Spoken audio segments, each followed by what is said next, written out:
We're back. Yo, yo. I forgot which fucking Riot account I use.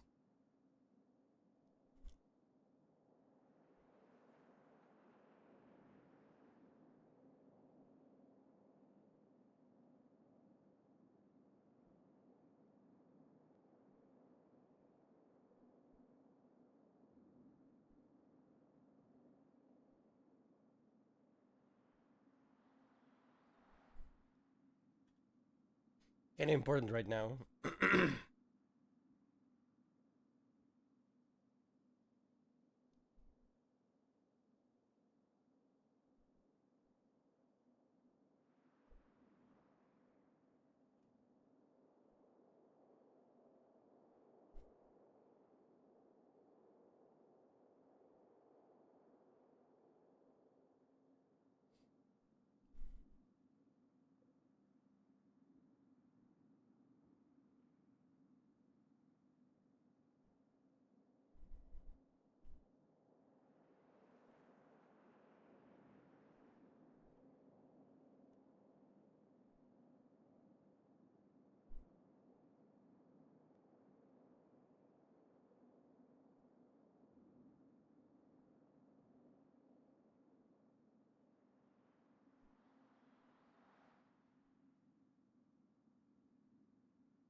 Hmm.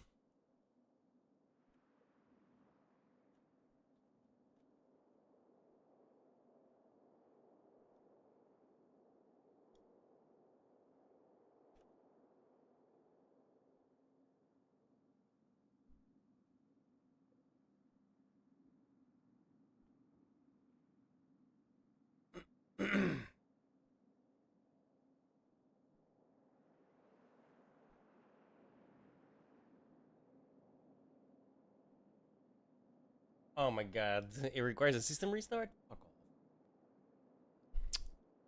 Well, let's hope we use the right one then.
Okay.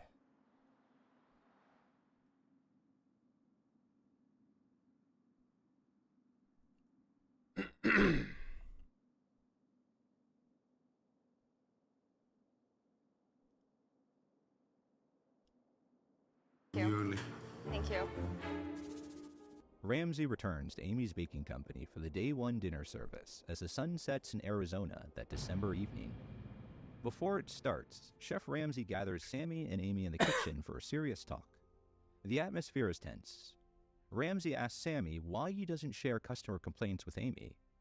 Before Sammy can answer, Amy jumps in, insisting that the pizza Ramsey had criticized earlier was perfectly fine. Gordon explains that Amy thinks her cooking is perfect because she lacks real customer feedback. Realizing he is not getting anywhere with Amy, he turns his attention to the evening's menu. Gordon spots the frozen ravioli on the menu and tells Amy to remove it, saying it's not good enough. Amy strongly disagrees, refusing to make any changes. Frustrated, Ramsey turns to the restaurant's customers and asks if they think the ravioli should stay. The customers side with Ramsey. Defeated, Sammy returns to the kitchen and tells Amy they must drop the ravioli for the night. Amy shows her annoyance and is visibly unhappy about the change.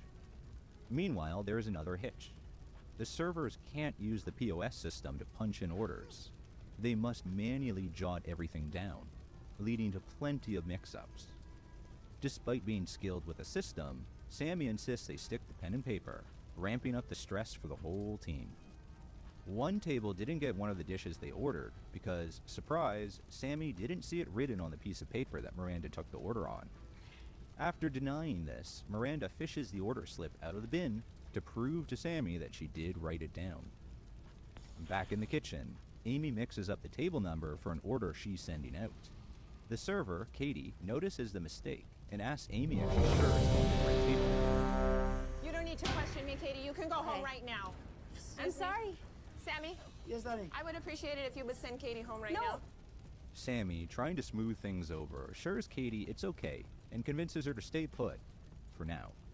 Despite the reassurance, there is a lingering tension as everyone watches to see if the mix-up will cause more issues. Meanwhile, things spiral further out of control as dishes are returned to the kitchen, but Sammy still refuses to give his wife the bad news. When Gordon catches Sammy pocketing a $10 tip intended for the waitress, he immediately confronts him. Getting nothing but weak excuses from Sammy, Alright. Gordon decides to take 4 more matters into characters, his own boys. hands. He goes straight to the customer to find out what they think about their tip ending up with the manager instead of the server. No, okay. Don't fuck with me. Yeah, I will fuck with you. Yeah. Who the fuck you think you are? The tension between Sammy and Ramsey escalates as the customers look on. Sammy snaps at Gordon, "Don't talk to me like I'm a villain. I'm the gangster, not you." Then, Amy is shocked to find Katie still at the restaurant, despite having told her to go home earlier. After a harsh exchange that reduces Katie to tears, Amy fires her for standing up for herself. But Katie has last word, declaring, "I quit," before Amy Oh, can finish. don't say I quit. Anymore. She's a poisonous little Never viper, say I and quit, don't 'cause if allow they people fire to you, they hang gotta out in pay my you. restaurant. What does she know? Who the hell is she? Project Never too much, quit. Amy. Make him The fire night you. service finally ends, and Ramsey Yo, Nate, sits what's up? with Amy and Sammy to review the evening's events. Nice. He assures Amy his intentions are good, but she's still skeptical. Sammy tries to convince her to listen to Ramsey, but she's not having any of it. The discussion between Gordon and Amy gets heated, her eyes growing wider with each intense exchange. After a series of justifications from Amy and silence from Sammy, an exhausted and frustrated Ramsey bids them goodnight, marking one of the most challenging first days he's ever had on Kitchen Nightmares. The following day, Ramsey arrives early at Amy's baking company, ready to devise a plan to turn things around. But to his surprise, the restaurant is unexpectedly closed. Instead of meeting with the owners, he sits down with two former employees, Jessica and Henry. Initially hired as a food runner, Jessica reveals that she was only allowed to serve water because Sammy didn't trust culinary school graduates. What? Henry shares an even more degrading experience, recounting how Sammy once made him clean his car. During her 18 months at Amy's baking company, Jessica witnessed over 50 people getting fired. After his eye-opening conversation with the former employees, Ramsey heads back to the restaurant. Sammy suggests they put the previous day's events behind them and start fresh. However, as Ramsey points out their mistakes, Amy becomes confrontational and defensive, refusing to listen to his advice. Ramsey tells Amy that this is why no one wants to work for her. Amy retorts that she's had to fire 50 people so far, How you doing today, Knight? but Sammy corrects her, stating that the number of people they fired is closer to 100. Amy leaves the kitchen to grab a glass of water, complaining to the camera crew that Gordon is attacking and insulting her. She blames everyone else for disrupting the previous night's service. When Amy returns, she and Gordon get into another argument, while Sammy just quietly sits and listens. Gordon tells Amy she is being delusional, but she doesn't want to hear any more criticism. Sammy tries to encourage her to listen to Gordon and let him finish. I can't help people that can't help themselves and cannot ever take 1 ounce of criticism. Gordon tells Amy and Sammy that if they aren't willing to change, he will not continue working with them. Chef Ramsay acknowledges that they have the right to run the restaurant as they see fit, but he must do what he believes is right, which is to walk away from the situation. Well, yes and no. You've maybe you know this. Like Amy's Bakery, this is like the craziest fucking episode ever on any of these guys' shows. And apparently this guy did like a deep dive into those people, like a couple of days ago. It was posted a couple of days ago. So I'm actually quite interested because this episode was crazy. All right, this is the one episode where Gordon was like, "I'm done. Fuck you guys. I'm done." Faced with endless excuses and no indication of progress, Ramsay does something he has never done before on any episode of Kitchen Nightmares. This is the first time he has encountered restaurant owners he cannot help. Frustrated, he leaves the restaurant without implementing any changes, marking the first time in the show's history that Chef Ramsay has quit the job. Outside, Ramsay concludes, after almost 100 Kitchen Nightmares, I met 2 owners I could not help because they are incapable of listening. With that, Ramsay gets in his car and drives away from Amy's Baking Company. Archers, attack! Even though Ramsay was supposed to come back the next day to wrap up filming, the shoot was cut short because of how bad things got. The crazy ending meant that everyone had to wait 5 whole months before Fox finally aired the unforgettable episode in May 2013. The long wait was mostly due to a media blackout, which is a pretty common thing for TV shows to do to avoid spoilers and keep people tuning in. The restaurant owners and customers who show up on the episode also have to sign agreements promising not to spill the beans before it airs. But with how intense and explosive this particular episode was, keeping a tight lid on everything was definitely a challenge. On the same day that Ramsay stopped filming and left Amy's Baking Company for good, December 10th, 2012, the Phoenix Times published an article with the headline, Screaming, Expletives, and eventually, Police. All in the first night of Kitchen Nightmares taping at Amy's Baking Company. The article in question was written about the events that transpired 2 nights prior, on Saturday, the 8th of December. The Kitchen Nightmares film crew and producers were on hand to observe the dinner service. This was the evening before Chef Ramsay arrived, on Sunday the 9th. One diner, who chose to stay anonymous because he signed a confidentiality agreement for the show, couldn't believe what was happening was real. He heard Amy and Sammy yelling in the kitchen, and guests were getting hungry. Some people who ordered their food at 6:45 p.m. were still waiting at 9:30. Oh. Thinking it was just part of the show's drama, he asked a producer, who told him that no, this was all happening. Amy's nuts. I am going to really hurt somebody if they send back my cake. Still without his pizza, the diner went to the cash register to talk to Sammy, who was already arguing with another customer.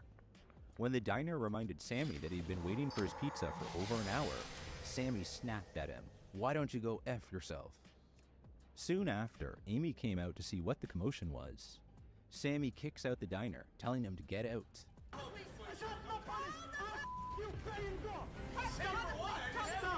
Customers are left wondering if what they are seeing is for real or if it's part of the show. Amy threatens to call the cops before Sammy tells her, "Don't call the cops, are you crazy?" Things get even more tense at the front of the restaurant. You never see this episode? Bro, this episode is fucking legendary, dude. I told you, you go. Fuck you. Fuck you. No, I'm kidding. And fuck you. The producer rushes into the middle between the guys, offering to pay their bill, while strongly suggesting they leave. Before leaving, Amy calls the guy a pansy and a little weenie as they walk away. Back in the restaurant, Amy has a meltdown in front of the rest of the guests. You motherfuckers, you all think that you can come in here and say these things. Are you kidding me? This is ridiculous. The diner mentioned Shit! never Fuck seen my anything life. like this. As the diner and his partner left, he saw the Scottsdale police were already there. He believes they were responding to a 911 hang-up call made by Amy. He also overheard Amy telling the police she had been set up. As it turns out, Amy's Baking Company and the Buzaglos had already made a bit of a name for themselves locally in the Phoenix, Arizona area before they ever appeared on Kitchen Nightmares. When chatting with Chef Ramsay, Amy brought up one particular reviewer Yeah. on Yelp who, as she saw it, Bro, set that show off is what legend. would That eventually episode is snowball legendary. into a full-on coordinated attack against the couple in the eatery. The reviewer, Joel Latondras, an IT professional who also blogged about dining spots around Phoenix, found himself at a strip mall on a Saturday evening in July 2010.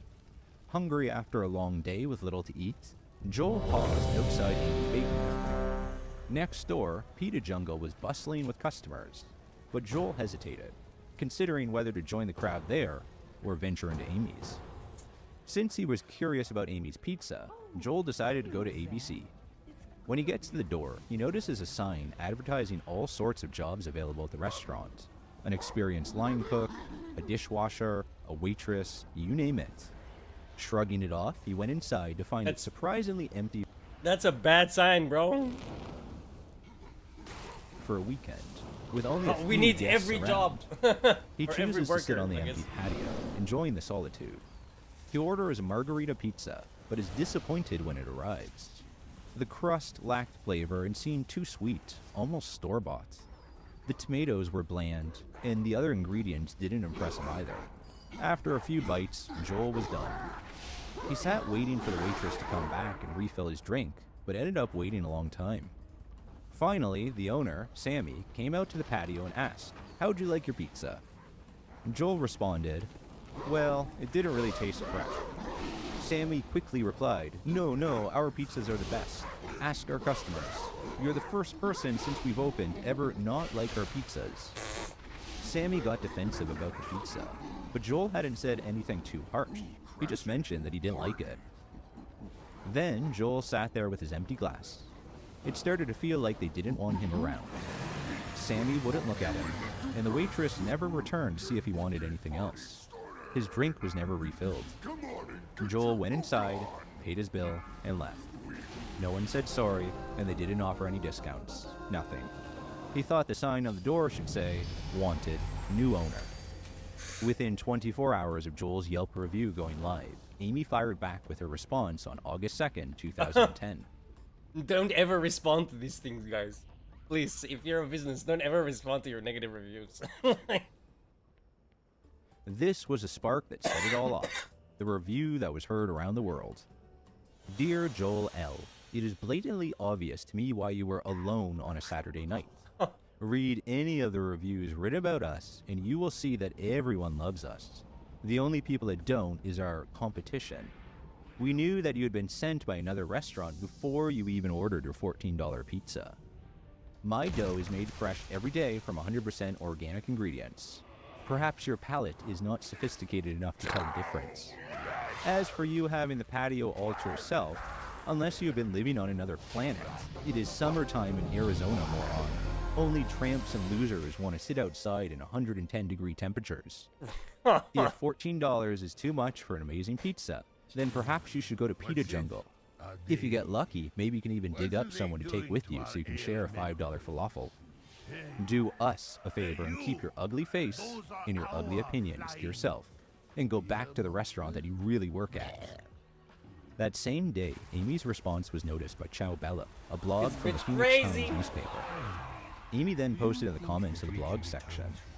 This reviewer, Joel L., clearly had it out for us before he even tasted our food. I do believe he was sent by our competition, or by someone who's trying to hurt us. Joel then took the time to respond to Amy's comment on the Ciao Bella blog. Enough already. You can attack me personally all you want, but those that know me know that what you're saying is far from the truth. Since my waitress or your husband refused to come back outside to offer me something else, or deliver my check, you personally ran my credit card and took my tip to the waitress. 2 days after that, on August 4th, a local TV news station picks up on the story. The pizza that sparked thousands of words. Bro, I hate these these sketchy lines from the news. The pizza that sparked 1,000 words. Fuck off. Right, this is what you normally get. So dumb. Congress, an IT worker who writes a recipe blog and likes to eat out, ordered a margarita pizza at Amy's Baking Company in Scottsdale. I don't think the pizza was, was your pizza by any means. It was just you welcome, I felt, to let What find happened after can only be described as a virtual those words. I am not going to lay down and let people write whatever they want to write about me. She posted her own response on Yelp in which she likened Joe to a tramp. Sorry, you live in a freezer world. Favor and keep your ugly face and your ugly opinions to yourself. If you come here and try to attack me or harass us, I am going to fight and stand up for what I believe in 100% in my company. But when Amy shot back online, accusing Joel of working for a competitor, people took note. And although many have now vowed to never eat at ABC, Amy and Sammy say those people won't be missed. Let them eat those crumbs because, you know, the treasure wants to call them in French. You know, we don't need them. Over the next few days, several new reviews appeared on the restaurant's Yelp page. Some were positive, while others echoed the negative sentiment expressed in Joel's review. One Yelper claimed that the owners were messaging her, asking her to prove she had dined there by showing her a receipt. When she mentioned that her visit was over a year ago, Sammy replied, "It's interesting that you said you were here last year, when we were closed." Yelp reviews for Amy's Baking Company in 2009 showed a noticeable absence, suggesting the restaurant remained closed for a year. Why were they closed for an entire year? Let's examine Amy's backstory to find an answer. Amy, whose real name... I'm gonna be honest, you can just tell she's crazy, right? It's the eyes, man. The eyes are like, that bitch is saying some shit, alright? I'm sure we're about to find out, but I wouldn't be surprised. ...is Amanda Patricia Kirkham, was born in Salt Lake City, Utah, to parents Calvin, also known as Jake, and Tamara Ann Kirkham. Her parents were relatively young when they got married. The wedding occurred on her father's 19th birthday in December 1969, while her mother was only 17. In November of the following year, the couple had their first daughter, Lisa. Unfortunately, the marriage didn't last long, as a divorce was filed on July 11th, 1972, according to the Salt Lake City Daily Record. Amy was born on April 20th, 1973, precisely 9 months and 13 days after the divorce filing. Following her parents' separation, Tamara took Lisa and the young Amy. She relocated to Arizona, hoping to start a new chapter in their lives and build a better future for herself and her daughters. Her mother was an artist, and Amy frequently mentions her as a significant source of inspiration, crediting her for nurturing her creativity and passion from a young age. Tragically, in 1981, when Amy was just 8 years old, her mother was diagnosed with breast cancer. As her mother's condition worsened, Amy left school to become her caregiver. It was during this challenging time that Amy learned to bake, preparing treats for her ailing mother. Amy's father met a tragic end, passing away in a construction accident in 1991 at the young age of 40, a devastating blow to his loved ones. Amy was just 18 years old at the time. Just 3 years after her father's untimely death, Amy's mother also passed away in 1994 after a prolonged battle with cancer. At the tender age of 20, Amy grappled with the immense grief of losing both her parents. She and her mother shared a profound bond. Losing her at such a young age, so soon after her father's passing, was devastating for Amy and would shape her future.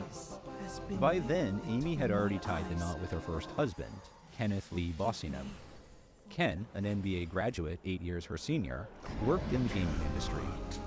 The couple lived in California, settling northeast of San Francisco. Not long after losing her mother, Amy received devastating news. She had precancerous cells and would need to undergo a total hysterectomy. The procedure made her realize a heartbreaking truth: she could never have children. Court documents reveal that during Amy's recovery from the surgery, she made a shocking discovery. I just want to point out, like, none of this solves her in any way, right? Let's make that real. But that's some rough shit. Her husband had been unfaithful, engaging in an extramarital affair that had resulted in the birth of a child with his mistress. Despite the betrayal and the deep emotional wounds it inflicted, the same source indicates that Amy tried to salvage her marriage and work through the challenges with her husband. The couple moved to Denver, Colorado, where, in 1997, Amy ran the Pony Espresso and Bake Shop in Denver's then up-and-coming Golden Triangle District. In the late 90s, with the impressive new downtown library addition just completed, The area was starting its transformation from a landscape of empty parking lots and bail bond shops to a vibrant mix of art galleries, boutique stores, and independent cafes like Amy's. This is the building that housed the Pony Espresso and Bake Shop. Local news at the time mentioned the arrival of the new coffee shop, saying Amy brought more than her sunny disposition from San Francisco. A month later, a local food critic reviewed it in a piece called "It's Far Beyond Burgers for Downtown Sandwich Trade." The review praised the place for its unique offerings, such as sandwiches served on spicy red chili Asiago bread or the Thai chicken salad. He gave it an A- score. In the late 90s, a movement known as the Urban Renaissance reversed the trend of people leaving city centers for the suburbs. One area that experienced this revitalization was the Golden Triangle Civic Center in Denver. As crime rates dropped and people sought out the vibrancy and convenience of urban living, the area's newfound popularity fueled a surge in new developments to meet the growing demand. Just across the street from the Pony Espresso Cafe, the Belvedere Tower, a neoclassical high-rise condominium, began to take shape in the late 90s. The ongoing construction projects surrounding the cafe decreased foot traffic, making the area less accessible and appealing to potential customers. At the same time, Amy's marriage to Ken was breaking down. According to court documents, Pony Espresso's financial woes were due to Ken's mismanagement of the funds. The Belvedere Tower completed construction in 2000. Its grand stature and impressive height loomed over the surrounding buildings, casting a shadow on the quaint Pony Espresso Cafe below. Once a prominent fixture in the neighborhood, the cafe now seems small and insignificant compared to the towering behemoth. The Belvedere Tower's sheer scale and grandeur served as a testament to the changing landscape of the Golden Triangle, symbolizing the rapid growth and transformation that the area had undergone in recent years. When the building was completed, following several years of construction and road closures, its legacy was debated amongst residents. An article from early 2000 quoted the Pony Espresso's manager as saying, "The construction has killed us. It has cut our business by 38%. Amy also tried to file for bankruptcy protection because of her business woes, but the motion was denied. By this point, Amy's marriage had ended, resulting in divorce. Compounding her struggles, Amy's financial situation also deteriorated as she faced several civil judgments in 1998 and 1999 from unpaid debts turned over to collection agencies. These judgments amounted to approximately $14,000. Her situation worsened the following year, when she was sued for $3,229. The Pony Espresso Cafe, unable to weather the challenges, closed its doors permanently shortly after. Several other coffee shops subsequently occupied the space, but none established a lasting presence. After remaining vacant for a period, the building was transformed and repurposed into a tanning studio, which continues to operate at the location to this day. Meanwhile, Amy's ex-husband, Ken, moved on with his life. He remarried in 2001 and achieved a prominent position as a senior vice president for IGT, a gaming company headquartered in Nevada. Amy, meanwhile, had hit rock bottom. Her once thriving business had crumbled, her marriage had ended in a bitter divorce, and both her parents had passed away, leaving her utterly alone. To make matters worse, she would eventually find herself estranged from her sister. Their relationship fractured, perhaps beyond repair. With no one to turn to, Amy spiraled into a deep depression, contemplating ending her own life. Desperate for a change, Amy left behind the painful memories of Colorado and started anew in Los Angeles. Yet her hopes for a brighter future quickly dimmed as she was entangled with a group of criminals who introduced her to a world of illegal activities. She was tempted with promises of easy money, convincing her she could also profit from their illicit schemes. On August 16th, 2001, Amy nervously entered the M&I Bank, armed with a stolen identity and a social security number belonging to an unsuspecting woman. With trembling hands, she applied for a $15,000 loan under a false name, hoping to alleviate her financial burdens. At the time, law enforcement agencies were already stretched thin, grappling with limited resources that made it challenging to effectively investigate and prosecute identity theft cases. Less than a month later, the nation was rocked by the devastating September 11th terrorist attacks. In the aftermath, the FBI swiftly heightened security measures, particularly around identity theft, as it was revealed that several of the hijackers had been operating under stolen identities. The consequences of Amy's actions caught up with her in May 2002, when a warrant for her arrest was issued under her legal name, Amanda Patricia Bossingham. On October 10, 2002, Amy was apprehended in Santa Monica, California, and her case was promptly transferred to Arizona. As a condition of her release, Amy was required to surrender her passport, restrict her travel, and post a substantial $50,000 bail. Despite her pleas, the court decided to deny Amy's request to travel to Las healing, Vegas. dude. I have no idea what I'm doing. With the weight of the evidence against her, Amy entered a guilty plea in November 2003. In a surprising turn of events, the judge granted Amy permission to relocate to Las Vegas to live with Sammy Buzaglo just days after that, a decision that seemed to contradict the court's earlier stance on her travel restrictions. The couple planned to get married, but there was a complication. Sammy was still married to his first wife. I gotta look into this a bit. Sammy had married her 8 months prior, in March 2003, but their divorce wasn't finalized until January 7, 2004. Just 4 days later, on January 11th, Sammy and Amy married. In June 2004, Amy was sentenced to 14 months in jail, followed by supervised release for 36 months, along with paying restitution $36,294.95. I'm starting to understand why she's utilized nuts. the appeal process to postpone the start of her sentence by a few years. According to court documents, she donated her time and money to various organizations at that time, such as the St. Nicholas Youth Organization and the Fraternal Order of Police. Besides her legal troubles, Amy actively participated Can we in just the point out, this guy's 30 minutes into a 2-hour fucking video. Arizona What the Republican fuck? Party, dedicating significant time as a volunteer during the 2006 elections. Her involvement in the political scene was further highlighted in 2005, when she was selected as one of the 250 individuals to serve on the Republican Presidential Task Force in Arizona. It's worth noting that in the following presidential election in 2008, Arizona Senator John McCain secured the Republican nomination. As the housing market shifted, Sammy, who had been working And as a then custom botched house the builder, changed the course. presidential run. He claimed to have invested $1 million Right? of his own money into the Like, considering the amount we've heard in 30 minutes, and there's still 90 minutes left. What? I'm starting to understand why she's kind of lost it a little. Like, that's a lot for anyone, dude. establishment of Amy's Baking Company, which And opened its we're only doors 30 in minutes in. 2007. The restaurant opened to mostly good reviews, but they noted the prices were a little steep, and the best thing was the desserts. Meanwhile, in court, Amy's defense argued that she had turned her life around by then. Several reference letters from people who knew Amy were submitted to support this claim. As such, her attorneys fought for a reduction in her sentence, urging the court to lower it to 12 months of home confinement. However, the judge denied Amy's request to modify her sentence and ordered her to report to prison on October 7, 2008. Throughout 2009, Amy's Baking Company remained closed, with a sign on the door stating that Amy was dealing with a health situation. The official word was that she was undergoing back surgery. Amy was released from prison in October 2009 and reopened Amy's Baking Company not long after. Joel's infamous review was How do you written do during the damage? summer of 2000. She was still on our side. He was not alone in criticizing the restaurant, as more negative reviews mentioning poor service and food quality surfaced.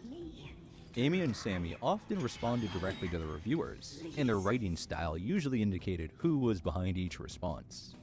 They would sometimes post and respond from each other's accounts. This particular response sounded more like Amy's voice. Amy's distinctive and often confrontational interactions with reviewers quickly earned her the nickname Crazy Amy B in the Phoenix area. Someone even created a parody Twitter account using that moniker, highlighting the impact of her online presence. The parody account, which still exists, was created in August 2010, shortly after the now infamous review was published. In the week following the review, the account tweeted around 15 times, taking satirical jabs at Amy and her behavior. Interestingly, the last post from this account was made in December, coinciding with the month the Kitchen Nightmares episode featuring Amy's Baking Company was filmed. The hashtag CrazyAmyB began trending on Twitter following her response to the Yelp review. As we can see, Amy's online reputation had already begun to shape well before her appearance on a reality TV show. As Amy's online reputation grew due to her confrontational interactions with reviewers and the creation of her Crazy Amy B parody Twitter account, online commenters began to delve deeper into her past, revealing her criminal history as a convicted felon. This discovery added a new layer to her already controversial image. That's not and gonna help raised online, is questions it? about her character and restaurant management. Soon after, she began referring to her critics as the Cameltoe Mafia, targeting those who worked for competitors or were associated with the alt. During the Christmas 2010 season, a local newspaper featured Amy's Baking Company, saying you could take home what Amy describes as the perfect gingerbread man. He's quiet, he's sweet, and if he gives you any grief, you can bite his head off. $10 for an 8-inch cookie. Bad reviews followed throughout much of 2011 and 2012. Looking back at these old posts written over a decade ago, one can see the origins of Amy and Sammy's online attitude that would later explode after their appearance on Kitchen Nightmares. I mean, I could just waited, but whatever. The couple's combative responses to negative reviews and propensity to lash out at critics were already forming during this period, setting the stage for the following controversy. Soon, Amy and Sammy claimed that the Kitchen Nightmares producers had contacted them through a casting company about filming an episode at their restaurant. The couple thought, why not? They viewed it as a chance to end the online bullies, trolls, and the so-called Cameltoe Mafia once and for all. With the show's massive audience, they believed they could set the record straight and clear their names. Before Amy's Baking Company made their on-screen debut, the Kitchen Nightmares crew stopped by to shoot a submission video for the show. Love you. He's crazy. He's insane. In the Kitchen Nightmares submission video, when Jessica still worked there, she and Amy pointed out Sammy's lack of customer service experience as the main issue holding the restaurant back. He's not great at handling the front of the house, and his temper doesn't help either. My husband Okay, is so too 3, nervous in the 4, front of the 5, house. 6, 7. Doesn't really have a customer service background 8, in 9. any way, shape, or form. We're The almost staff there. even mentioned some of the Fucking strict hell. rules that they had to follow while working at Amy's Baking Company, hinting at a pretty tense work environment thanks to Amy and Sammy's attitudes. This is the first kitchen I've ever worked in where we're not really allowed to talk to each other. Stop talking, everyone! Stop! Get out! No talking! The video gives a glimpse into what's happening behind the scenes and sets the stage for what Gordon Ramsay will probably tackle when he shows up. If you don't come in and spend $100 at least, it's like, I don't need you. Spectacular! My food is the best, I'm telling you. Scottsdale, nicknamed Snobsdale, and dubbed the Beverly Hills of the Desert by the New York Times, is known for its country clubs, golf courses, and high-end shopping. It's a haven for those who enjoy showcasing their wealth and status, but there's more to the city than its reputation. The production schedule for the Kitchen Nightmares episode at Amy's Baking Company was set to span 4 days, from Saturday, December 8th, to Tuesday, December 11th, 2012. The Saturday night segment was filmed before Chef Gordon Ramsay's arrival, likely to capture the restaurant's normal operations and set the stage for his impending visit. Ramsay arrived at Amy's Baking Company on Sunday, December 9th, when he first met the owners, Amy and Sammy. Hey, chef! The next day, Monday, December the 10th, Ramsay walked out of the restaurant, choosing not to return to relaunch the restaurant scheduled for the 4th and final day of filming, Tuesday, December 11th. A Yelp review from someone claiming to be at the filming on the second night was posted on December 13th. While she liked the food, she said the service left much to be desired. She also noted that it seems the owners are skimming from the waitresses' tips, and that Amy then came out to add that the cameras weren't around to see the waitresses when they were just standing around, as if that were a good enough excuse for the tipping controversy. Before finishing off by stating that the waitresses are scared, underappreciated young girls, just trying to make it through the night. Overall, there wasn't too much talk of what went down during filming yet. Reviews were still mixed between the taping and the airing of the episode. Not being a healer sucks. A in Yelp terms of reviewer says he got into a nasty argument with Waiting. Sammy, who told him, if you don't like it here, just go to Pita Jungle instead. The reviewer took Sammy's advice and went to Pita Jungle, where he had a pretty good meal. He figured next time he'd skip Amy's altogether and head straight over to the neighboring business instead. This reviewer shared their experience of being denied service by Sammy at an empty restaurant due to not having a reservation. Sammy reluctantly offered them a seat, but his attitude put off the reviewer, who decided to dine at Pita Jungle instead, enjoying a delicious grilled veggie salad. Amy's Baking Company appeared on another television show 2 months after filming Kitchen Nightmares, and 3 months before its air date. This time, they were featured on Check Please Arizona, a restaurant review series aired on PBS. The concept of our restaurant is mainly farm fresh organic food made from scratch. And slowly, Amy's teaching herself, and then we start to do pizza, and we become very, very good on the pizzas. People ask us all the time what our style is, and my husband's answer is, it's Amy's style. You can use it as a fine dining and as casual. Our menu, it's everything. It's overwhelming. The pastry cases are right there in front of you. And there's got to be at least 50 different pastries. So it's just overwhelming when you first get in there. The ambiance is really nice. And it's got the black chandeliers and the black tablecloths and checkerboard floor, right? Which is a neat touch. It really is. The menu there is so extensive that you really have a hard time choosing any one thing. A spicy red pepper ravioli, and the first bite you took was sweet. And then the punch came, and it was a wonderful combination. I tried the peanut butter creme brulee cake.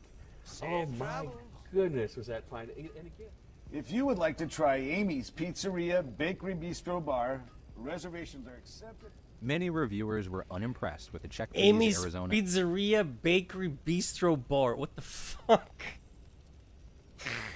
Jesus, speak one. Episode featuring Amy's Baking Company. Some called it a total puff piece, saying it glossed over all the real issues. The show didn't mention anything about the crazy long wait times, or the constant yelling and screaming coming from the kitchen.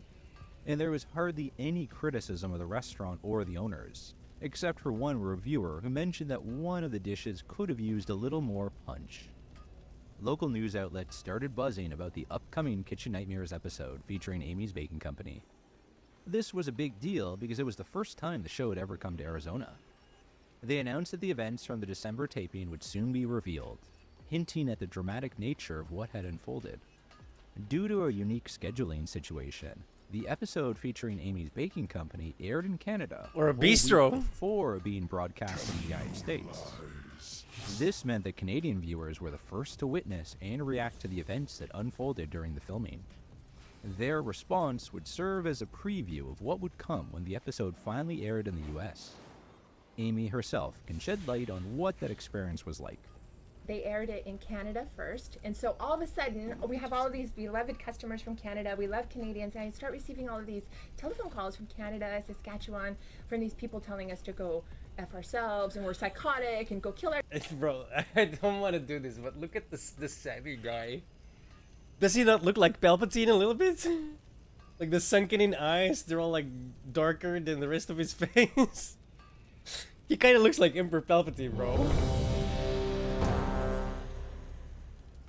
Ourselves, and we're like, what the hell is wrong with you? The Canadians are so nice. What's wrong with you? So we were like, oh my god, if this is the feedback we get from the show, you know, it's going to be pretty tough. After Amy tweeted announcing their appearance on the upcoming episode, negative comments from Canadian users began rolling in the week before the show aired in the US. Fox planned the episode as the season finale of the 6th season. Over 3 million people across America watched as it premiered on Friday, the 10th of May, 2013.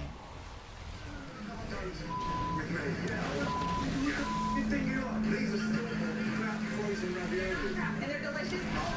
We stand strong together. We have to because there's a lot of online bullies and haters and bloggers. It's coming. You want to wait, you wait. You don't want to say what did you have to do? And the right thing for me is to get out of it. Good luck. The episode's impact was unparalleled, generating a firestorm of online activity and discussion unlike anything previously seen. In just 7 minutes, there were 265 comments, mostly variations on calling the owners crazy. 20 minutes later, there were 1,000 comments, and it multiplied from there. People across the country did go viral. Facebook, Reddit, and other websites to express their disgust with the Buzaglos, who soon became the most trending couple in America. Hundreds of people are turning to social media to voice their anger. There were threats, nasty online messages. People just could not believe how this couple treated their customers. Basically calling them batshit crazy. Everyone was under the consensus that these people were not particularly normal. Amy's Baking Company. No soup for you! The restaurant temporarily closed following the episode's airing. The couple claimed the decision was made after receiving threats to their own safety. The official Amy's Baking Company Facebook page quickly got over 70,000 likes the week after the episode aired in May, as angry posters took to airing their grievances. They went on to a peak 100 score in terms of internet search interest at the time. After a weekend of angry messages sent their way, Amy and Sammy responded with a Facebook post of their own. Sammy and I will stand strong through the oppression that has been thrown at us. Thank all of you, and thank God. We will not bend the will of these haters and sinners. They lashed out aggressively at critics, online bullies on their Facebook page, but this only fanned the flames of outrage. The haters multiplied across Reddit and Yelp, piling on with harsh comments and overwhelmingly negative reviews. The Reddit forum Cringe Picks were one of the first to pick up on the discussion about Amy's Baking Company's meltdown and whether the baked goods were store-bought, countering Amy's claim of being made from scratch. Online posters also questioned the legitimacy of the photos on their Facebook page, saying they had been lifted from the internet. I am not stupid, all of you are. You just do not know good food. It is not uncommon to resell things, was Amy's next post. America is about reselling. It is not a big deal. The cakes we offer are expensive because we have to repackage and ship. One poster who said you can't repackage goods to resell got a response from Amy. She said, yes, I can. I only lied to Gordon Ramsay because he is not American. He does not understand how it works. Amy and Sammy soon discovered Reddit, mainly the Cringe Picks Reddit thread that had quite a bit devoted to them, and began monitoring it. To Reddit, I forbid you from spreading your hate on that site. This is my Facebook, and I am not allowing you to use my company on your hate-filled page. You can tell it is Amy who is posting, and it is all in caps. Bro. When it is Sammy posting, there is less punctuation and little to no capitalization, such as this one. To all the Yelpers and Reddits, bring it on. Come to my business. Say it to my face, man to man. My wife is a jewel of the desert. You are just trash. Reddits and Yelpers are just working together to bring us down. Some did go to Amy's Baking Company and were greeted by Sammy. All of you. Okay. Tell them. Yes. Opening fire. This is what I call it. Internet war. I understand, sir. It takes two to have a war. Then Sammy has a public meltdown on Facebook. This is Sammy, the poster wrote. I am keeping no...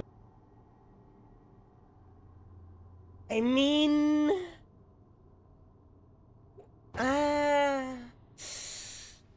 that is such a dumb thing to say, though. It takes two to have a war. Well, technically, yeah, you need two people, but if one side's defending from aggressivity from the other side, that doesn't actually mean what you think it means. It's not, you know? Like I said that like it was some special thing. Like, bro, come on. Note of all names here. We will be pursuing action against you legally and against Reddit and Yelp for this plot you have come together on. You are all just punks. That's what I'm saying. That's what I'm saying. What he means when he says it takes two to have a war is that both he was talking about responsibility for this, for what happened, right? I mean, Ukraine's not exactly responsible for a Russian oligarch to try and run them over. You know what I mean? So while there are two sides to that war, one's in the clear wrong. We are not freaking out.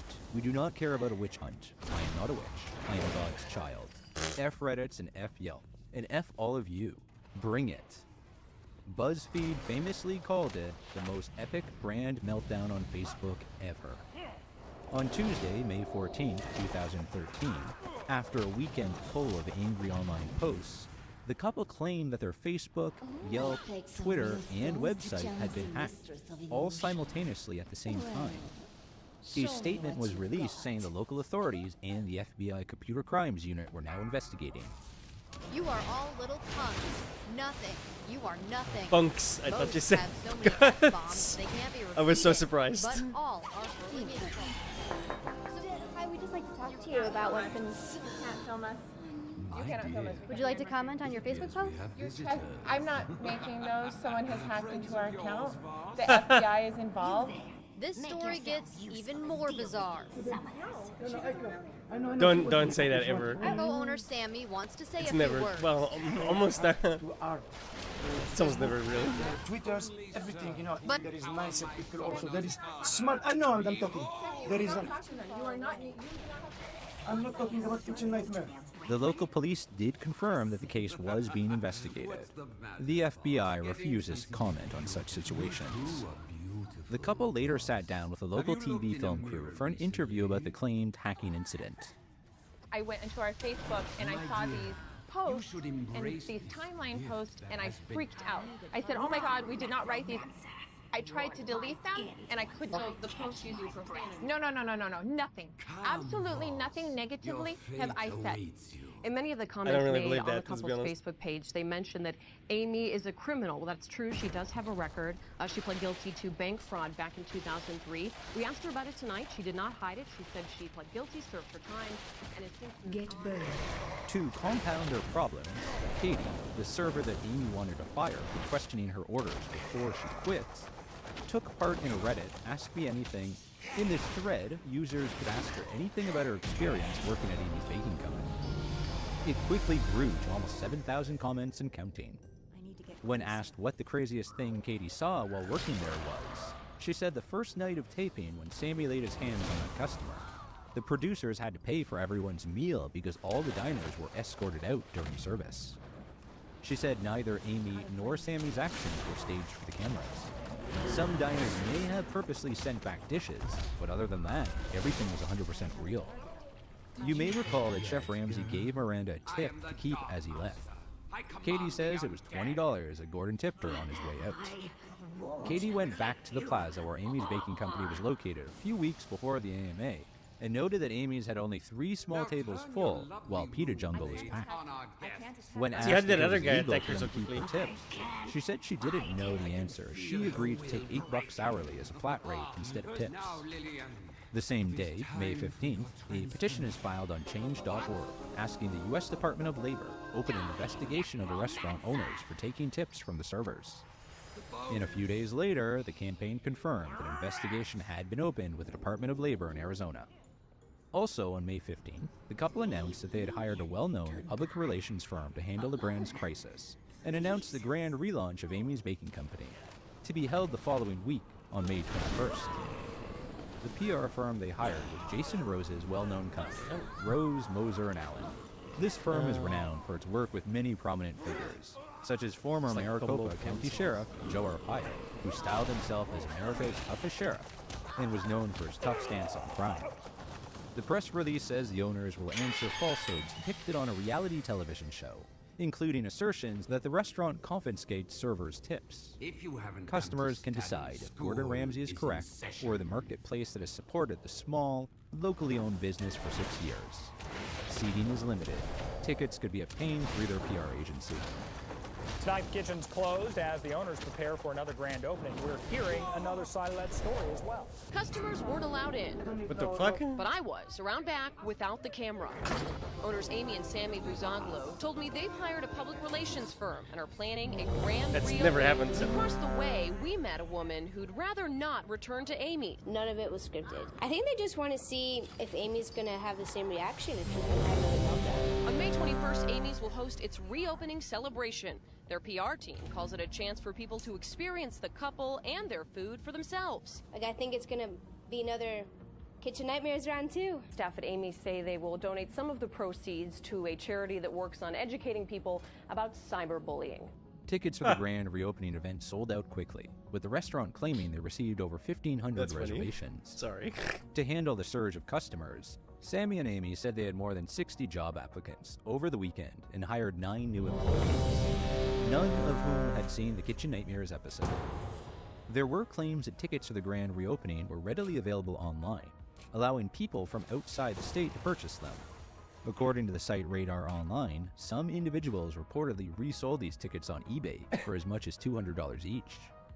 It's the hottest How are you gonna restaurant in scalp? What the Scottsdale. fuck, dude? No one can get a table at Amy's Baking Company. Oh shit. Not this Mesa couple or this Canadian. kind of want to be open for the entertainment purposes. So You wanted to go in and eat? I did not want to go in and eat, but I definitely, well, the desserts look good.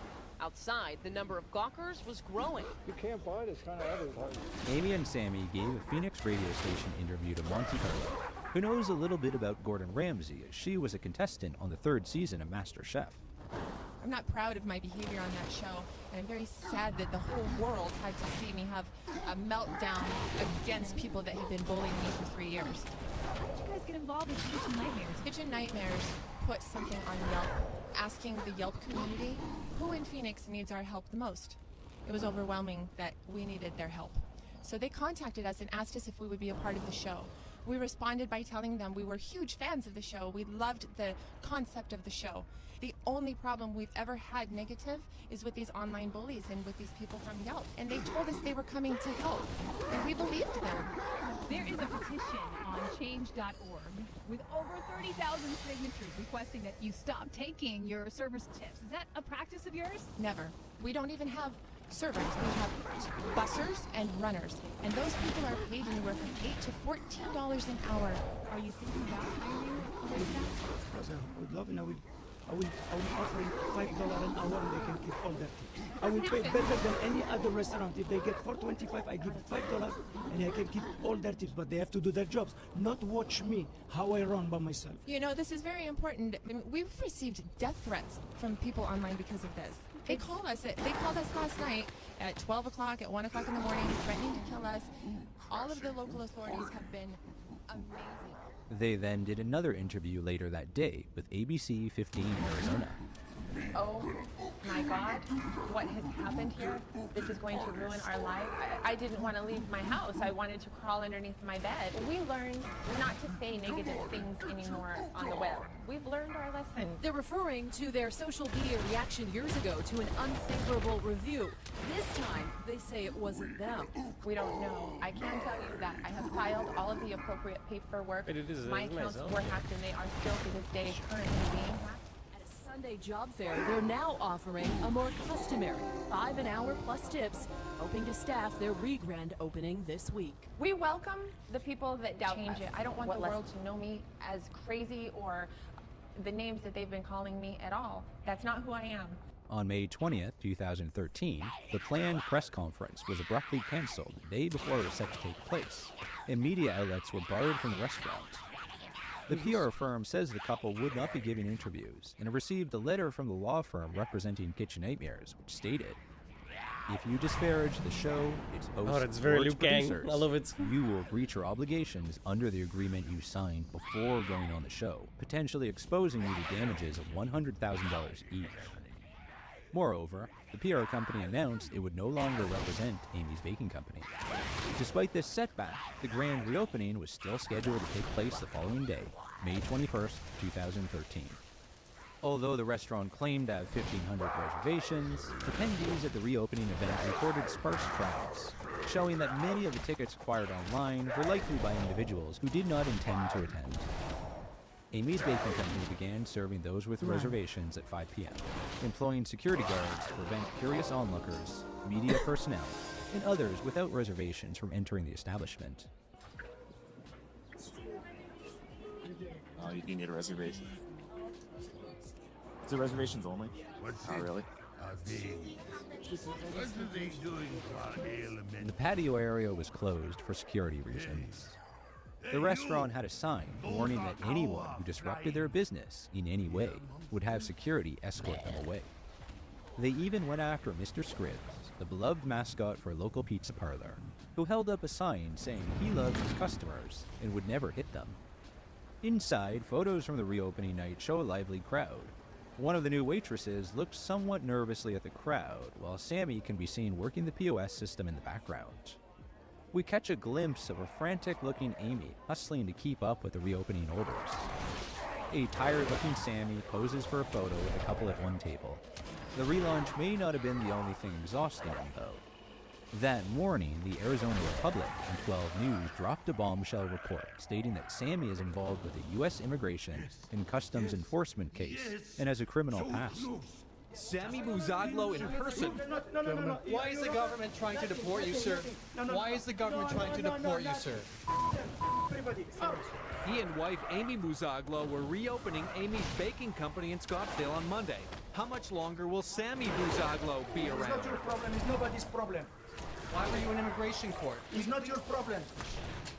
It's not your problem. The removal process has been going on for more than 2 years, the attorney says. The story is known already 20 years ago, 30 years ago. It's known. The deportation case appears to stem from Buzaglo's record in Europe. Shows Buzaglo may be under ICE investigation because he did not disclose his past on his U.S. immigration petition. The record also shows that France and Germany no longer allow Buzaglo into their countries. Is that your convictions in Europe? After giving us the international salute, Buzaglo hailed the cops and ended the interview by having police remove us from the property. Okay, where's security? Can you take them out from here, please? Can you take them? Some fans speculate that Sammy's criminal past and deportation is why he didn't want Amy to call the cops. Sammy, call the police. Where is Amy? I'm in the office. Don't call the police, you crazy? Where's the pizza? It's in the oven. He can suck it. You! Call the police. Take the money. No, I want the money from him. I am calling the police. Don't. No, he's just calling the police. I know, but hey, you're not touching me. Sammy's lawyer said that his case had nothing to do with Kitchen Nightmares, as the case began several years before the show aired. Amy tells the Arizona Republic, "We both made mistakes in the past. We have done our time. We know God is with us." Sammy, an Israeli citizen born in Morocco, insists he's maintained a clean criminal record since arriving in the United States in 2000. Well, just when we thought this controversy was fading, that Valley couple, they're allegedly at it again, and this time it's actually in response It's kinda to crazy that works on reporters both. from Phoenix Business Journal who say they found some bugs in their drink. Starting with the martinis they ordered. He said it wasn't a bug, it was from the lemon. And so we brought over a third drink, and the third drink had 3 bugs in it. The group laid out the flies for the co-owner to see and snapped this photo of them. Amy wrote in a statement, "We understand that there is a possibility perhaps one fruit fly made its way into the martini. But after the 3rd time of being sent back, we felt that it was a setup."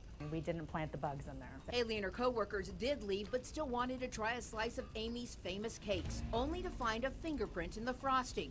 Amy's response, quote, "I can only hope for their sake whoever did stick their finger in it didn't double dip, because it certainly was not us."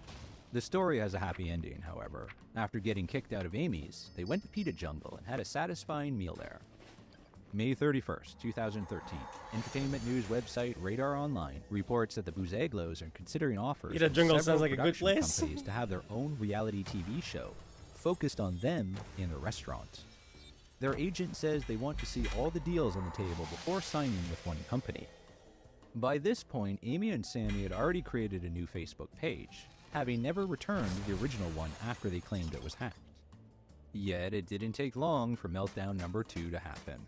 "We are not crazy, you are all the crazy ones," read the Facebook post. Several people began noticing that the bakery's social media photos looked suspiciously like those from other sites. They might be passing off stolen images as their own creations.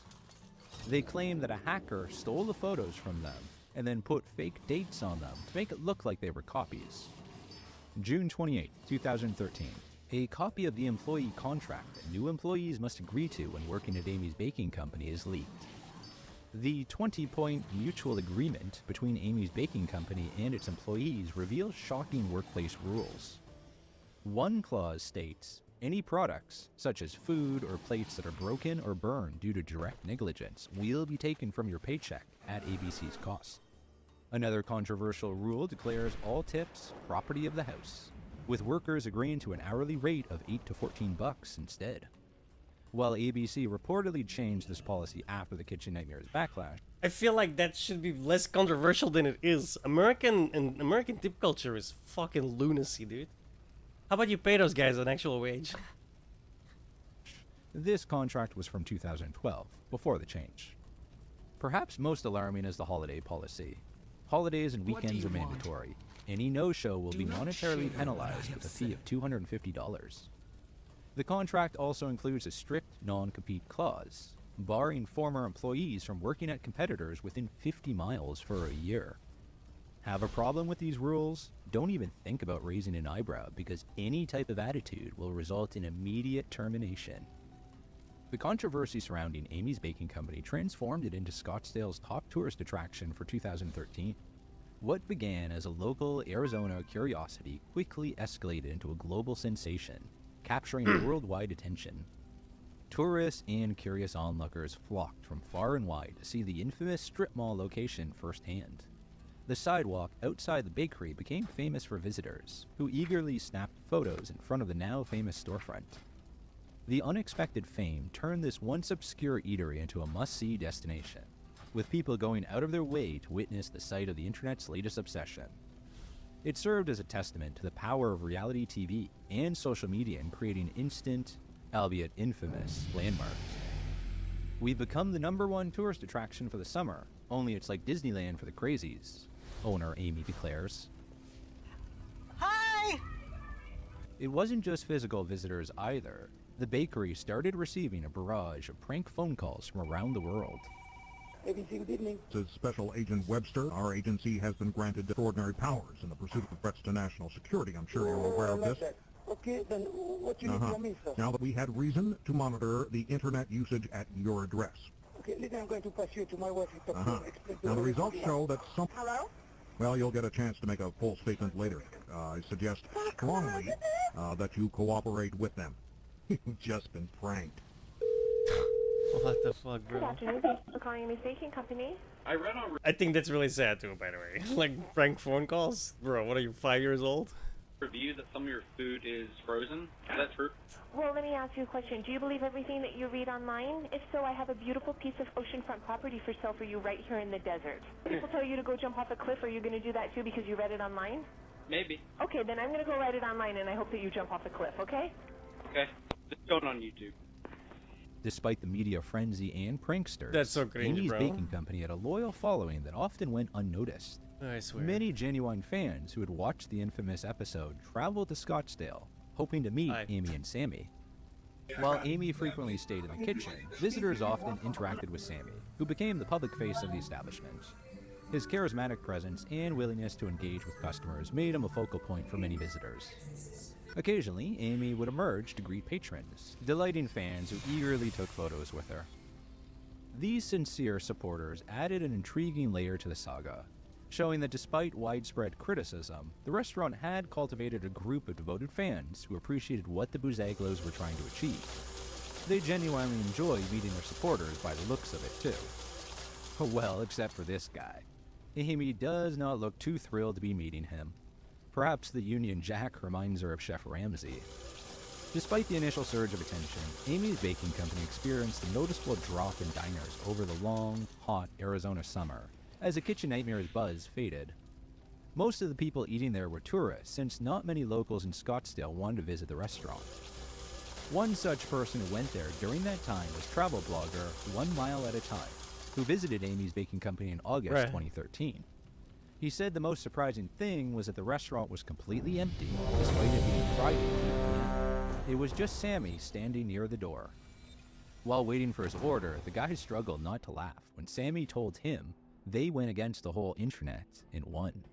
Sammy said, "The entire world knows about me now, and we get the last laugh.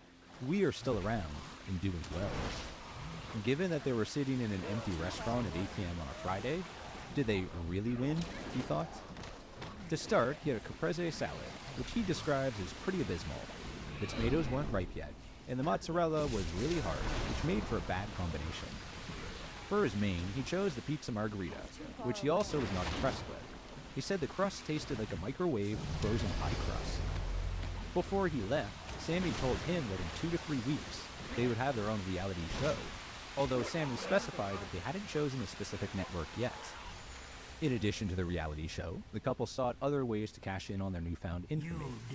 August 2013 also saw their very own merchandise line launch, available exclusively That's on smart, the to be website. honest. That's really smart. Fans could snag Right. When life gives you lemons, monetize them. $30 t-shirts or baseball caps sporting infamous catchphrases from the show. To promote this collection, they staged a slick photo shoot. Picture this: Amy sporting a sort of neo-gothic look, modeling their controversial merch. Was this their ticket to lasting notoriety, or was it just another stunt gone wrong? On October 3rd, 2013, the couple posted an advert on their Facebook page saying they are currently hiring/casting servers for their upcoming reality show. Applicants are instructed to send a headshot, current photo, and resume. Isn't it against the law to ask for a headshot or a photo with resumes? Was one response. A month later, in an interview with Totally Driven Radio, the couple shared an update on the reality TV situation. After the show came out, we were approached by a lot of really professional production companies from England to Hollywood to New York City. Ended up going with Irwin Entertainment. For the last 4 months, we have been working in development with them. However, they are just now shooting a show that they were in development with over a year ago. We canceled the contract with them, and we are currently not under production or under contract with any production company. The reality show, it's a work in progress. We will have a reality show. We're trying to decide now which direction we're going to take it. Do we want to go in the direction of just having like Food Network, where we just want to do a cooking and baking show, or do we want to do like a full-blown reality TV where the cameras are completely inside our ass, capturing every single moment of our day? Shortly after disclosing the collapse of their deal with the production company, they revealed they had taped a segment for the Dr. Phil show, which was scheduled to be broadcast in early 2014. A chaotic year would come to a close with Amy and Sammy making eBoss Watch's list of America's Worst Bosses for 2013. They were number 6 on the list overall. The year witnessed Amy's Baking Company's transformation from an Arizona oddity to a global spectacle. What began as a small, contentious eatery became an unexpected focal point of pop culture. Animated parodies and artistic interpretations circulated by offering different takes on the bakery's televised incidents, such as a silent film from George and Zola. Theater groups incorporated the story into satirical plays. How dare you criticize my cooking? I am a child of God! While social media saw a surge of memes and viral content related to the restaurant, the creative and humorous posts shared by users quickly spread across various platforms, fueling the eatery's sudden rise to online fame. A lot of online bullies and haters and bloggers. They're dirty, they're lazy. You look disappointed. These are store-bought crap frozen ravioli. They're not crap. Artists got creative, whipping up bold sketches of Amy and Sammy that exaggerated their explosive tempers and captured their most cringe-worthy antics, transforming the restaurateurs into larger-than-life caricatures that perfectly encapsulated the absurdity of the unfolding drama. After a tumultuous year, Amy and Sammy are eager to put the chaos of 2013 behind them and start fresh. They hope to move forward and leave the past in the rearview mirror as they turn their attention to new ventures and opportunities. In a surprising turn of events, Fox announced that Kitchen Nightmares would revisit Amy's Baking Company in its 7th season premiere, just 2 days after the couple's appearance on Dr. Phil, which was scheduled for February 26, 2014. In an early 2014 interview, the Buzaglos shared their ambitious counter-offensive plan for the year ahead, vowing to strike back against the critics and naysayers with a bold new strategy to reclaim their reputation. But this time we are prepared, because this last year we've been building our own army and we've been forming alliances. Don't know what's coming, wait. Wait, what? Look, I cannot talk about it. We're going to open our own war. We are in a war. We've just gone through a battle. I was really believing that Gordon Ramsay was walking through the doors coming to help me with the Yelpers, because that's what they promised they were coming to help us with. And do you know what? He is the king of those Yelpers. He is the biggest troll, is him, and the biggest bully is Gordon Ramsay. What if I was Gordon Ramsay sitting right in front of You wouldn't be. You're not allowed. He's a clown. He didn't come back he here. is. No, He's no, no. nothing. No. He's just a clown. No. Shortly after, reports surfaced that both TV appearances had been postponed. Fox attributed the delay to a scheduling change, but the couple insisted they had influenced the decision. In an email to the Republic, Amy cryptically wrote, "They have begun to realize that they have underestimated my husband and I, and our unwillingness to allow them to exploit us is becoming very clear. Are you lovers or haters?" That's how Sammy greeted this reviewer and her friend, who went to Amy's Baking Company and had a bite to eat on the patio after assuring Sammy they were on the lovers' side. Overall, they enjoyed the food, but had the same complaints as others. It took too long to be served despite the restaurant being empty, and the prices were too high. She paid $10 for a slice of, albeit delicious, blueberry pie, for example. But it was what Sammy said as they were leaving that caught their attention. There's about to be a war, alluding to what would happen during the new Kitchen Nightmares episode. Couldn't manage the business like before because I don't know who is the hater, I don't know who is the lover, but most of them, they were lover. They came, I used to attack them in the entrance. Are you lover or are you hater? Is this how you treat the customers? Fuck you, you're not customer. I'm not a customer, I was looking at your menu, dude. Get out before I call the police. Go. What the fuck are the cops gonna do? Go, you motherfucker! You want to go, you motherfucker! Keep saying it to the camera. YouTube, YouTube. Oh, now get fucking deported, you asshole. After a delay, the final updated schedules of Dr. Phil and Kitchen Nightmares are released for the 2014 season. The wait is finally over, as Phoenix Times put it.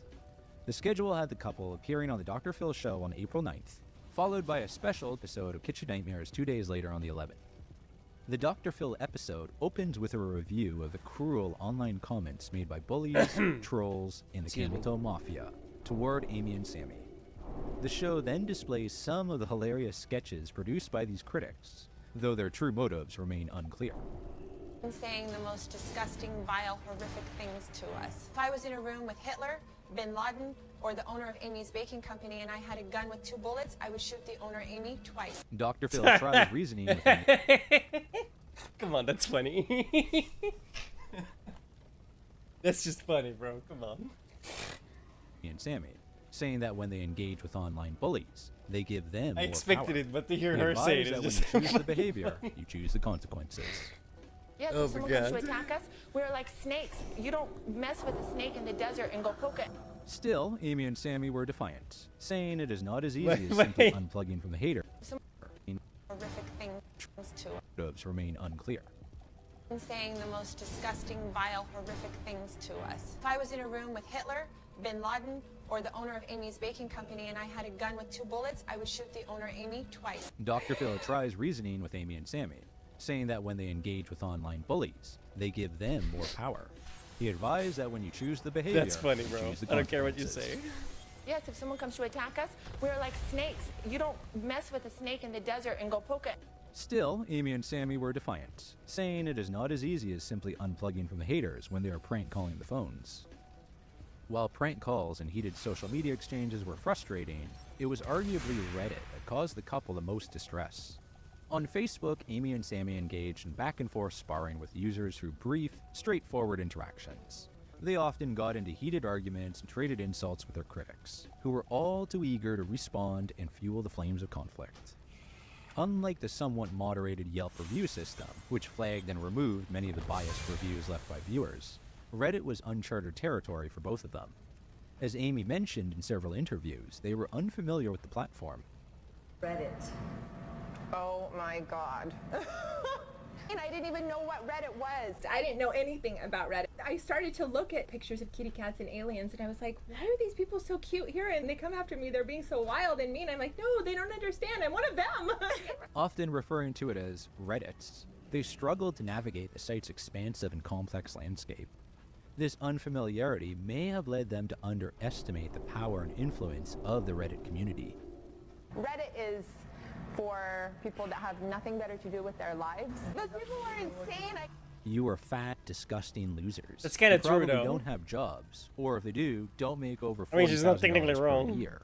Is Just how don't fuck Amy with them, put it you in know? a Facebook rant about the site. The couple didn't understand that Reddit users are a bright, savvy bunch. Many work in tech, networking, and the internet, and many earn 6-figure salaries.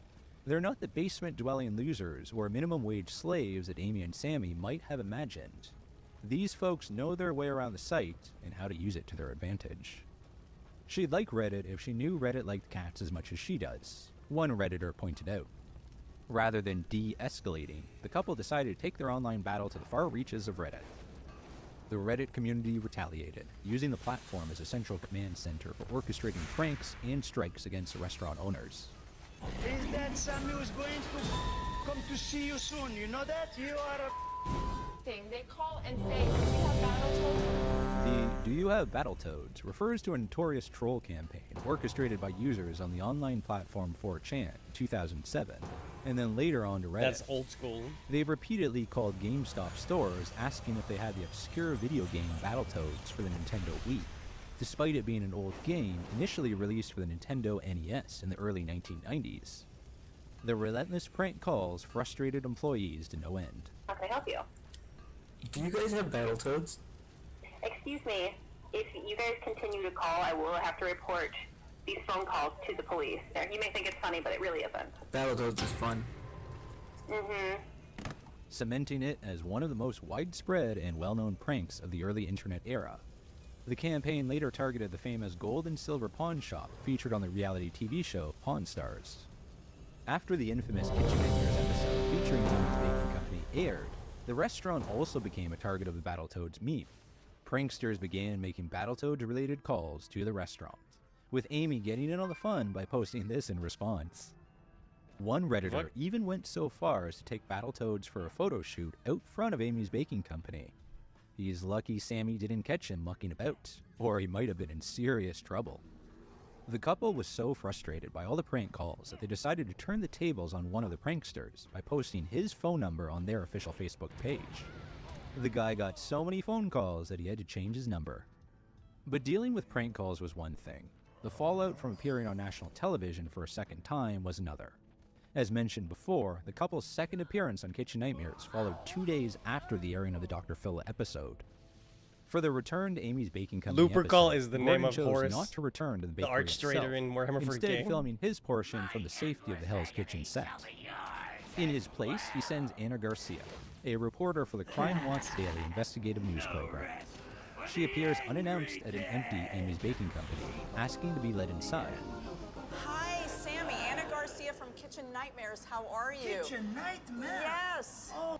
Amy initially refuses to talk, while Sammy demands payment for the damage caused by Kitchen Nightmares. No, you talk to me and I want money, because this time from Kitchen Nightmare I want money. You guys did make so much money because of us. They believe they were set up and the episode was unfair. Amy thinks the restaurant was filled with Yelpers and says they were defending themselves. She claims to be plagued by rogue customers placing fake cockroaches in the restaurant. The couple maintains they were hacked, while Amy says they didn't say those things, even though they could have said them. She says now, though, they won't hold back in the future, and we'll start to say those things. From this point, it will be total, unrestricted warfare going forward. We didn't say those things. Now we are, because now you have lit the fire inside of us. As for how the restaurant is doing otherwise, the ravioli is still frozen. But at least now they claim to pay the servers their tips rather than a flat hourly rate. The episode also features some never-before-seen footage. Which probably means they made make it to less the money final now. cut the first time. It's primarily exchanges between Ramsey and Amy in the kitchen. Ramsey tells her that not enough people have told her the truth. And that American she's and in tip denial. culture is so fucking weird. Amy says she's never had an issue before. Because your husband doesn't tell you. No, because I know. He's scared too. He's not scared of me. No, that man isn't scared of you. He's not scared of anybody. It also included more fan-created works, parodying the couple, such as the cartoon about Amy's cats.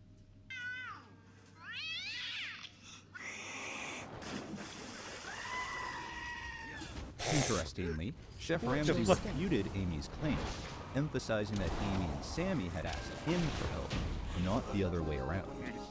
He used their submission tape as evidence to support his point, directly contradicting Amy's version of events. There is something I want to clear up. They asked me to come and help them. First thing he wanted to clarify to make everybody else think that we submitted a video asking for his help. He is a liar. He lied on national television. He lied when he said that we reached out to him and asked him for his help. We were contacted by a casting company. They asked us if they wanted to be on the show. The casting company, they were hired by Kitchen Nightmares. We never in a million years would have called Kitchen Nightmares and said, hey, we want to be on your show. They came back and they did a follow-up show without our approval. We didn't even know that they were coming. They just showed up one day and then never got paid for anything. We never gave them our authorization to come in, and now, as a result of everything blowing up is Gordon Ramsay and all of his GR mules. They have a name, and they're called GR mules, Gordon Ramsay mules. And I don't understand what the deal is, why people are look up to him and say, oh, he's the culinary god. We have customers come from Vegas, and they went to his restaurant there, and they're like, oh my God, your food is so much better than Gordon Ramsay's food. The local community, they haven't supported us. But all of the tourists, they support us. They come from everywhere across the world, and they are wonderful. And they come, they buy T-shirts, and they buy hats, and they stand outside and take pictures. They take their pictures with Sammy and I. Sammy, I got on this. I'm the one who's going to speak now. When I see Kitchen Nightmare, I say, whoa, Kitchen Nightmare, welcome, come here. Where is that mother? Where is he? Where is he even now? Where is his boss? And all his bullies. This is Sammy Buzaglo speaking. I live my life in the shadows. It is mules. Gordon Ramsay is getting what is coming to him. It's called karma. Karma is a bitch, and so are we. That was from the couple's second interview with Totally Driven Radio, which took place in June 2014. Not long after that, Gordon Ramsay announced that after 123 episodes, Kitchen Nightmares was coming to an end. In his statement, Ramsay mentions Amy's Baking Company, Galleria 33, Mama Sherry's, and Bonaparte's as some of his most memorable episodes. Amy was too pleased to announce the show's end during that interview. The show is over. Kitchen Nightmares is over. They announced on their Facebook page, it's gone. We exposed the show, we blew the lid off of it, and there's no more Kitchen Nightmares. That's it. Despite Amy and Sammy's apparent desire to move past the drama surrounding their appearance on Kitchen Nightmares with Gordon Ramsay, Yelp reviews from the summer of 2014 suggest otherwise. While they were still getting hit with prank calls, similar to this one noted by a Yelp reviewer who heard a prankster pretending to be Gordon Ramsay call in. Hello? Hi, Sammy. It's Gordon Ramsay. Did you hear something, lad? We do together. Can you do that? No, it's Gordon. They also seemed to continue to embrace the controversy surrounding their appearance on the show. Many reviewers noted that Sammy was still loudly discussing Gordon Ramsay in the Kitchen Nightmares episode during their visits to the restaurant. This behavior was a reoccurring issue for the couple. This pattern of behavior wasn't I new. know who's leading this fucking. Following the initial controversy with Joel's review, apparently I was. Other customers reported similar experiences. Reviewers at that time also mentioned Sammy loudly discussing ongoing drama in the dining room, annoying patrons just trying to enjoy their meals. In August 2014, Amy posted a photo with a message for their critics and the caption, "Fighting the online bullies." The drama at Amy's Baking Company took a sudden turn in September 2014. What began as an ordinary day quickly escalated, and an eyewitness called 911. Hi, where are you at? ABC Bistro, it's been frozen up and resolved, but the man came out. There was a man with a knife? A man with a knife, I believe, who seemed to be the owner of ABC Bistro. Is this that, what used to be the Amy's restaurant or whatever it's called, or? I'm not entirely... That's all right. Did he threaten with the knife? It sure did seem so. He just came out with it and was waving it around.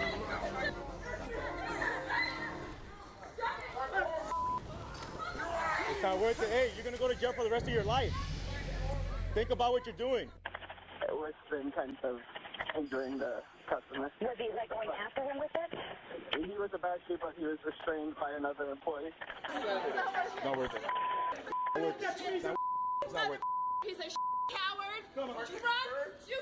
You They're at it again. The owners of Amy's Baking Company in Scottsdale caught on camera in yet another confrontation. This time, TMZ posting video of Sammy Buzaglo threatening to kill a customer with what looks like a knife.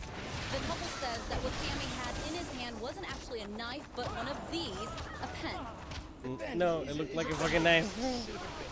He was drunk. Then it is my right to take out anyone who is drunk. He cannot come here. He can say, I saw the show, you are a piece of He was going just after my wife. And I said, no, I don't want them to touch you. And I have been screaming. Then I'm telling to all those bullies, they're wasting their time.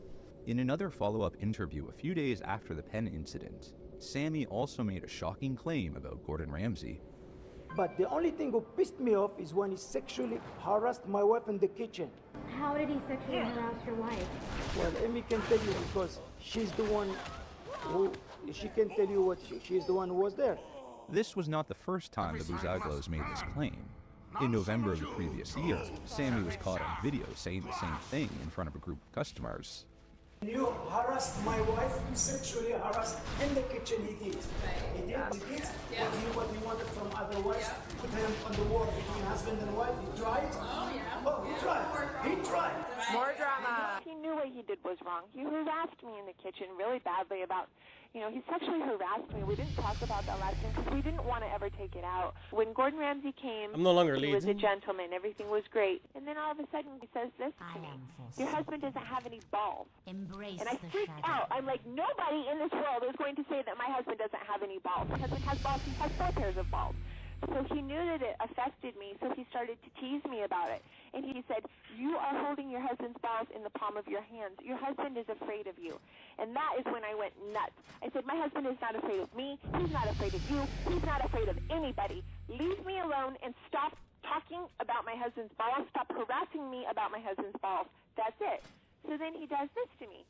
What do his balls feel like? Are they big? Are they hairy? He doesn't have any testicles. What are his balls like? And he gets down like on his knees, like puts his arms up in the air like he's cupping his hands in the air, looking like for me like he's holding Sammy's balls or something. I said, Sammy, he will not stop harassing me about your balls, your testicles. I don't want to talk to him about that. I wasn't going to allow anybody to harass me about testicles. I said, Sammy, he's harassing me about your balls. He won't stop. In late 2014, as another controversial year came to a close for the couple, you get 5 Amy seconds. said this 4, about Gordon Ramsay in 3, an interview. 2, I don't want 1. to talk about him, to tell you the truth.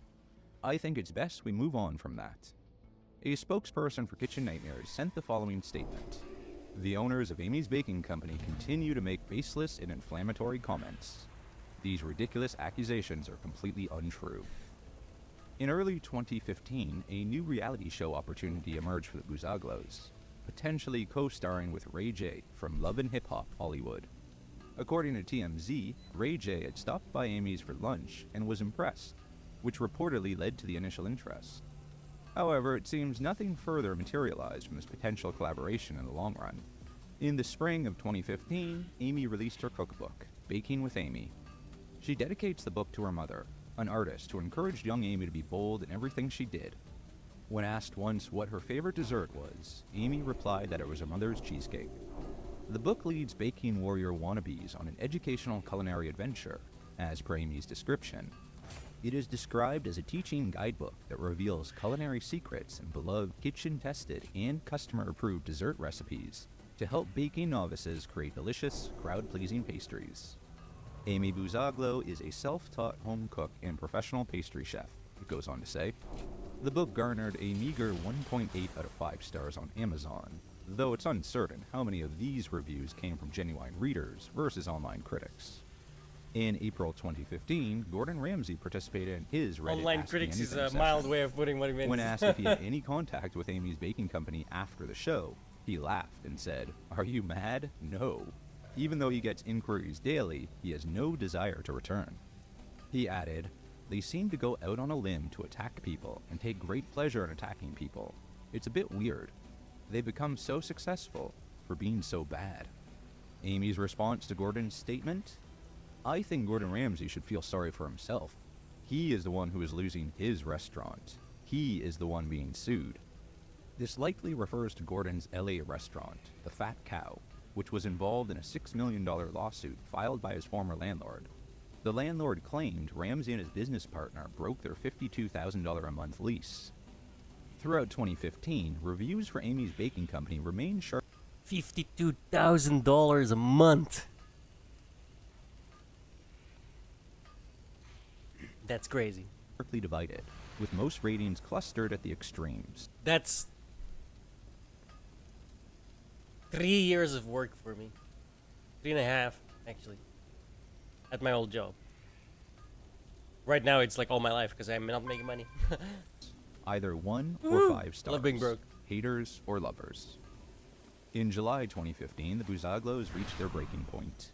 They announced to the Phoenix Business Journal their intention to sell Amy's Baking Company, signaling a potential end to their controversial journey as restaurant owners. The Buzaglos claimed to have a French buyer lined up for their restaurant, pending visa approvals.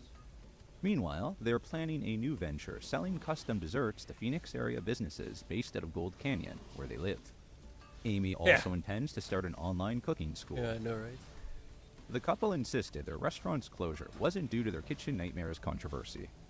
Instead, they cited ongoing disputes with their landlord over odors at their shopping center, blaming sewage problems, grease traps, and property management issues.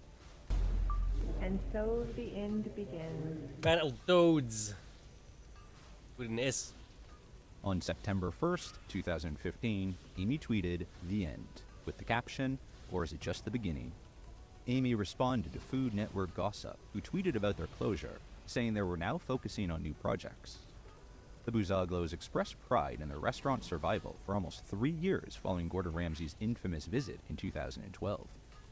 Soon, the couple was shopping for materials to build the commissary for their planned online cooking school. In October, they shared photos of marble slabs they considered for the baking studio. Amy dubbed this future workspace the Cake Lab, hinting at aspirations for a professional-grade setup. Amy tweeted not long after a video of Arizona along with the caption, "Another beautiful day in paradise. Hashtag Arizona, hashtag so blessed." I hate the Sammy I'm so echoed blessed a similar nonsense. sentiment a few months later in early 2016, praising their life in paradise. That's why it's somewhat surprising that the couple decided to leave Arizona and move to a small enclave near the University of California, Los Angeles, later that year. In an interview in late 2016 with Breaking Into Reality on AfterBuzz TV, the couple gave an update on the new chapter of their lives in California after Amy's Baking Company. Oh, tell us about the move to Los Angeles. Well, we sold the restaurant, like I said last year. We sold it. We didn't lose it. We didn't shutter it. Okay, all of the media, they've shuttered, and it's like, no, we sold it, but we were actually investigated after the show by the Department of Wage, Hour, and Labor for stealing our servers' tips. You know, there was nothing inappropriate done there. We were cleared of any wrongdoing.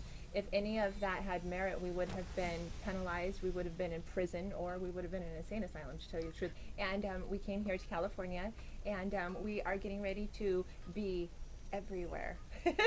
Our desserts will be everywhere. We're spreading like mushrooms. Amy's Baking Co. 2.0. Amy's on the go. Regarding the Instantly tip declined. issue Somebody and the clicked something wrong Change.org or petition that made it- resulted in an yeah. investigation, the final update on the page said that the state of Arizona released an official statement through the HMA Public Relations, revealing that no specific state law determines whether tips belong to the employer or employee when the employer pays minimum wage. Although the organizers were still holding out hope for a decision at the federal level. As hinted in the AfterBuzz interview, Amy launched Amy's Baking Company version 2.0 in 2017, offering a delivery service Why in does the it say Los Angeles 2007? area. It included a line of cannabis-infused desserts, which she shared an image of on Twitter not long after. At the heart of Amy's Sweet Magic, their online dessert delivery service, were desserts in a jar. This concept was gaining traction at the time due to its convenience in shipping. One example was their strawberry cheesecake, packaged neatly in a jar for easy transport and enjoyment. After moving to California, Amy and Sammy initially seemed to enjoy their new lifestyle. They embraced the beach life, a sharp contrast to Arizona's deserts. This new environment appeared to invigorate them, offering a fresh start away from the controversies that had plagued them in Scottsdale. Their negative online interactions diminished for a while as they settled into their new location. The couple was spotted at various events in their new city, including the Agents of Los Angeles Bash, where they were photographed mingling with other attendees. They seemed eager to immerse themselves in the LA social scene, sharing glimpses of their new lifestyle on social media platforms. Yet, by 2018, Amy began reverting to her more aggressive posting style, with statements like, "You are all nothing," reminiscent of Amy's Baking Company days. In March 2018, Amy tweeted at Gordon Ramsay and Fox TV, accusing them of bullying and harassment. This was in response to Kitchen Nightmares re-releasing the previously unseen footage, including their submission video and unreleased parts, once again. Everything from scratch, I would, and You can most of pull the the time wool I over do. your husband's eyes, but you can't do it to me. While Gordon didn't respond directly to Man. Amy's tweets, a month later, in April 2018, he jokingly asked if Amy's Baking Company was making a comeback when a fan showed him some homemade bunny biscuits. In August, Amy tweeted about a lawsuit against Ramsey, claiming he would soon be exposed and held accountable, using hashtags like #MeToo and Time's Up. Even tweeting to the then American president, Donald Trump, saying, "I was also victimized by the fake media." In fact, many people reported that Amy went so far as to appear in the comment section of YouTube videos and publicly attack the creators of the videos and their followers. There are numerous reports of this appearing all over the web, although it is difficult to tell which ones were genuinely Amy and which ones were fake accounts designed to look like the couple. Amy's return to a more negative online presence might have been partly due to the stress of Sammy's ongoing immigration case. After 10 years and a reported $250,000 spent on lawyers, the couple faced the reality that Sammy's time in the USA might end. In a last-ditch effort to stay in the United States, Sammy Buzaglo petitioned the Court of Appeals, claiming his previous lawyer had failed him. He argued that his old convictions from France and Germany shouldn't count against him, and that he should have been given a chance to apply for asylum. But the court wasn't buying it. They said Sammy's old lawyer did fine, and that he didn't have a good reason to ask for asylum anyway. Sammy's chances of staying in America went with this ruling. It was the end of the road for his immigration battle. Sammy is from Israel. We had been fighting Sammy's immigration case since 2008. So we had to go to immigration court and be told that we were being deported the day after Kitchen Nightmares aired. He lost all of his deals. In 2018, he was ordered to leave America, and he did. And I followed him. After 18 years in the States, Sammy Buzaglo was deported.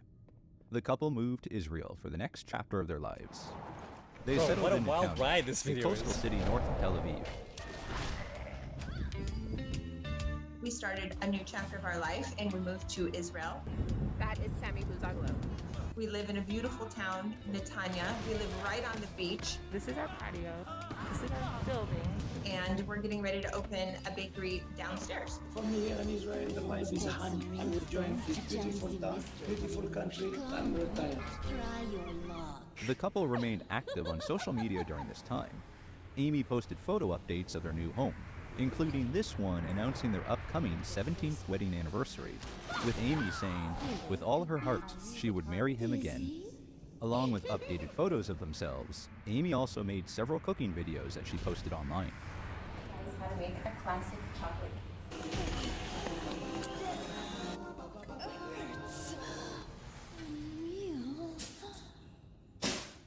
Flip it out. Put it up. Voila. My dear. Smooth it out. It appears we have Right visitors. down in there. Their deaths only serve to empower In a my 2021 summoners interview with the New York Post, their first in years, the couple shared insights about their time on the show. Amy claimed the production crew interfered by moving kitchen items around and undermining their point-of-sale system. The pair continued to deny various accusations, insisting they never took staff tips for one. I wanted to kill myself. What has Gordon Ramsay done to help me? Are we being robbed? I literally just wanted to die. They really made us seem like horrible people. When Kitchen Nightmares showed up, they took one entire day, turned every single thing upside down. We were used to going to grab something by habit, and they moved everything. They sabotaged Sammy's point of sale system. I wasn't receiving any of the food orders. Kidding me right now? They portrayed us as being defensive. They made it seem like I couldn't take any kind of criticism. They made it seem like Sammy didn't know what he was doing in the front. Sammy is completely disorganized. It looks like Sammy pushed the other guy, but that's not what happened. That guy pushed Sammy, and Sammy pushed him back. They wanted to do this for drama. Drama. They made it seem like my husband and I were stealing our servers' tips. The owner takes the tips. And that is a fact-out lie. I absolutely did respond to people, but the really, really negative things, they were not us responding. The production company illegally gained access to my computer. Thanks to someone who has helped me, I am capturing someone who is not allowed to be on my Facebook page. They are the ones who wrote those things, and they did it to create drama. I am the Dark Master. I've grown tremendously from this entire situation. There were a lot of things that I regret. I regret my behavior. You guys are foolish. I regret that the whole world had to see how I am when I'm severely defensive and scared. Sammy, what about you? It was fun. You are not normal for saying All that. what's happened for me was a joke. It's just a joke. Then, in August 2021, Amy posted this mock image of herself on her Facebook page, designed to resemble a Vogue magazine cover. A week after that, Sammy posted the same photo on his Facebook page, with the caption saying, Amy wanted to be a fake model, like her pastries, alluding to the fact that Amy's pastries were not made entirely by her, as she had claimed. In the comment section, Sammy further clarified, saying, she's fake, it's filtered, and that Amy left and turned whore in LA, were his following words. He concluded by saying that she didn't want to give him a divorce. One other poster said it sounded like she's money hungry, to which Sammy replied, yes. A couple weeks after that, in the fall of 2021, Sammy posted this photo and commented that Amy was doing it because she was looking for attention. When someone else praised Amy in the comments, Sammy said, good luck to her. Sammy also posted a letter written by Amy from several years before. I cannot tell you how very proud I was today to walk into Bravo Bistro with you at my side and introduce you as my husband. It was always my dream to return to Arizona, my home, with the man of my dreams. I want to make you proud, and I want to make my mother proud. She suffered so much, and all she ever wanted was for Lisa and me to be safe and happy. She ends the letter by promising Sammy that the business would succeed. With all of my love, now and forever. It seems like this letter must have been from around the years 2004-2006. He further went on to mockingly repost some of Amy's old Facebook posts, such as the I Am Wonder Woman post. Following this, though, neither Amy nor Sammy has been very active online. There have been no more interviews or media appearances. Amy removed portions of her social media postings, such as her TikTok account, which she had used for making baking videos, and many Facebook photos from her time in Israel and Los Angeles. Someone asked on the official Facebook page in 2023 if she is still selling cakes in Israel, to which Amy replied with a simple no. After splitting from Sammy, Amy returned to the United States, settling back in Arizona. Records show she filed for Chapter 7 bankruptcy in August 2023, under her birth name, Amanda Patricia Kirkland. This type of bankruptcy lets people sell assets to resolve debts. As of the last update, her case was still pending. Now, let's see what happened to Katie and Miranda, the two waitresses, in the 10-plus years following Kitchen Nightmares. Katie famously walked out of Amy's Baking Company the night of filming, never looking back. She's a poisonous little viper, and I don't allow people to have an attitude in my restaurant. What does she know? Who the hell is she? She is gone. Don't let the door hit you on the way out. After Katie's departure, Miranda's time at Amy's Baking Company was brief but eventful. Following Chef Ramsay's visit, Amy and Sammy became increasingly paranoid, believing everyone was against them. In a moment of impulsiveness, they fired the entire staff, including Miranda. However, the next day, they changed their mind and called Miranda, asking her to return. She agreed, primarily due to her fondness for the regular customers who appreciated her. This is my second visit back because you make your own pasta. It comes out beautiful. I would come back again and bring friends. Very satisfied. And the service was excellent. What is your name? My name is Miranda. Well, I'm very pleased to meet you, and you gave me excellent service. Thank you. Thank you so much. Miranda's second stint at Amy's Baking Company was short-lived.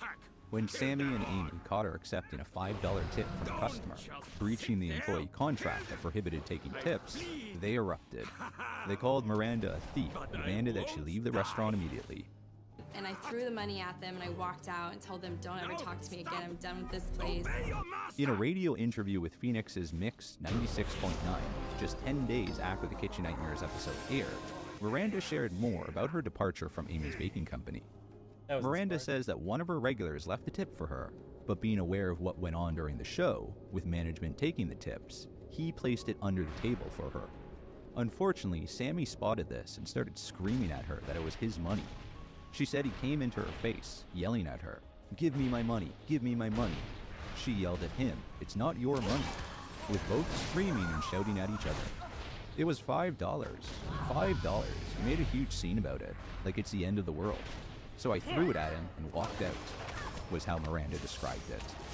Miranda said in the interview about the tips, "I was taking them, of course, because legally that's my money." She felt she missed much extra income by forfeiting her tips, telling the radio station, "Honestly, I've seen people tip pretty well there. I probably missed out on maybe $200 a day." Amy and Sammy disputed Miranda's account and sent the security cam video of the incident to Radar Online to prove their point. He did not yell at her, he told her to put the money in the jar and leave. She never threw it at him, and he never yelled at her. She is lying, was their response. Although the video is no longer available, the Radar Online team at the time verified that it showed Sammy and Miranda arguing at the cash register. Sammy can be seen waving his finger around, but he never gets in Miranda's face like she said he did. When Miranda took the $5 out of her pocket and left it on the counter for Sammy, Amy is overheard going ballistic, saying she wants to call the cops and have Miranda sent to jail. Amy and Sammy were outraged by Miranda's radio interview, in which she admitted pocketing tips. A source close to the Buzaglos claims the interview proves Miranda stole their money. Miranda is lucky that Amy and Sammy aren't vengeful and don't feel the need to prosecute her, the source said. It's clear she took advantage of them while she worked there. Also, regarding tips, no Department of Justice investigation ever materialized at the federal level. The controversy remained local, and no federal probe emerged in the long run. After Miranda left Amy's baking company, she got another job as a waitress at a local Cracker Barrel location, to which Amy commented, "Cracker Barrel? LMFAO, which stands for Laugh My Effin' Ass Off." There is also not a lot of information online about what happened to Miranda in the long run. Perhaps she wanted to remain out of the spotlight following the Amy's Baking Company fiasco, which is understandable. As for Katie, she certainly didn't let the wild and chaotic Amy's Baking Company experience detract her from getting on with her life. Just a few weeks after the episode aired in May 2013, Katie graduated from high school, headed off to the University of Oregon. She quickly became a die-hard Ducks fan. She definitely seemed to be loving college life. For a while, Katie was active on social media, sharing updates about her life post-Kitchen Nightmares. People were always commenting and curious about what happened at Amy's Baking Company. Katie was enjoying the change of pace in Oregon compared to Arizona. She traded in the desert for lush forests and scenic hiking trails. There's no... See, but here's the thing. They actually paid their guys a living wage. They were paying actual, like, between $8 and $12 an hour. And there is no law that says you can or cannot take the tips if you pay them an actual wage instead of like $3 an hour plus tips. So because they were paying their employees an actual amount of money, the tipping is in a gray zone. No, it's really not. I know, but that's what I make. I made $12 an hour. Broke my body for it as well, technically. No, literally. I literally broke my body for it. So, I understand what that means, $12 an hour. But, yeah. In my country, in my store, we weren't even allowed to accept any tips whatsoever. It's a little bit different because it's... Even though it's also a service industry, I was working in an actual store, right? Like a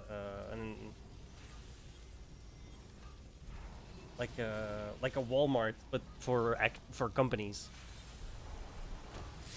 We were not allowed to accept any tips or gifts.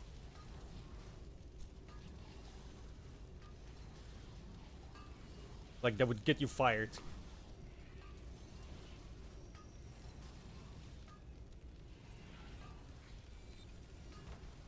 Well, it's in this case it can be seen as like a form of bribery to get shit done faster for them, etc. It's like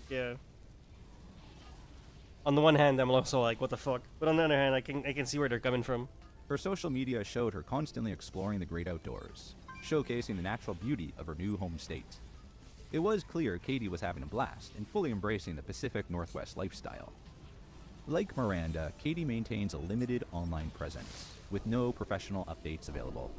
It's unclear what path their careers took after their time at Amy's Baking Company. Miranda and Katie endured significant challenges as 17-year-olds on the show, and experiencing such turmoil at a young age likely impacted them. This may explain why they have chosen to stay out of the spotlight more than a decade later. Katie's most recent life update came from her wedding in Germany's famously scenic Black Forest region.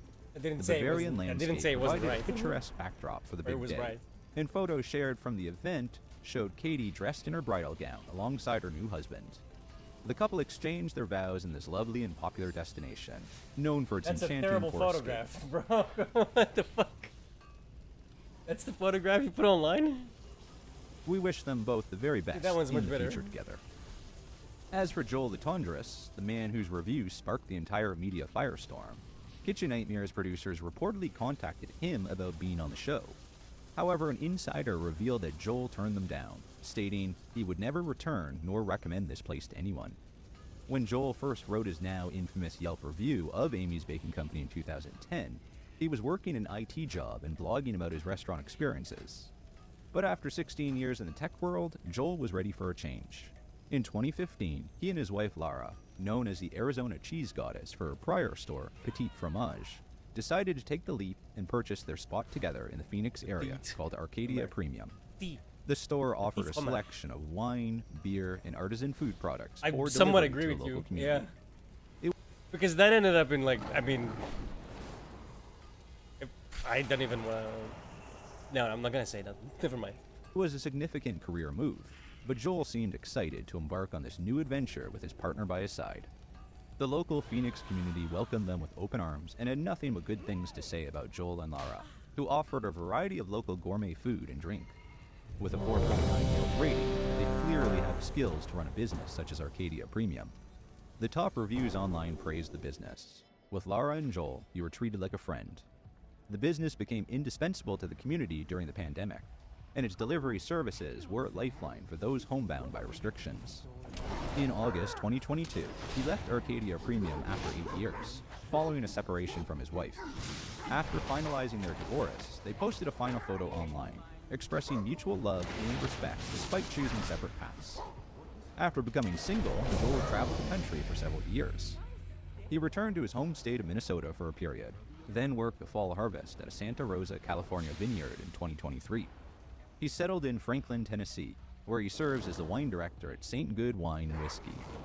Though he has weathered significant life changes, Joel continues to adapt and find new paths forward. The site of the former Amy's Baking Company location has undergone several changes since its closure in 2015. As mentioned, Amy and Sammy had a French buyer waiting on visa approval.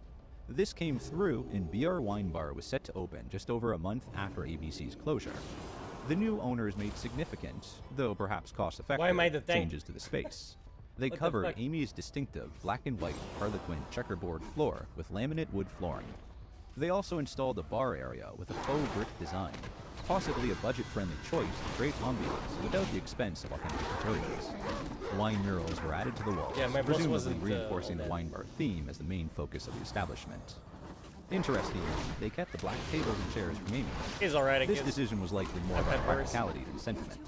Black furniture is versatile and hides wear, making it a sensible choice for a new business that was watching its budget. Amy's distinctive Gothic black chandeliers were replaced with more contemporary lighting fixtures. Intriguingly, photographs of Amy and Sammy taken shortly after ABC's closure reveal similar black chandeliers in the background of their new setting. This suggests that the couple may have retained these signature pieces when they left the restaurant, taking a part of ABC's unique ambiance to their new location. By late October 2015, BR Wine Bar had completed its renovations and officially opened its doors to welcome new customers. Amy tweeted, wishing the new owners of her former location much success. We encourage everyone to go try them out. BR Wine Bar initially fared better on reviews than ABC, with customers praising Bruno, the French owner. However, the success compared to their prior tenant was short-lived. Despite a rating of 4.6 out of 5 on Yelp after just over a year, they abruptly announced their closure online in December 2016. Even with the initial positive reception, this rapid turnover raises questions about the challenges new restaurants face, including its location and built-in notoriety. Following BR Wine Bar's closure, the location underwent another transformation. This time it was converted into the Grand Stand, a hamburger restaurant. The new establishment was inspired by and based on the original The Stand, a Phoenix area burger stand, and built a solid reputation Why am I over doing the so much years. damage compared to these guys? What the This fuck? change marked yet another shift in the identity of the former Amy's Baking Company space, It has to be. moving from fine dining to casual burgers, and likely aiming to capitalize on local nostalgia and the popularity of the original stand. The interior of the new Grand Stand underwent another renovation. The walls were painted white, creating a brighter atmosphere. The bar area was redesigned to suit the new concept. Some wall decor was added, likely to evoke the feel of a classic burger joint. Interestingly, the black tables and chairs originally from Amy's Baking Company were retained That's again. the longest we fought These against this versatile guy. pieces continue Mostly to serve because their I'm the one purpose, doing damage. proving a practical choice for another restaurant incarnation 33. in this ever-changing space. The grandstand offered a menu featuring burgers, shakes, and tacos. While several viewers noted that the burgers didn't quite match those of the original stand location, the restaurant generally received positive feedback. It achieved a favorable 4.3 rating on Yelp, indicating that the grandstand was well received by most customers. Despite all that, the grandstand was closed in 2019, just over 2 years after opening. Following its closure, the building underwent its most extensive transformation yet. The interior was entirely gutted from top to bottom, as documented in a video of the renovation process. In the footage, remnants of Amy's black and white checkerboard flooring, along with the logo from the previous tenants, are visible in the background. This thorough renovation erased nearly all traces of the location's prior occupants. The location was slated to become Rachel's Young at Art Studio, a venue offering art classes and summer camp programs for local children. The space was transformed completely to create a welcoming environment for children's learning and play, starkly contrasting its previous incarnations. Interior walls were added to divide the space. Despite pandemic-related delays, a renovation was eventually completed. The new design features bright, vibrant wall colors, with a faux brick wall adding texture. Rachel's Young at Art Studio remains open today, enjoying overwhelmingly positive ratings from the local community, marking a successful new chapter for this ever-evolving location. What's it? The Pita Jungle, located in the same plaza as Amy's I actually like that Company, book. standing in It's fun. stark contrast, Or cool. continues to And I thrive. like the way that it says "ooh" This constantly. location is part of a statewide franchise I that get it. recently marked its 30th I'm simple, anniversary. It remains open today, with reviewers consistently praising its healthy, delicious food at reasonable prices. The enduring success of Pita Jungle in this plaza serves as an interesting counterpoint to the tumultuous history of Amy's Baking Company's space. Amy and Sammy's current lives remain shrouded in mystery. They maintain an online presence, though less actively than before. Amy posts baking videos showing only her hands, while Sammy's Facebook posts focus mainly on local politics. Both have recently disabled comments on their latest posts, perhaps to avoid public scrutiny. The Kitchen Nightmares episode featuring the restaurant has achieved notable success, standing as the highest-rated episode of the series, with Bro, a that 9.2 mugshot's out of 10 only rating on IMDb. Though Amy's Baking Company is no more, its legacy lives on as a bizarre footnote in reality TV history, and a reminder of the internet's ability to create and destroy reputations overnight. Critics praised the episode, with one describing it as nothing short of amazing. It's a story that will likely continue to fascinate and perplex for years to come, serving as a warning to business owners and a testament to the strange, unpredictable nature of viral fame. This is what people really want to see. I think that people need to understand we kind of reinvented reality TV.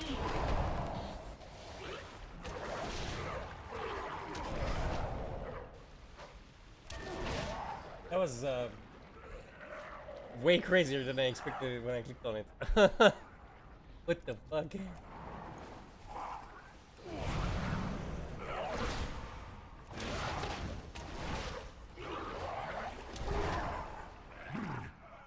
bitter. Just a drop of honey and a cane of sugar and maybe some. I didn't expect where that would end up. More corn.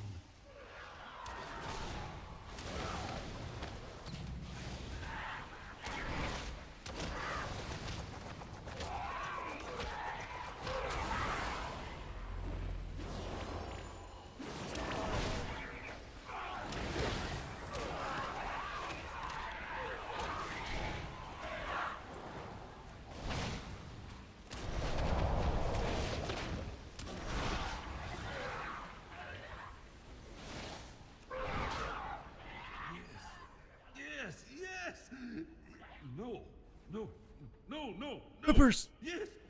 No! Peppers!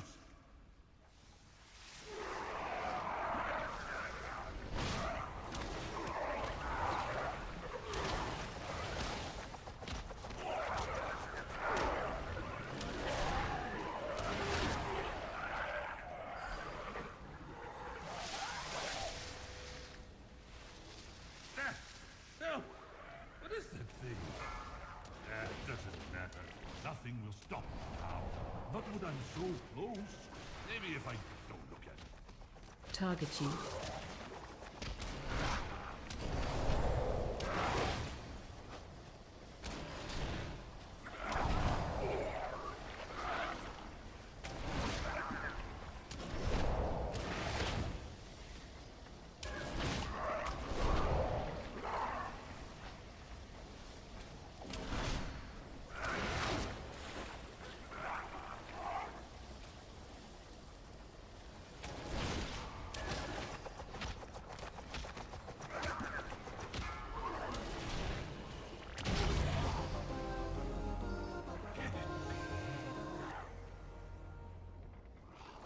Such harmony of flavor, such heady aroma.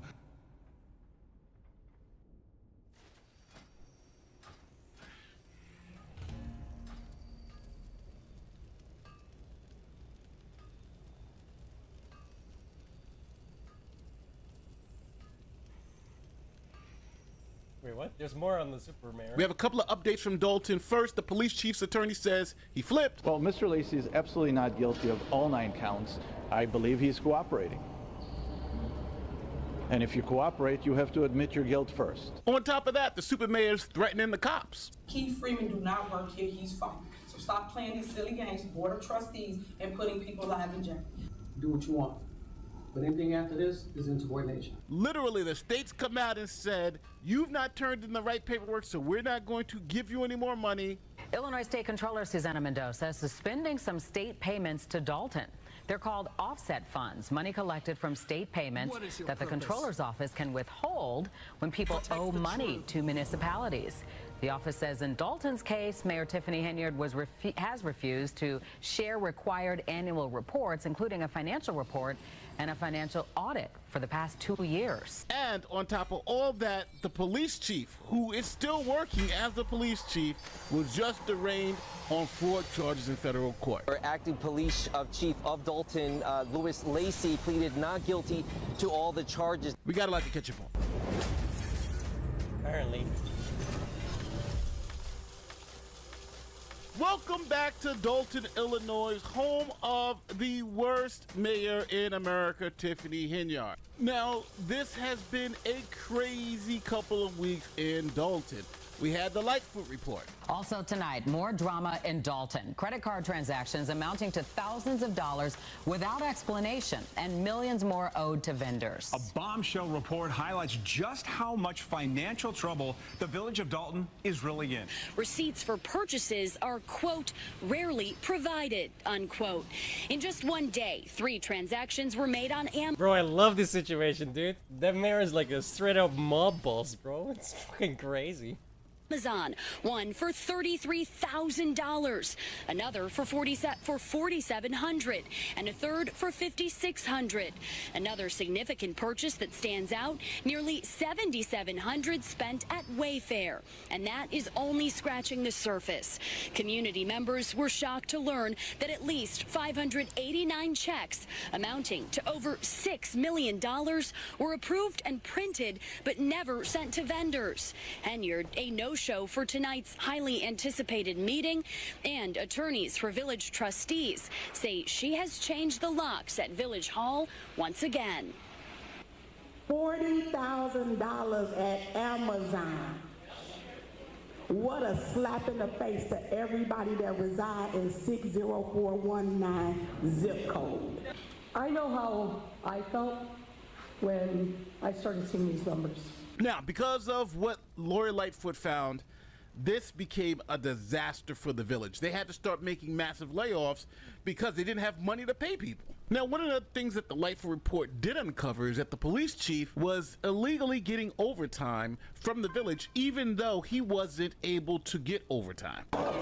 That reaction was to the staggering police officer overtime. 2 officers making more in overtime than their base salaries last year.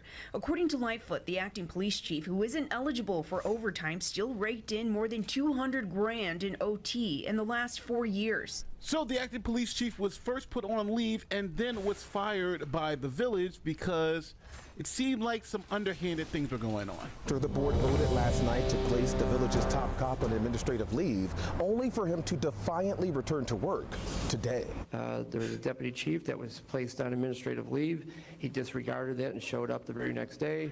He then received a notice that he was terminated, and he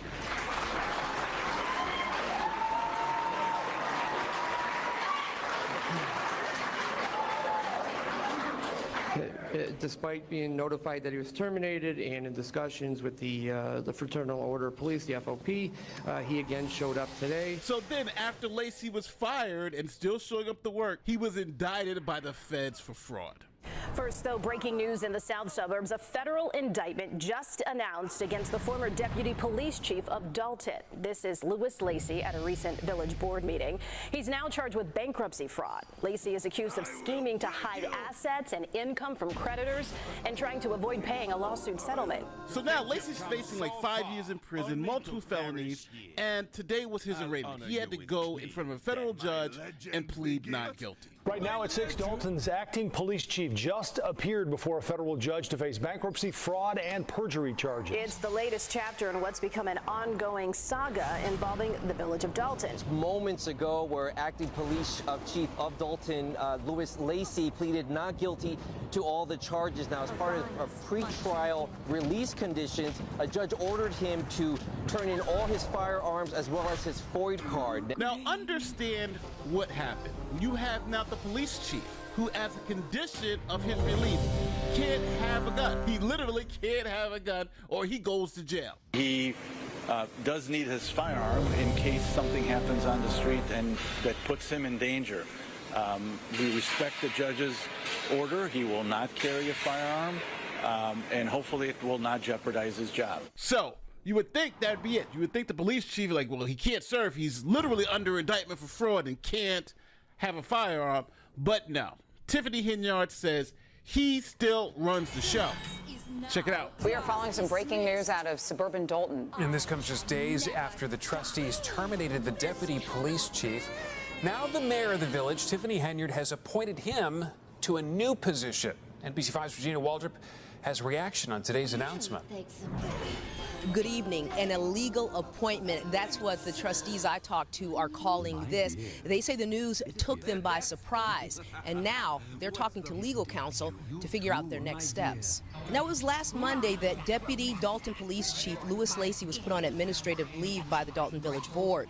Trustees say he returned to work the next day and was later fired for insubordination. Then today, trustees say they got word that Mayor Tiffany Henyard has now appointed Lacy as police chief without trustees voting on this appointment, and they say Lacy has also not been sworn in to the position. Mayor Henyard wasn't having it. She insists Lacy is still the village's top cop. Dalton police officers and commanders received an email summoning them to a mandatory meeting with Mayor Henyard and Chief Lacy. Soon after, Freeman fired off a reply that read, Louis Lacy is no longer employed by the village of Dalton. Mr. Lacy is not allowed in any spaces reserved for employees without an escort. So then Henyard and the chief then went into the police department and had a meeting with all the top cops, threatening them with insubordination if they didn't do what Lacy said. Now remember, Lacy's in a federal indictment, can't hold a firearm, but she still wants him as police chief. Here's the footage. WGN Investigates obtained video of Henyard telling police commanders this afternoon she and Lacy are still running things. Chief Freeman did not work here, he's fired. So stop playing these silly games, Board of Trustees, and putting people's lives in jeopardy. Do what you want.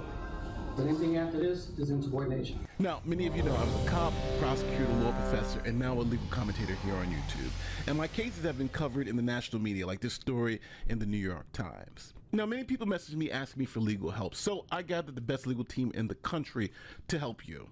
Now, if you've been injured in an accident, visit us at NateTheLawyer.com or contact us at 571-NATE-LAW. We handle many different types of cases, from hair relaxers that contain harmful chemicals like formaldehyde, or if you're a first responder who is using the aqueous film-forming foam that's been linked to cancer, you should contact us as soon as possible. Now, we specialize in accidents, medical malpractice, and defective drugs and products. So why choose my firm? Well, the consultation is free, the advice is free, and we only get paid if we recover on your behalf.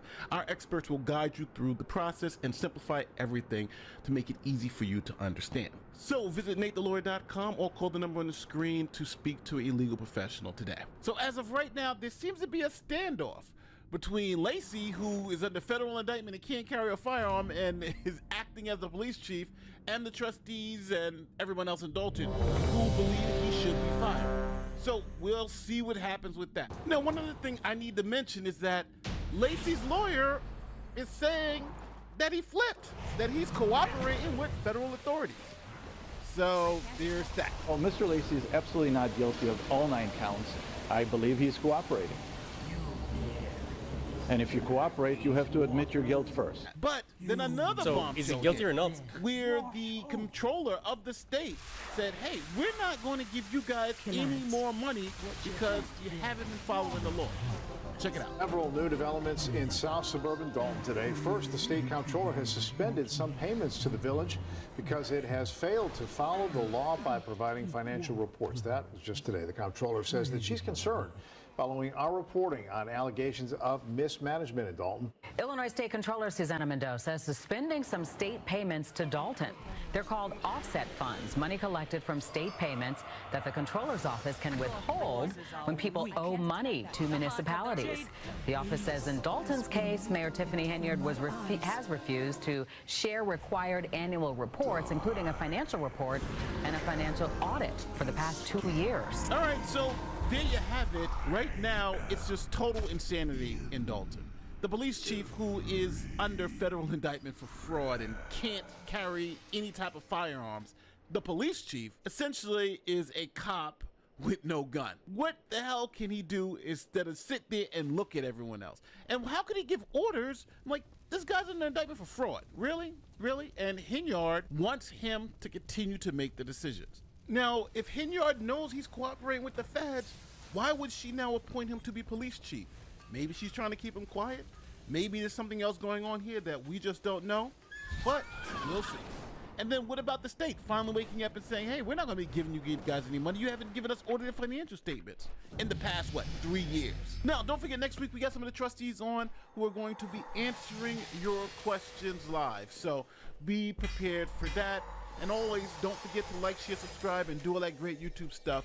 Now, for the 70%, or 65 to 70% of you who have not subscribed and are listening to my voice right now, really, you're at the end of the video and you can't just hit the button.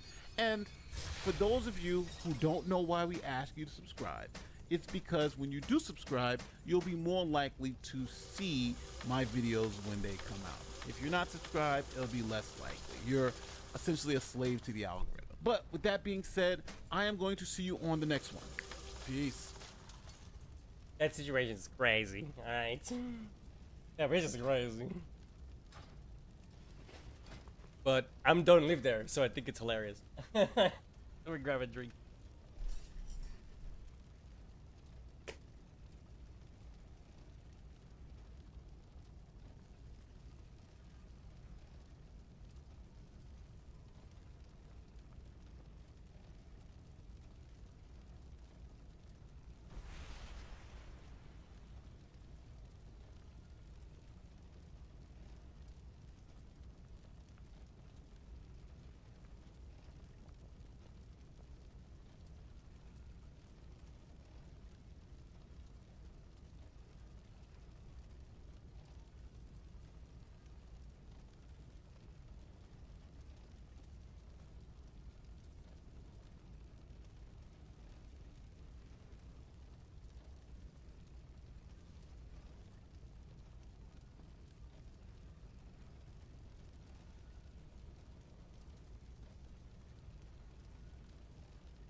don't know, man. For real, for real.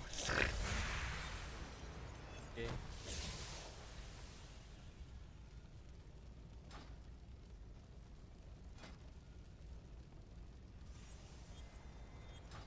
Play some Borderlands.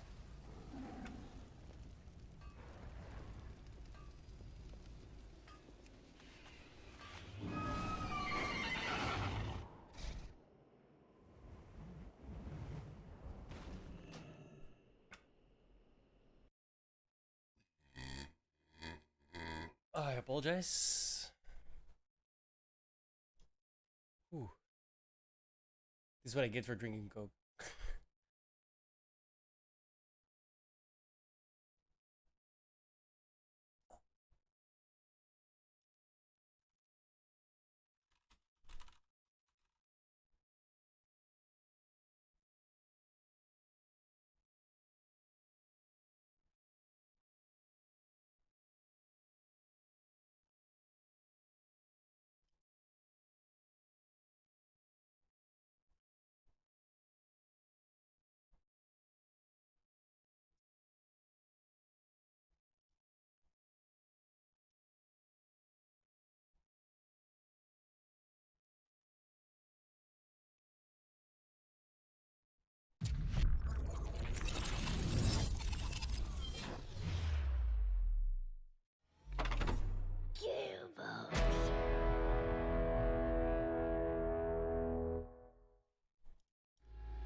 Yeah.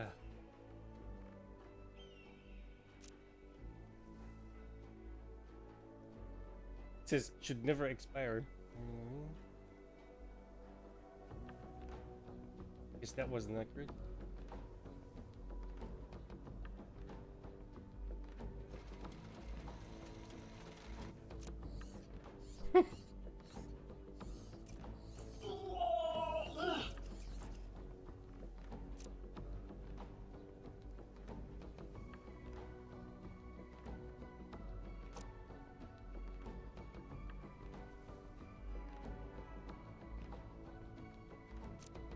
Wonderful.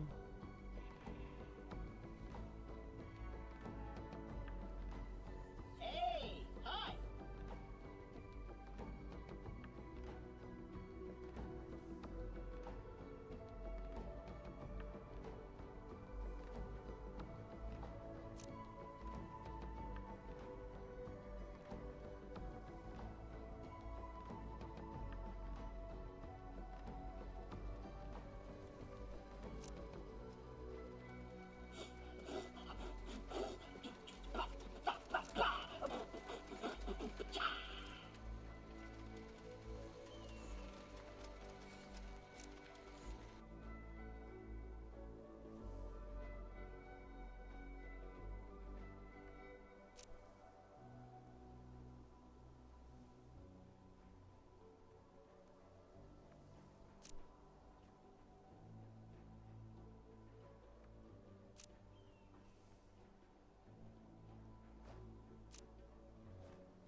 Oh, that's the one I just entered.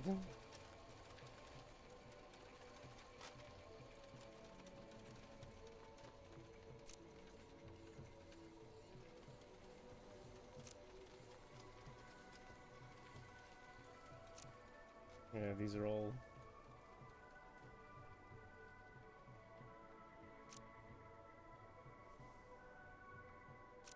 Too bad.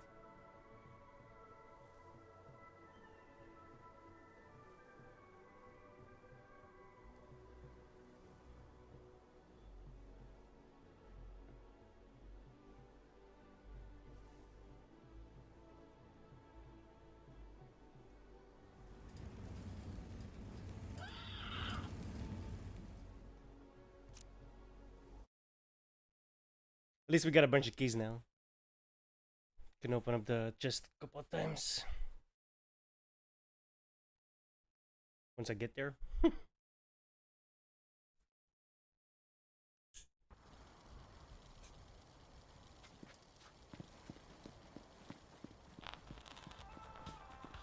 to check out our sleigh of the day. Well, thanks, John. Unless you're looking for trouble. King of the cat.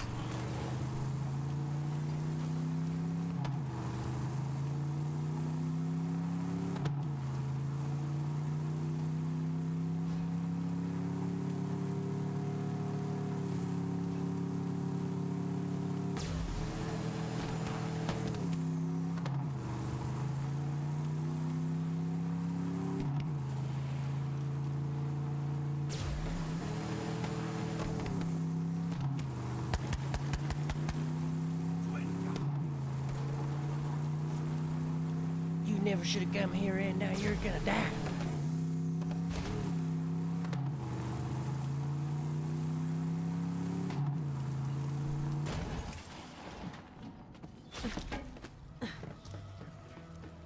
Als het bonk zegt moeten stoppen. If it goes bang, then that's when you stop.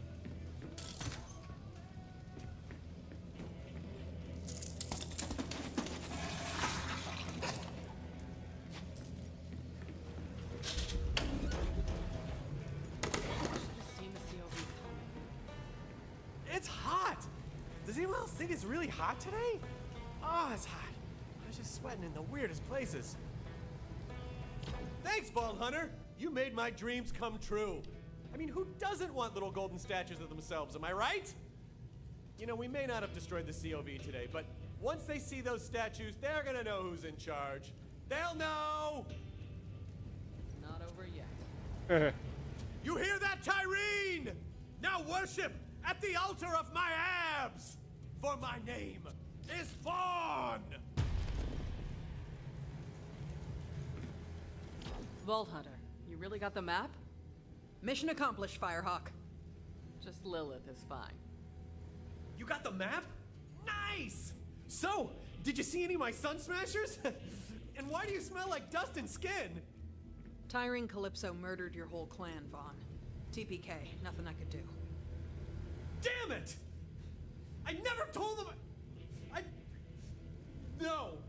Sun Smashers never cry. If Tyreen Calypso wants a blood feud, she's got one. Blood feud! I knew the COV Oh, he's only was once? dangerous. Fuck. It's even worse than I thought. Oh, okay. At least you got the map. I didn't think I'd ever see this thing again. It's not just a map, though. We used this to open the other vaults on Pandora. Every vault needs its key. Well, let's take a look. Been a long time. Bro, some of the characters in this game are amazing.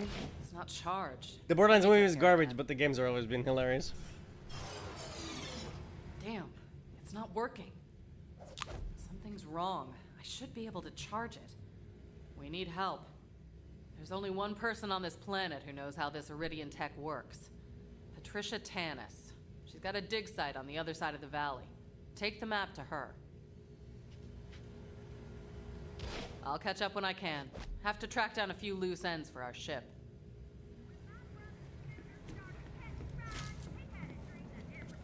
It's a ride!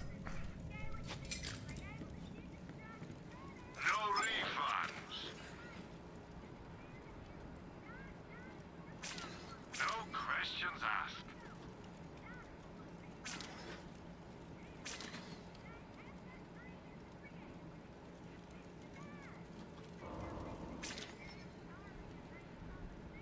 some money. Now why not spend it?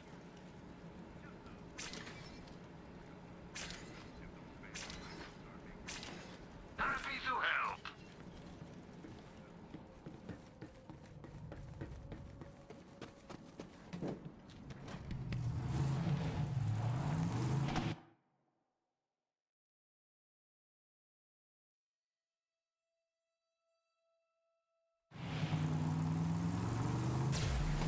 Hey, superfan! You sure you picked the right team? I mean, I get it. We all grew up wanting to be vault hunters. But I'm not a follower like you. I'm a god. And my followers will do anything I ask. Oh, here, quick demo. Hey, you! Cut off your favorite leg. Oh, Tyrene! I didn't say both. He cut off both. Now he's trying to stand on his stumps. 1 sec.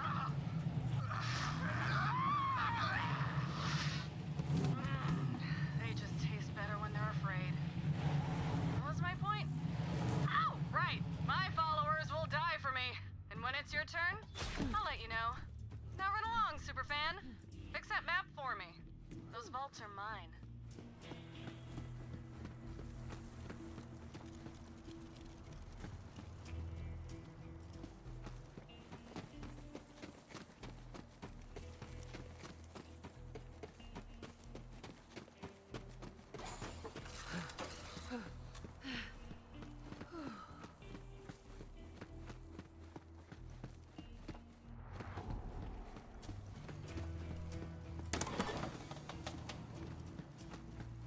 Hello, person trampling my valuable and irreplaceable dig site. May I help you? Are you Tannis? I am. You must be Lilith's new vault hunter, and you found the map. I suppose congratulations are in order. That was it. Well, let me take a look.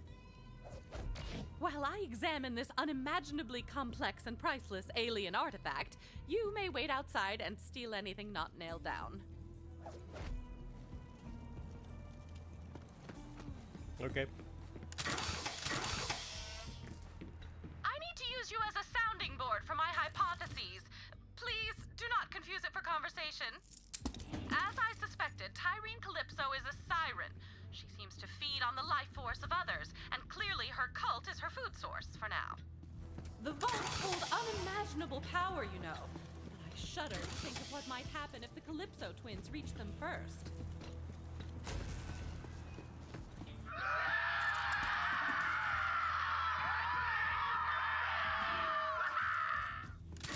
Do you hear screaming, or am I having another one of my episodes? Could be both, but we definitely have company. Incoming! Hey, superfan. You fix the map yet? Just hand it over and you can join our family. But wait, what's that? You don't want to? Okay, give me a chance. Real bummer. So long, Crimson Traders. Troy's Crimson Traders. Nice. Anyway, my brother's gonna broadcast your death on the Echo Net. So don't, say anything stupidly heroic. I'll just dub over it. Lilith, if you're listening, bandits are attacking my dig site, and it's not the sort of breakthrough I was hoping for. I'm on my way. Vault Hunter, don't let them anywhere near Tannis or that map. COV incoming. Iron Cub's got claws! Sort of. Can't let them get the map. A little bit. I played 1 and 2 and pre-sequel. I don't really remember too much from this. Oh, you're gonna die. Bits and pieces. Keep fighting, I didn't finish it, that's for sure, because I don't have these things. This time! I am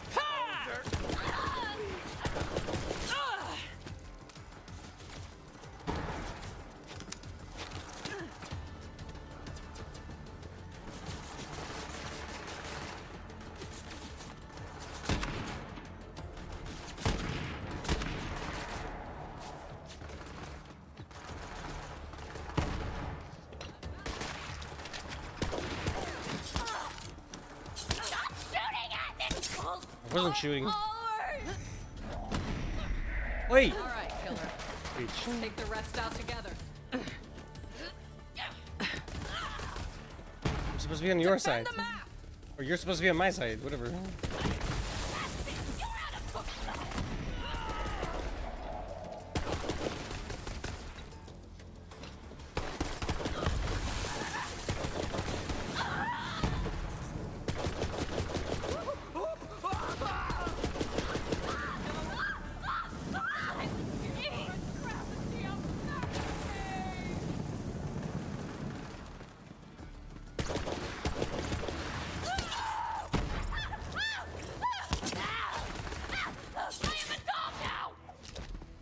Tannis, are you okay?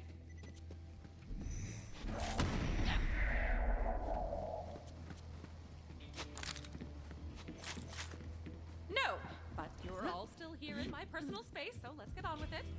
Tell me you got the map working. I did what I could, Lilith, given my vast intellect but limited resources. Shall we give it a go?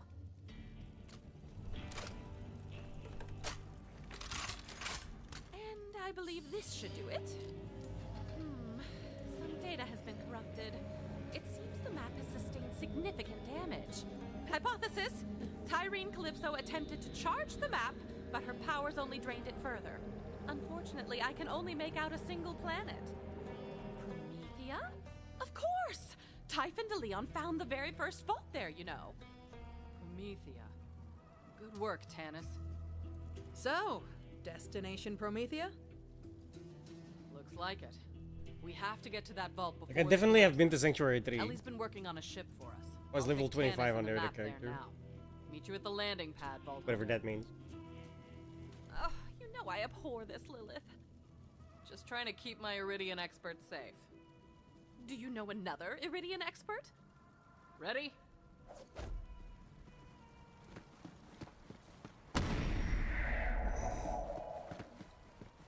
Couldn't have taken me with you.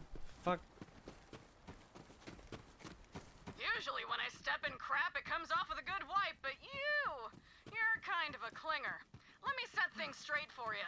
That map and every vault on it is my birthright. You don't understand a thing about the vaults or what they're even for. I do. We're the children of the vault. It's a family thing.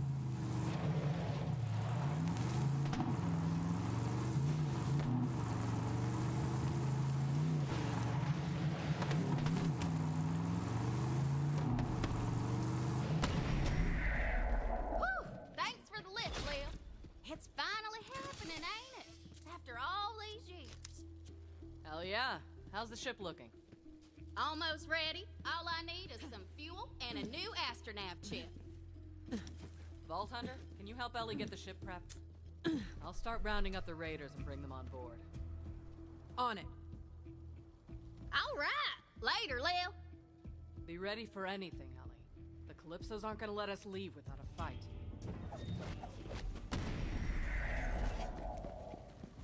I got something special for you, BH. That vehicle over there's my biofuel rig. And it ain't picky as to the source. Just run over some bandits and skags to fill her up. Environmentally friendly, right? Hop on in, Vault Hunter.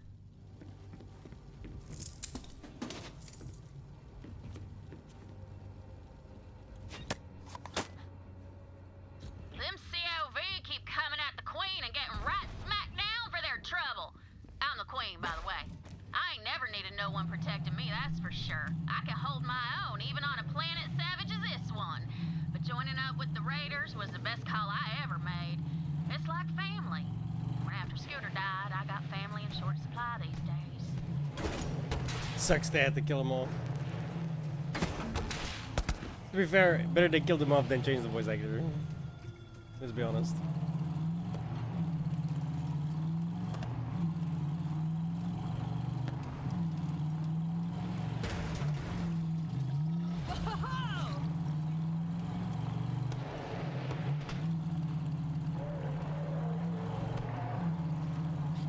See? Turns them right into biofuel. I'm trying to expand the Catch a Ride franchise and corner the sustainable fuel business.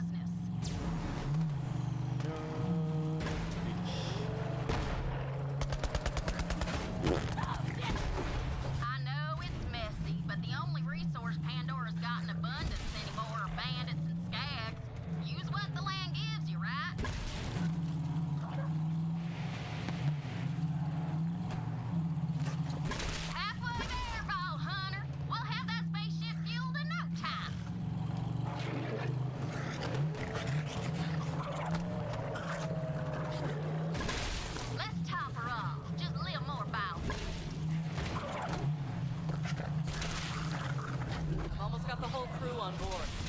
get that astronav chip. We're taking off. Skag.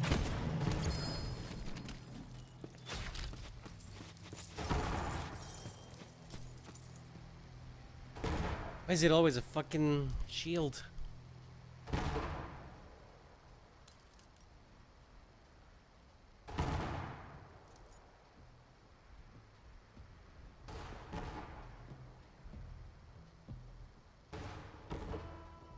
It's gonna take this one.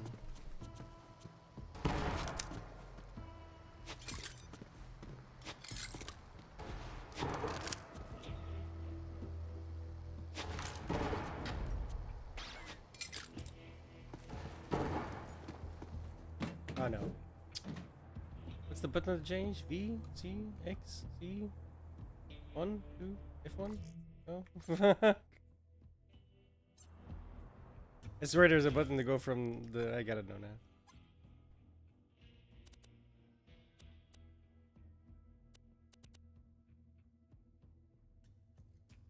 Q.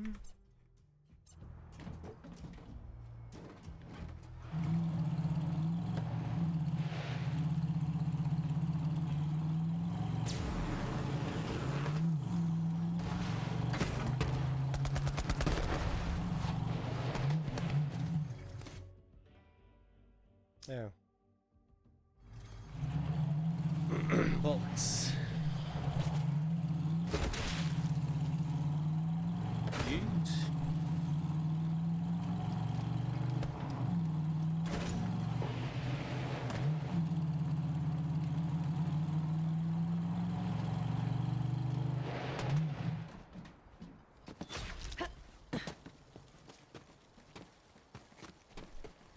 Shred that soldier!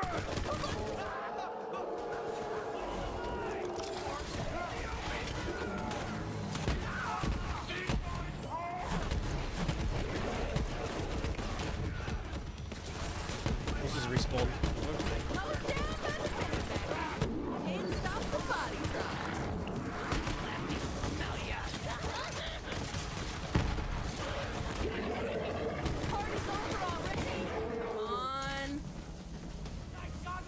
But I can still see you! Next! It's not mine! I am invincible!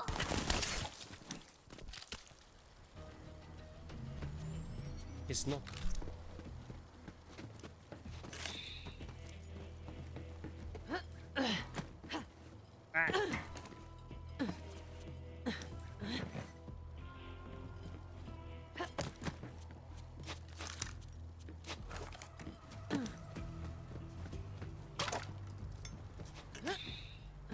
What is this? Oh.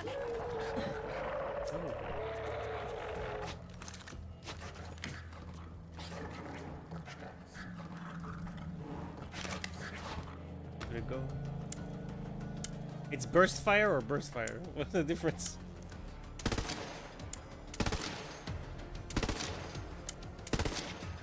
Okay. Double tap and triple tap.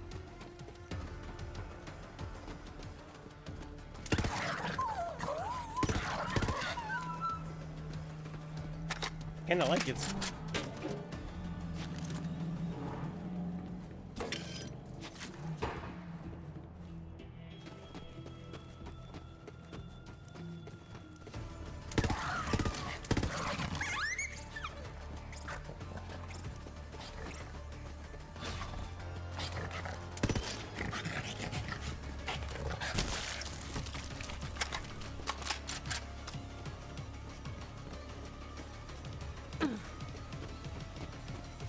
Green light! Madras will give you a green light. I'm getting this vibe that you don't really get what we're doing here. Let me learn you real quick. See, my brother and I were born into a cage. Dad told us it was for our own good, that the rest of the universe was full of bandits that would tear us apart. And when we finally got free, turned out he was right. Bandits as far as the eye could see. Bandits were the biggest untapped resource in the galaxy. There are billions of them across the borderlands. Human wreckage left over from the corporate wars. They're broken, but we make them feel special, so they fight for us and die for us. Because they finally have a place where they belong. A family. My family. The universe is theirs, as long as they obey.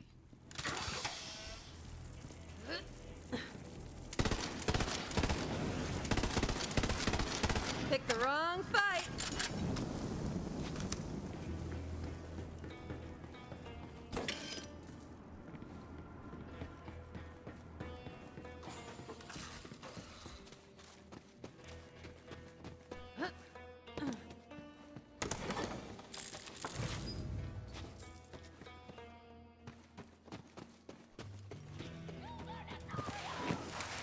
Calypsos protect us!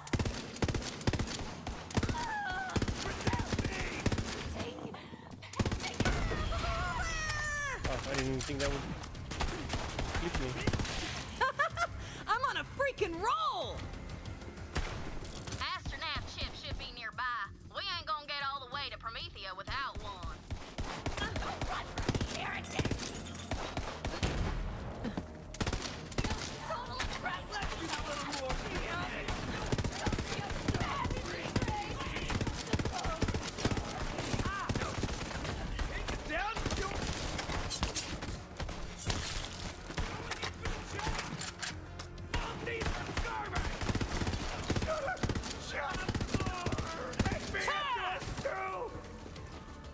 Yo, Ellie, got that astronav chip.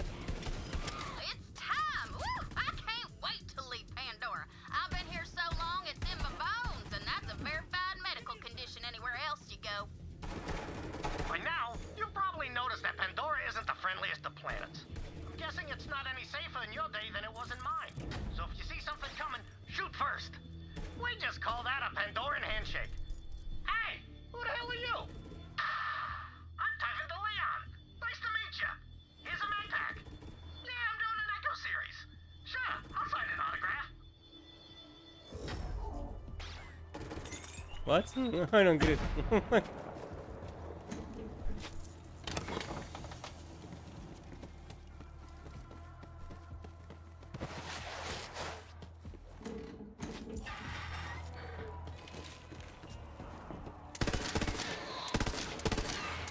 And boom goes the dynamite.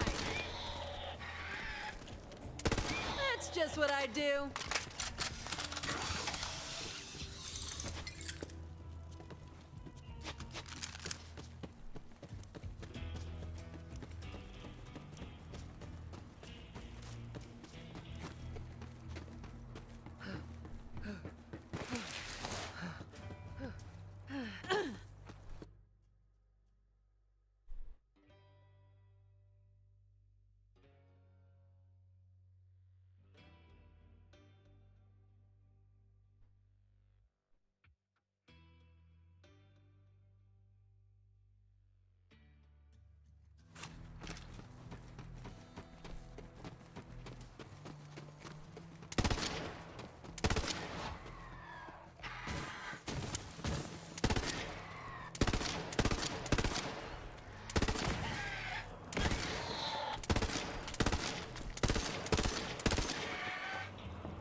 Apparently I have mail.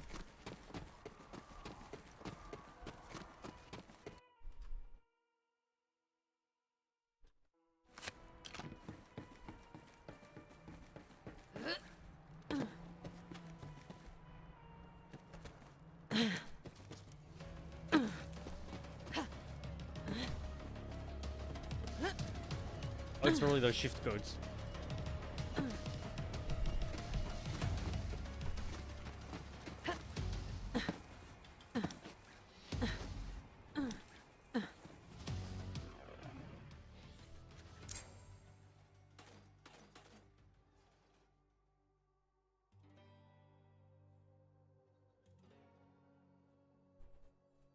Still don't know how to use this.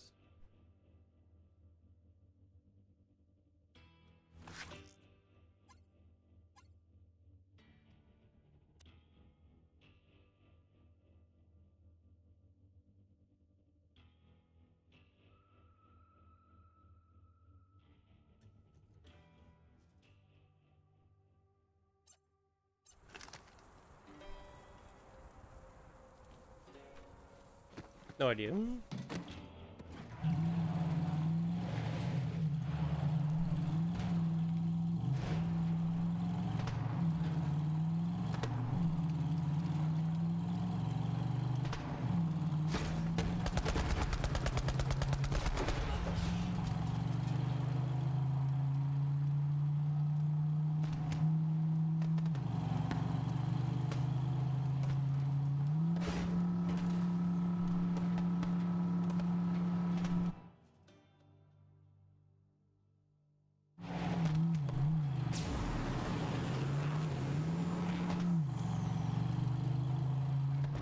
Just park the rig right there, BH. One sec, I'll get to fueling. I can't believe we're going to Promethea. It'll be good to see some new sights and lay some new lows. Gonna teach them city boys some things they only see in nature documentaries. She's fuel. Ready to go, killer? I'll take that one.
So confused.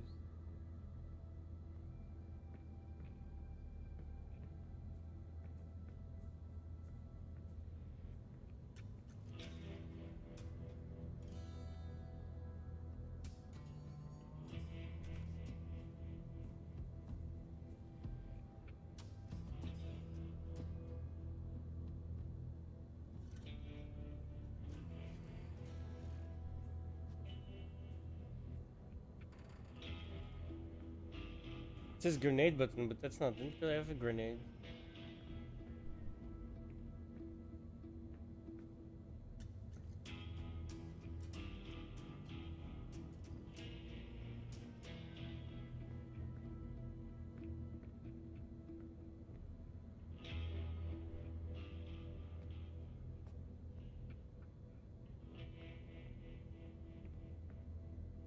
That's a little confusing.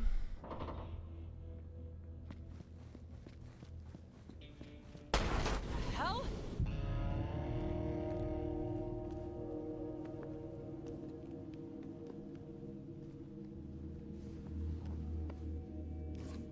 Firehawk, just give me the map. No way. Go! Let's do this! Got it! Oh.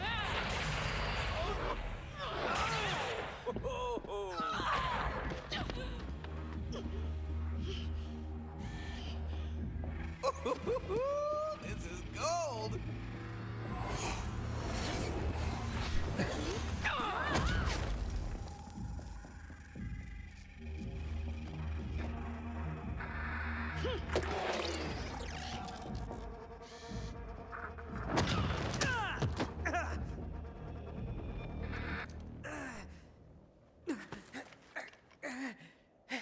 You're a siren? Yeah, well, runs in the family. I'm the siren. He's just a parasite. Literally, when we were born, our father had to cut him off me. Now I'm the only thing keeping him alive. What are you doing? I can leech the power from any living thing. Even you, Firehawk.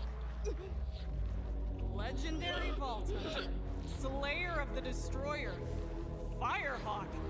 So many titles, so little impact. Well, I've taken your powers. Might as well finish you off.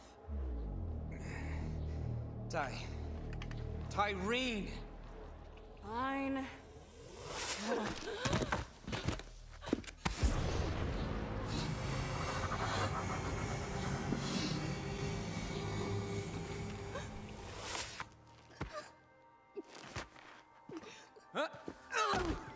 Man, you should have seen your face.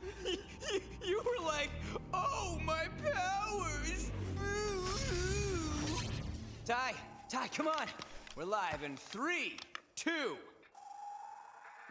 What is up, brothers and sisters? God Queen Tyreen coming to you live. We got something real special for you today. Your #1 most requested murder. It's the great heretic herself, the Firehawk. Well, look who got plucked. Smile. Let's give this Firehawk thing a try. Where my Radiant dear followers at? Ha! Loving it! But that's not all. Our path to the Great Vault has been revealed. Next stop, Promethea! Don't forget to like, follow, and obey. Don't feel bad, Lil. All legends have to die. You had a good run. She's like 25. I guess? That's just something people say. I don't really believe it. All right, let's get out of here. I want to see if Katagawa is good on his word. Leave the scraps to the dogs. Bye-bye now. Thanks for the map. And your powers. I'll make sure to finish what you started. Later, Firehawk. Or whatever you are now.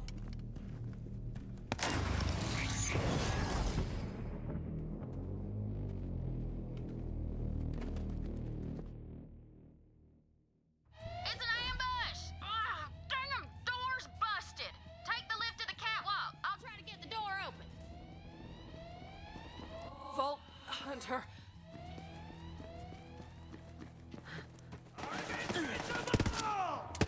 I need more death for my lungs! I am the beast, and you're the mule!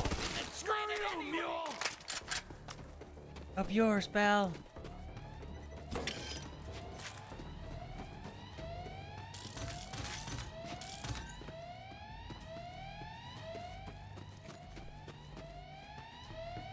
I knew them COV sumbitches wouldn't let us leave Pandora without a fight.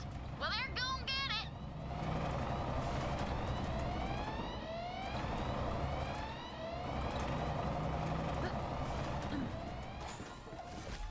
Vault Hunter, help me. We need backup!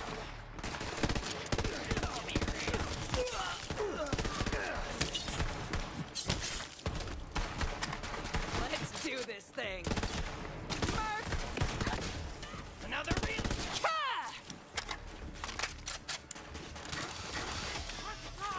And I'm the captain! My lord!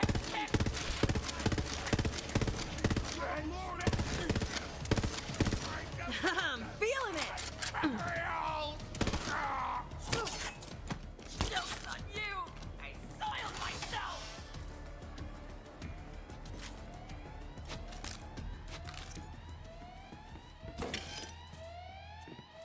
Get down there, VH! Lil needs us!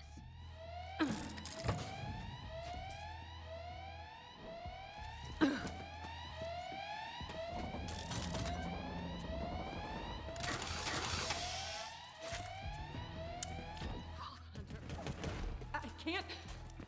Look what those bastards did to Lil! Kill him, VH! So many things I never will! Scrap! Scrap! Truly, all is permitted!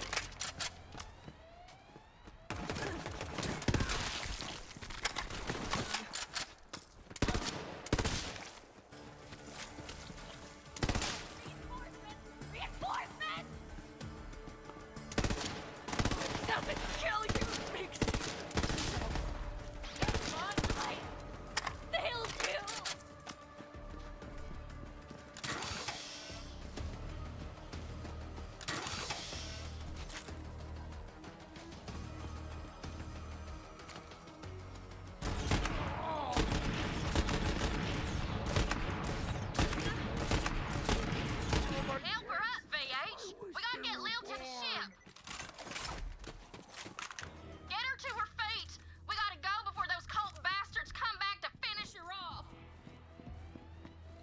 What, you want to die in the dirt? I've got you. On your feet, Commander. Thanks, Vault Hunter. I'll be all right. Let's get to the ship. Vault Hunter, over here. You hold on to that Look who got the fucking door open. Ugh, this is bad, but now ain't the time to talk it through, amigo. We gotta get the hell out of here, and that ship is the safest place I know. BH, get on the ship. We gotta get out of here before more of them COV some bitches attack. Some bitches.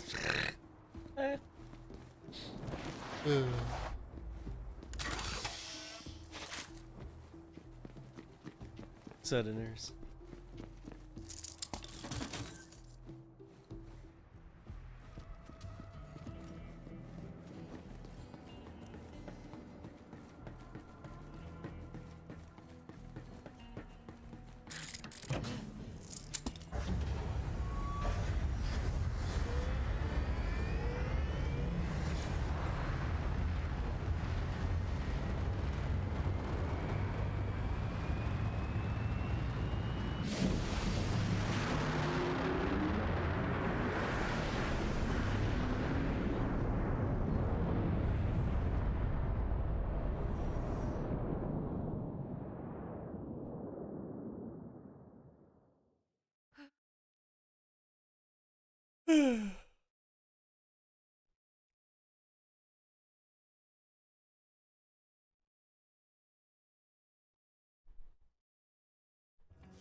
Lil, what the hell happened to you?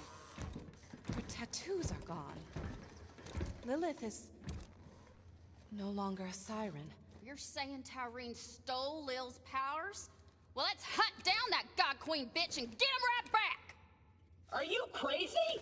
I say we stay here and build a fort. To Claptrap's point, can we really take on the Calypsos in our current state?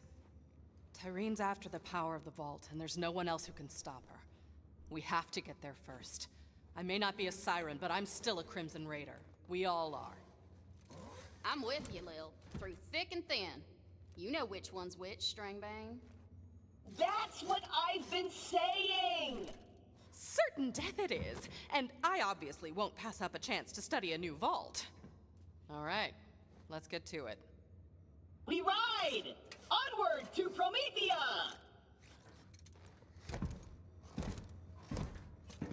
Hey, Lil. Bad luck to take a ship out of orbit without a name. She's already got a name. Sanctuary. 3. Vault Hunter, over here. Tanis isn't wrong. Tyreen is more dangerous than ever. She's got an army, the map, and my siren powers. We're gonna need all the help we can get. Claptrap, what intel do we have on Promethea? Promethea, a shining metropolis and the home of the Atlas Corporation. It's the most technologically advanced planet in this arm of the galaxy. Atlas, huh? We'll have to convince them to help us find the vault before the Calypsos do. Killer, plug in that astronav chip so we can set a course for Promethea. Can't go wrong with classic style.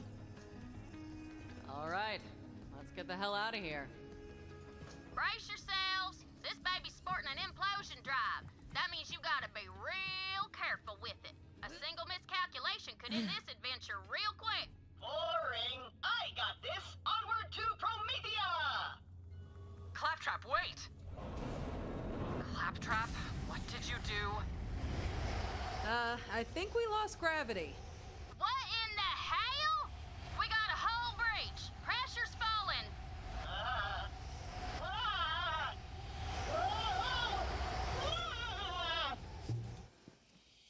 That's weird. I'm not showing that hull breach anymore. That's because the only thing standing between this ship and space is my ass. My ass saved all your asses. One sec, y'all. I'll reboot the grav generator. Oh, no. Ugh. Not my kind of flying. Glad that's over. Damn it! The drive's busted. Nav and propulsion, too. Until we get our systems online, we're dead in the sky. Ellie, how long's that gonna take? Keep your skinny pants on, Lil. I'm working on it. Do what you can. Fast. Vault Hunter, go check on the rest of the crew. See if anyone needs help. Claptrap, keep your ass in that hole.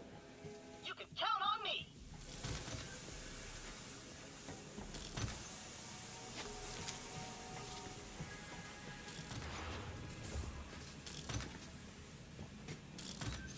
I'm gonna be honest, I thought Sanctuary was a city. That's probably Borderlands 2 then. No, because then you fly away with it. Oh, I'm thinking of pre-sequel. Yeah, I was thinking of the pre-sequel.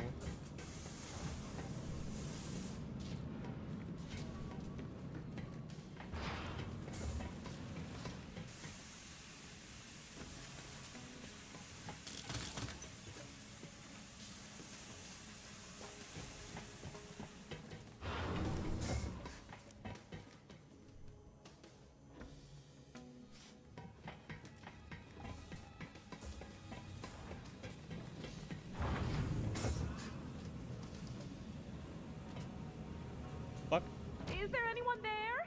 Hello? Follow the clinical sound of my voice. Where you at, Tannis? Don't worry about me. I'm all right. Just staying warm. The thermal control system malfunctioned during the hull breach. You'll need to reboot it. Somebody watch Star Wars. Such curious internal organs.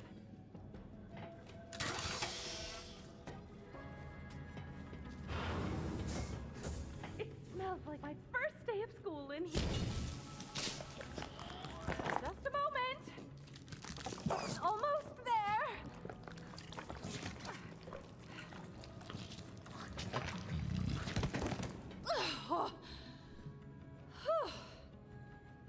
How'd you get in there in the first place? Like a fleshy sleeping bag, although I do feel a bit viscous.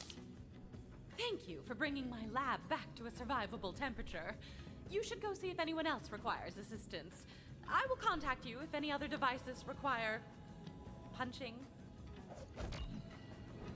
Get 'em.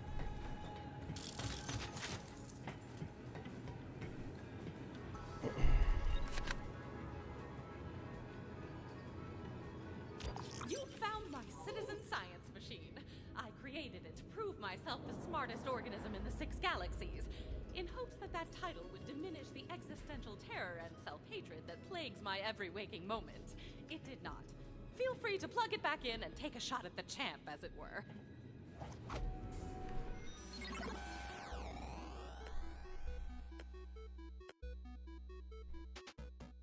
Hey folks, this is Mayim Bialik, actor, PhD scientist, researcher, and your favorite person. Today, I'm here to talk to you about video games and science, and how we can grab both by their necks and make them kiss, consensually.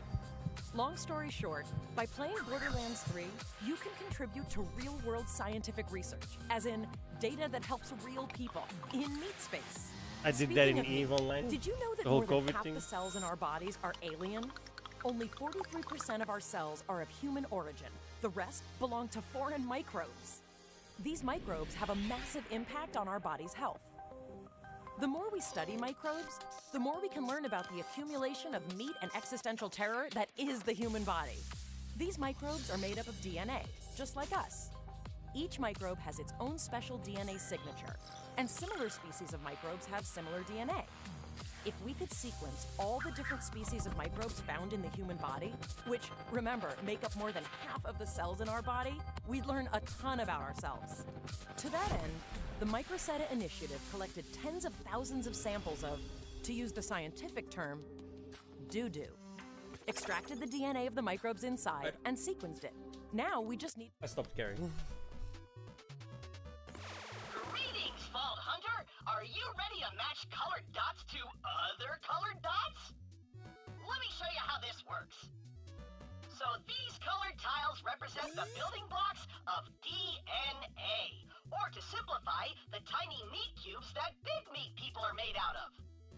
So if it helps, just imagine those blocks as small multicolored hunks of steak. It does not. Your goal is to align them with the guidelines on the left. You could push the tiles upward by inserting tokens. Now shove those beautiful meat babies!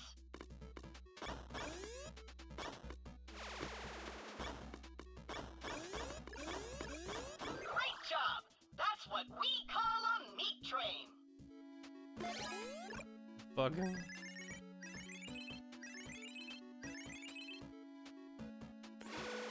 an effort to quantitatively prove my intellectual superiority, I installed a scoring system into this machine. Et voila!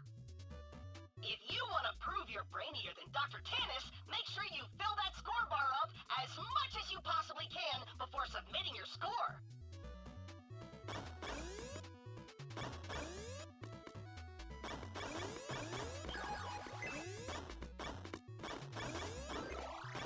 Not entirely unimpressive. You've still got quite a ways to go to beat my top score, however. So, up to now, you've been able to fart around with as many tokens as you want, but now, the real challenge begins. See these tokens? These are your reserve tokens. You need to think really hard about where to put them.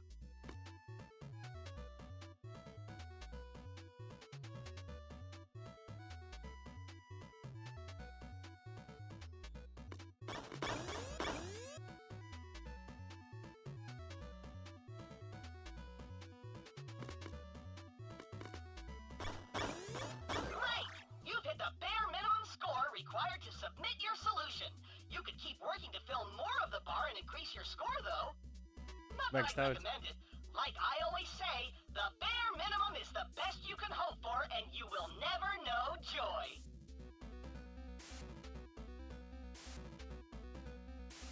I literally can't go higher though, because these are already above them.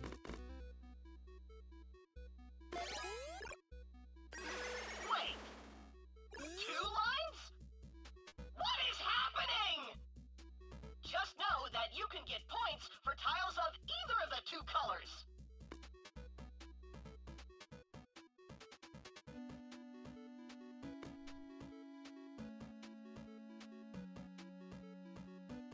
As you can see, it's literally impossible to get every single tile to line up. Just do the best you can.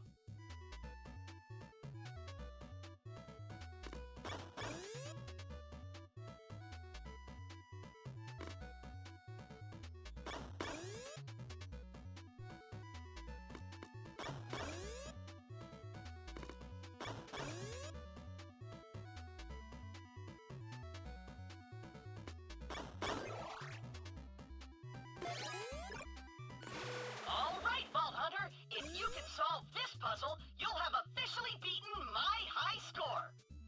So, maybe just turn the game off and walk away forever. This is all I have.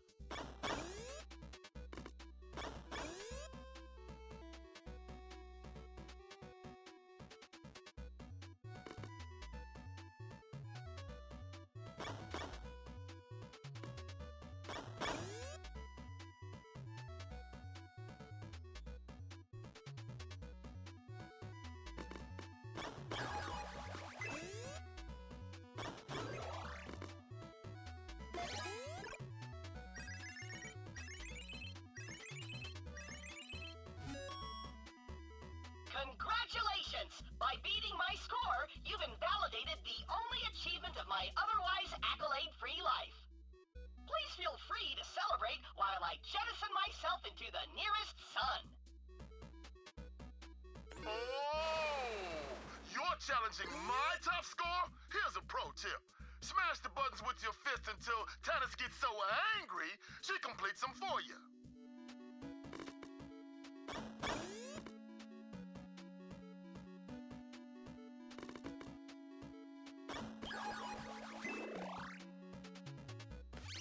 You punch those buttons nearly as good as me.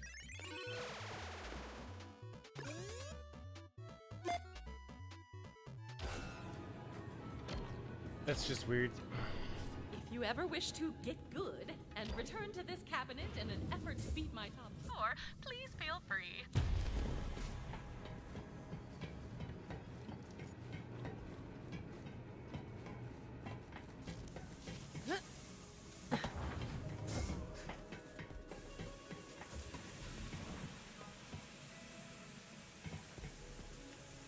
This thing on? Test, test. Hey, Vault Hunter, have we got an opportunity for you? You don't want to miss it!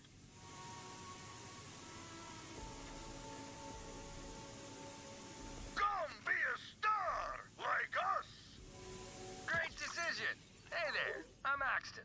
And I'm Salvador. And together, we're the expert hosts of Arms Race, the new hit cooperative reality murder show. It's a bullet-laden bomb-ass bonanza of blood, sport, and booty. What makes you guys murder experts exactly? As former all-time great vault hunters ourselves, we're uniquely qualified to commentate on people killing each other. Also, cash flow's not so great right now, and I'll take just about any gig that pays. Enough talk! You can fast travel right to us. No spaceship nonsense required. Us old schoolers never got a spaceship. In our day, we spent all our time on one planet and we liked it.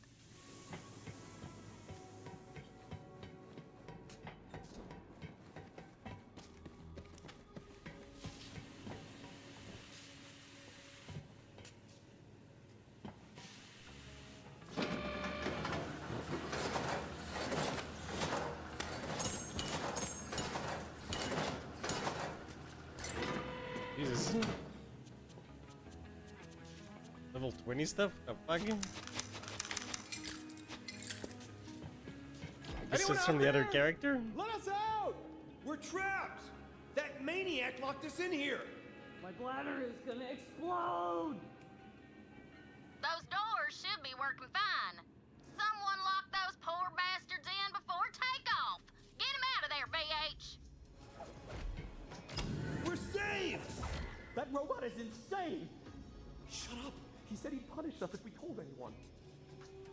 Claptrap, did you imprison our crew? You mean the intergalactic interns/slaves? Of course! I locked them all in a small room to ensure their unwavering loyalty. It's Management 101. I'm gonna say this once. No slaves. No slaves for a week. Got it. Recruit, since I can't use my prison cells anymore, I guess you can use one as your personal bunk. Enjoy, Recruit. Maybe I'll come by and admire/judge your room's feng shui later.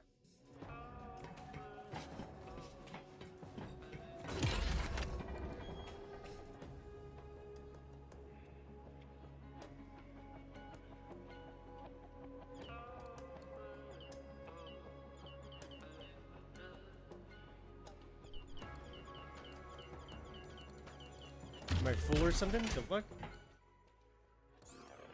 Oh.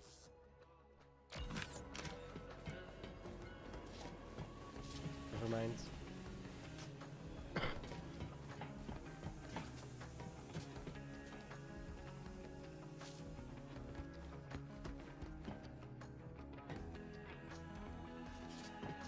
Where can I tell how many I have?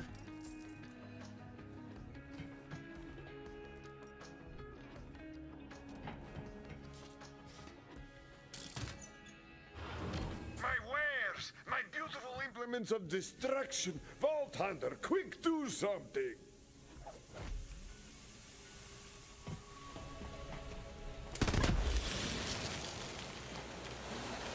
Thanks, but my firing range is still on fire.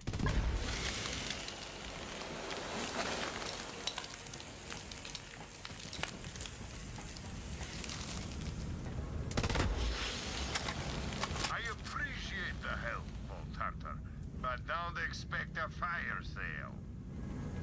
Nice going, Ball Hunter. I found the problem. Blown entropy accelerator.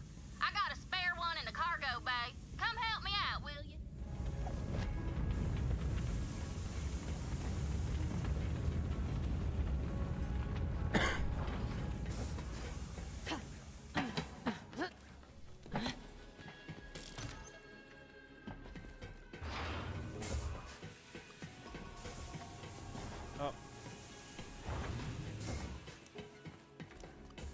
Well, I didn't say nothing when I was there.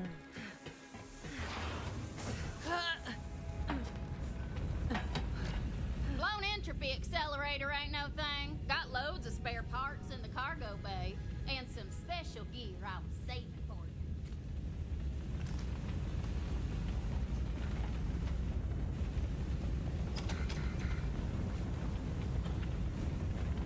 Oh, hell. We gotta cut our losses and vent the cargo bay.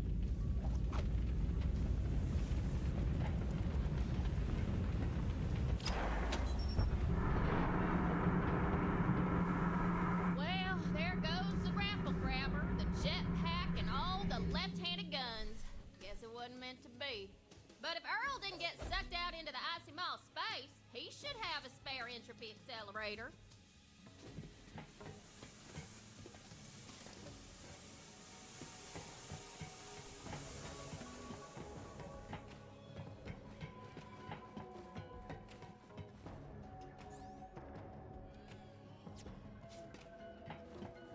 What is this?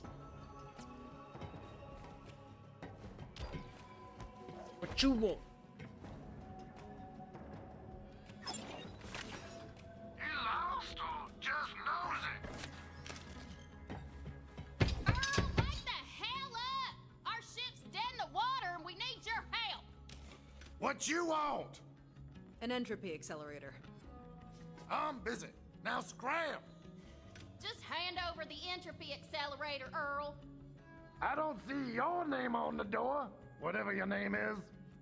Hand over that part or I'm gonna twist you into a pretzel and fondue your ass. Fair enough. I'd give it to you if you had something worth my while, but you don't. So get lost, freeloader. Earl, it's been a day, amigo. Don't test me. You ain't got squat. No sail. Earl, you... Vault Hunter, he's locked in there tight. Maybe if you had some more iridium, he'd be willing to trade. Go talk to my mama at the bar. She keeps all kinds of currency around just in case.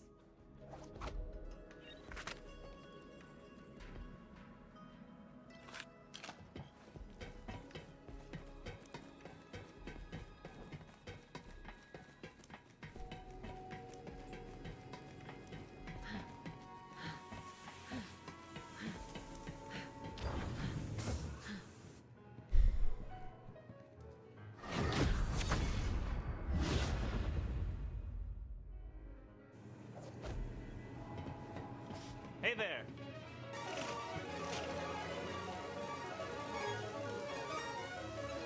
Don't shoot! I mean, hey. Oh, that cost iridium. Whoops. Couldn't have done that.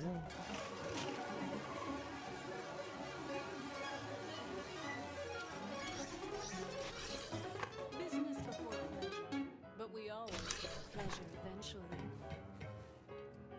The name's Moxie. What's yours, sugar? Mose, and you look like trouble. Guilty as charged. Quit thirsting up our new Vault Hunter, Ma. We're in the crap. We need some iridium to fix the ship. Have you tried my slots? Maybe you'll get lucky. Thinking of getting myself some rack leather shoes. I should get a hobby. Other than lifting.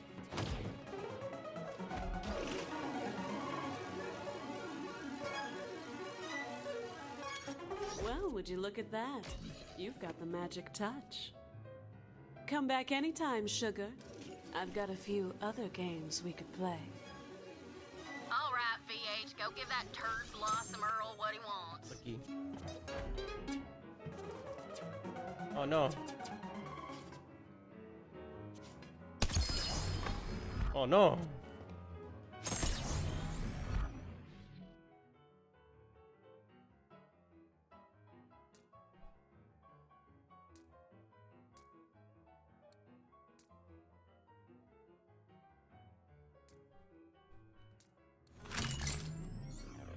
Take me.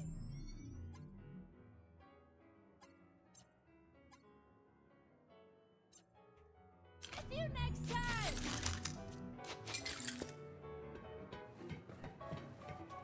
Well, I'm bored as hell.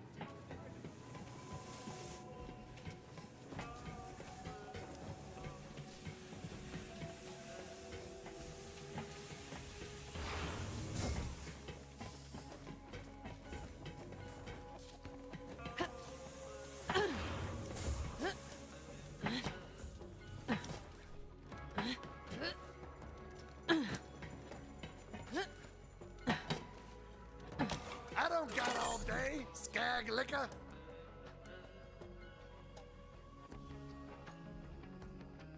I want any of this shit.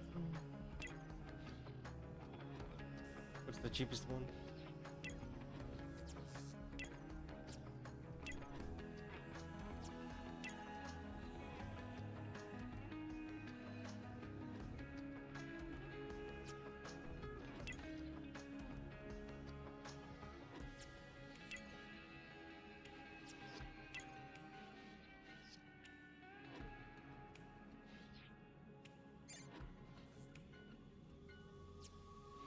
that so hard? Terrible doing business with you, Earl. Come back, never. Well, that was a bitch and a half. Now go install that new entropy accelerator. We gotta get a move on.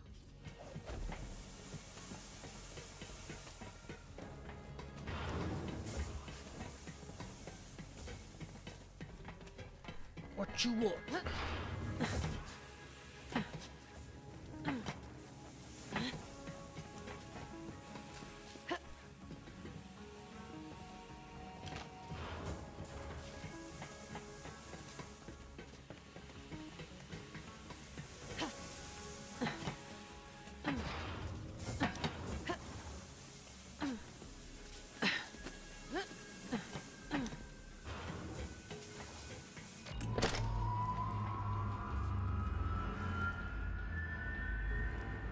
Oh yeah, she's purring like a skag with a belly full of bandit. We're back online, Lil. Head to the bridge, VH. Let's get out of here.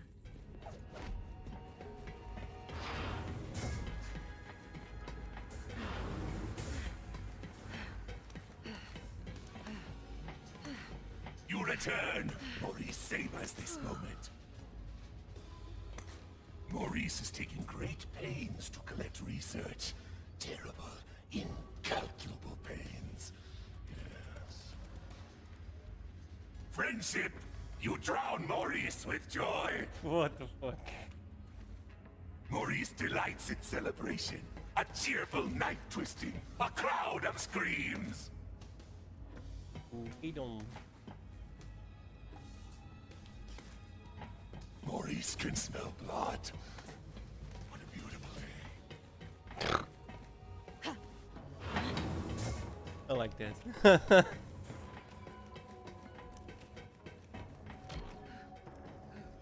Hey, Lil, you're back on the grid. Thought you might have just,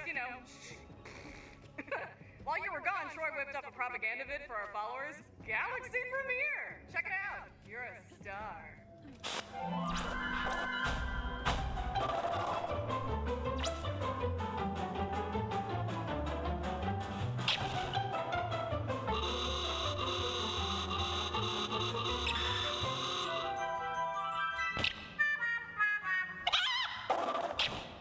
Looking good, Firehawk. Better hurry up and get to Promethea. See you later. Have a good war. Say what you will about those guys, but their production value is through the roof! Ignore them. We've got work to do. Vault Hunter, let's get out of here. For real this time. Take us to Promethea. Here we go. Here we go. What's happening? I can't see. I can't see!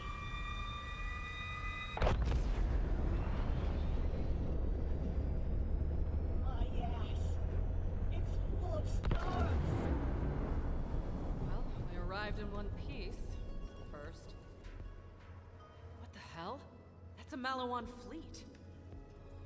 I thought this was an Atlas planet. Something ain't right, Lil. Looks like we aren't the only ones with their eye on Promethea. Vault Hunter, over here.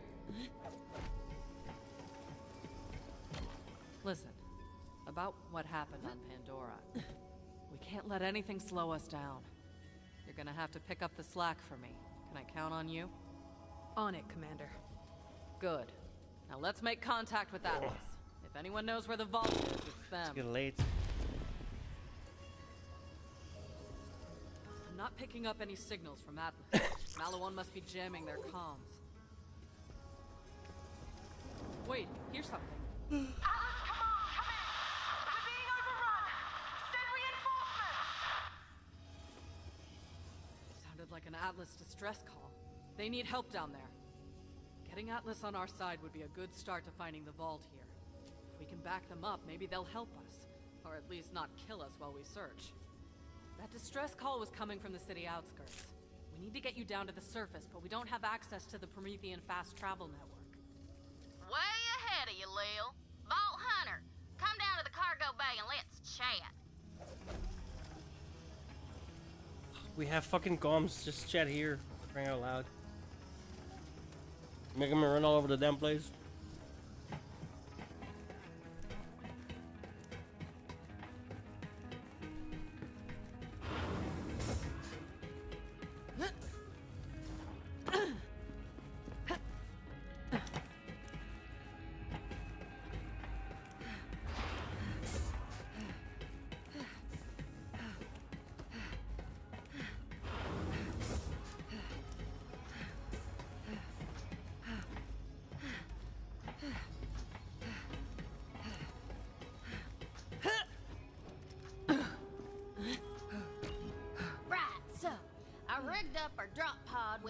fast travel unit. Once you're planet-side, it'll hook up with a local network and you can come right back up.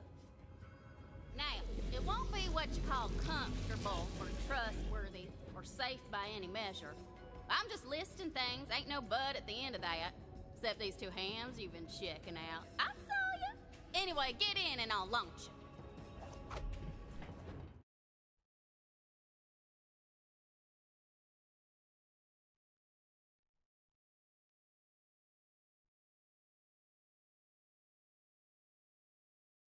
That bitch crazy.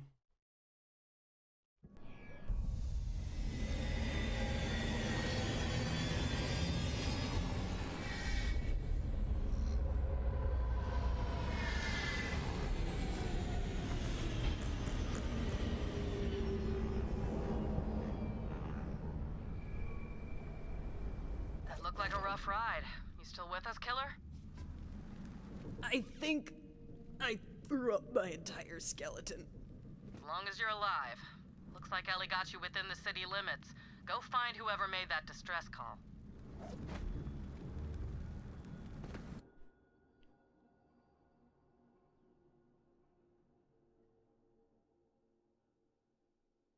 How'd I get to the other one?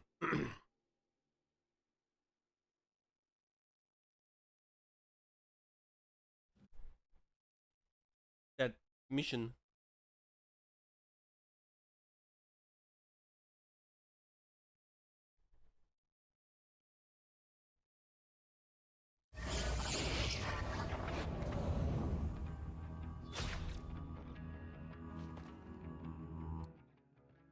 Huh.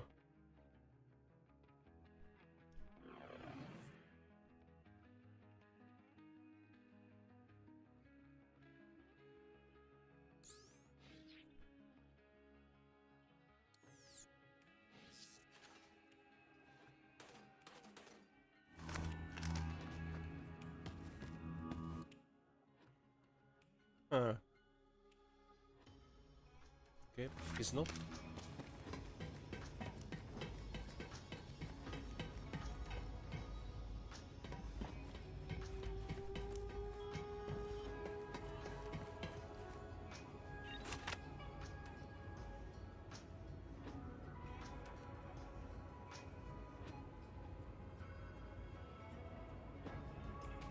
Outlaws?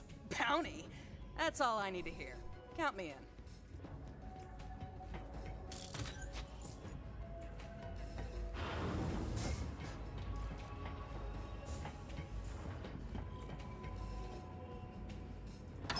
Staring at it won't change the price, friend.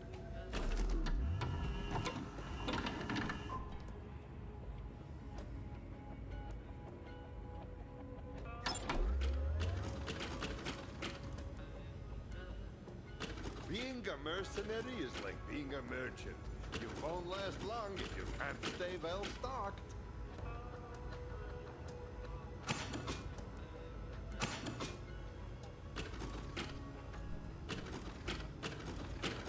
All I'm saying is, if you don't buy an SDU, you're probably going to die. Oh, that's right. Revolver counts as sniper ammo, right? Buy this thing and hold more stuff. You know you want to. Ooh, that's a good one. Collect them all. This is one of the best SDUs money can buy. So get to buying it.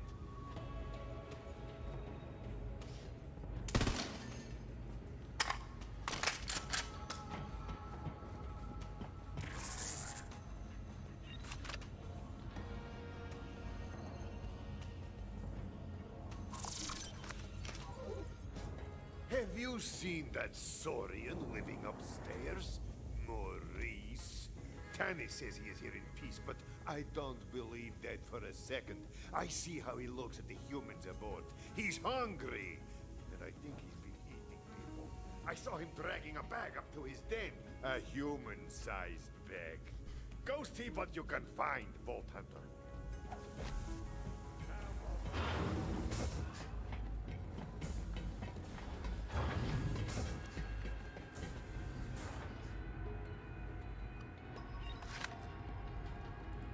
$1 for a dance, $1 for a dance.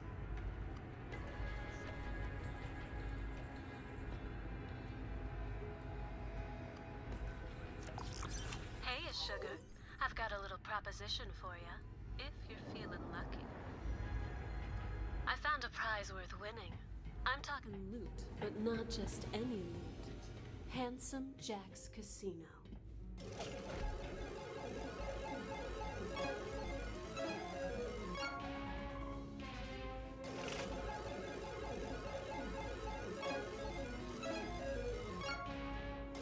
I'm starving!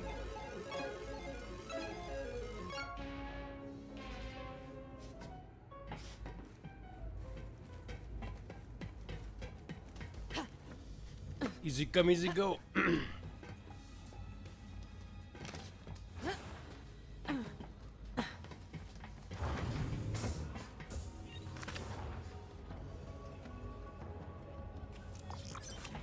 I'm running short on syringes. It would appear that the idiotic primate inhabitants of this vessel have been stealing my syringes and using them for who knows what. I'm running low and I need them back.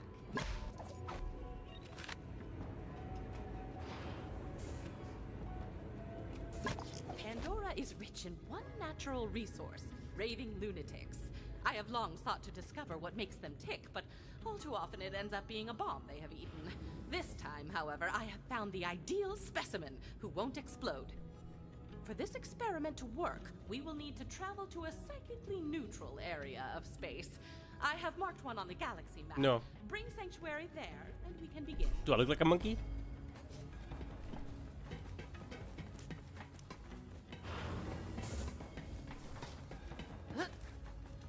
You return! Maurice savors this moment. So many human delights Maurice has not tasted. What is a gingered ale? You must someday learn Maurice's language. It is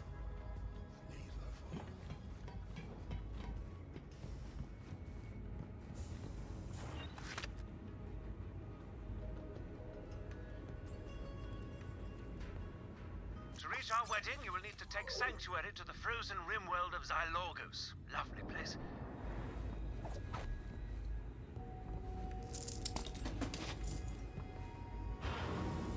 Okay, it's a bunch of new quests. Most of them I can't do until I can move the ship, which I can't. Yet.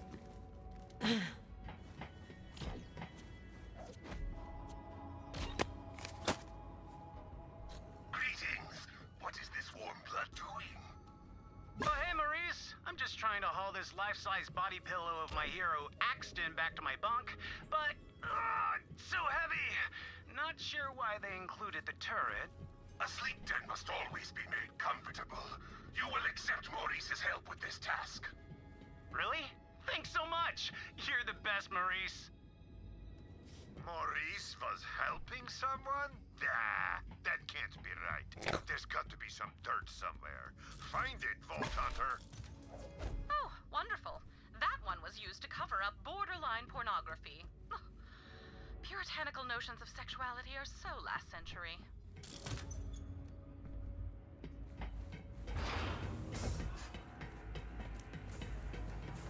Gotta find some dirt on a talking dinosaur.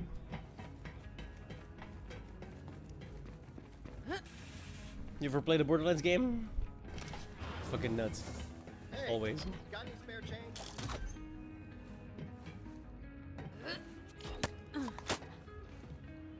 Oh, dang it. Soggy biscuits again. Sorry, guys. Larry's brunch is canceled this week. Maurice has seen this before. You will add eggs from the Eunomian time wasp to the batter. The biscuits will emerge from the They're nuts. They're like absolutely nuts. Wow, thanks, Maurice. You're the best. Hey, everyone. Maurice saved Larry's brunch. No. This is all wrong. Maurice is a Saurian, a cold-blooded killer.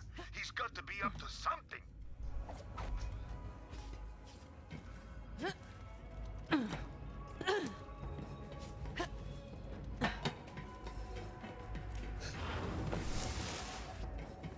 I played all of them. 1, 2, pre-sequel, 3. No, none of the Tiny Tinas though, or the.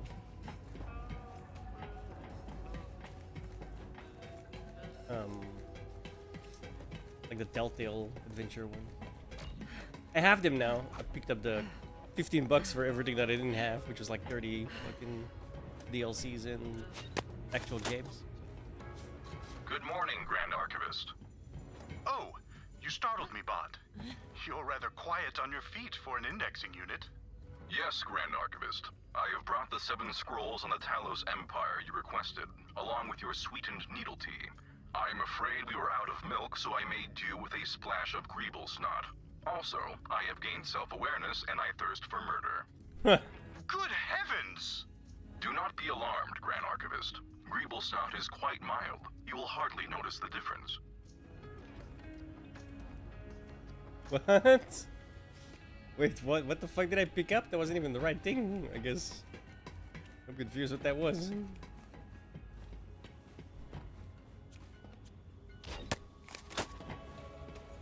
Where is it? My signed copy of Digby Vermouth's best album, Sex to Grind! Oh no, I can't have lost it! Maurice found this in the Claptrap's closet. He was attempting to sell it on the EchoNet. You will hide it better next time. OMJ, I can't believe you got it back! And the signature's intact! Maurice, you're my favorite! I can't wrap my head around this. He's just so nice. I have to think, Vault Hunter. Give me a moment. Vault Hunter, Maurice has smelled your investigation. You will come to Maurice and chat.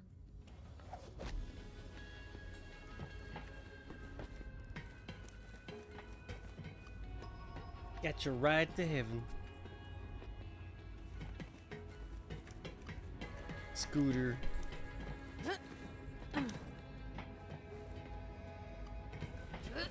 He will be sorely missed.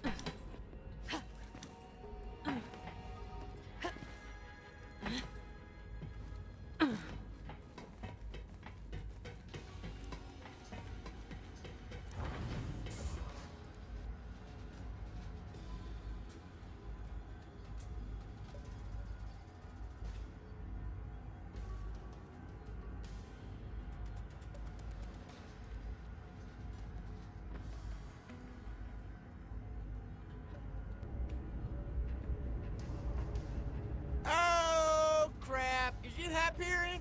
I heard all of you were robots and you eat metal out the garbage and stuff. Knew you wired death machines to come for me once Roland went missing. Now, if you're here to kill me, you should probably know. You'll never take me alive, you robotic son of a bitch!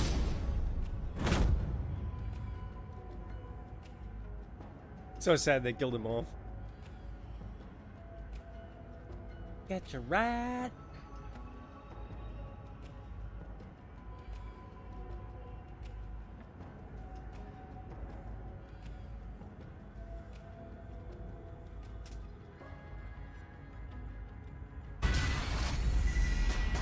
Sorry, kid. That was an accident. I'll see you on the other side, though, I promise. Hit it, Scooter! Man, this is one of them moments. Catch a ride!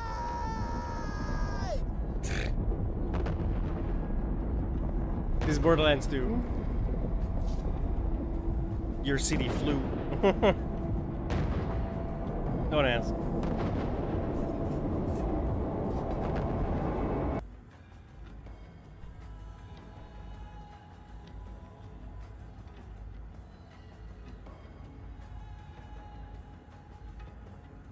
Anyway.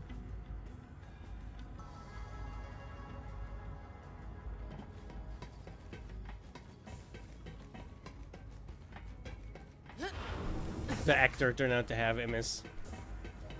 So they killed the character off because he couldn't work no more. Which I think is much more respectful than changing the voice actor. So This is understandable. Maurice is on a mission of peace, and this is a threat to business. You will bring to Marcus a gift. Warm blood gift-giving rituals remain mysterious. Where he comes from, Maurice would simply vomit blood on his stale brother's doorstep and scream the friendship scream.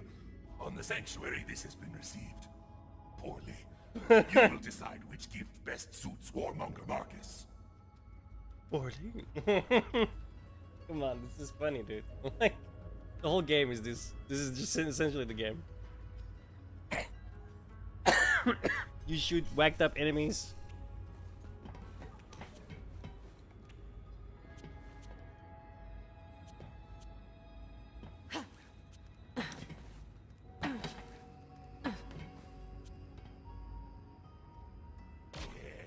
Yes, the perfect gift for Warmonger Marcus. You will take it to him. Hit your ride.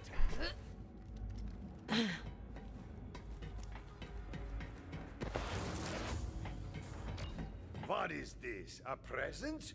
From Maurice? Ah! Look at the fumes coming off of that box! Get it away! Put it over there!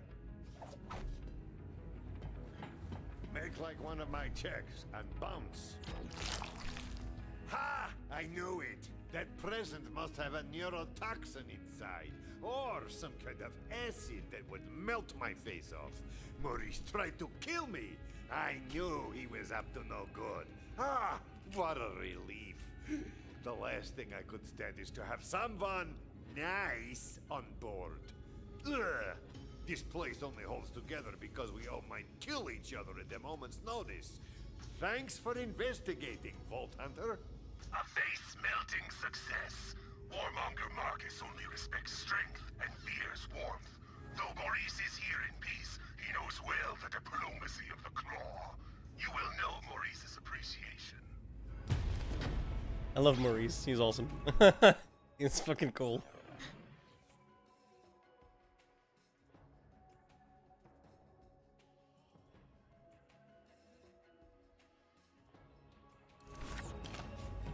The vaults are calling, huh? I've got bullets with your name on them. Well, that came out wrong. No questions asked.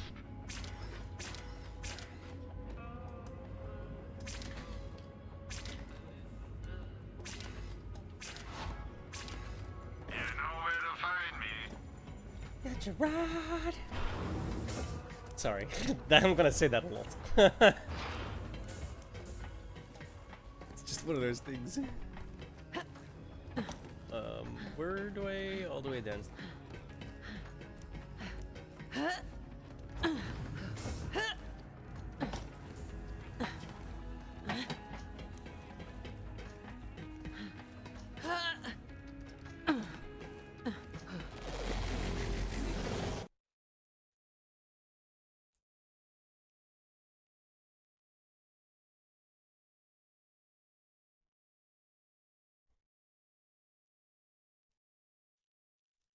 Outlaws? Bounty? That's all I need to hear. Count me in.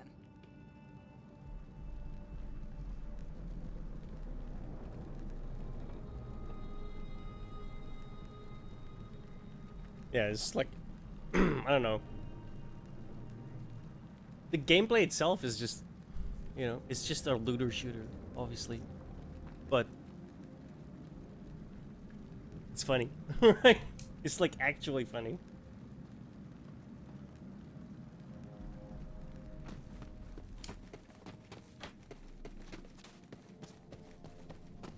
I haven't had a bad experience with the Borderlands yet.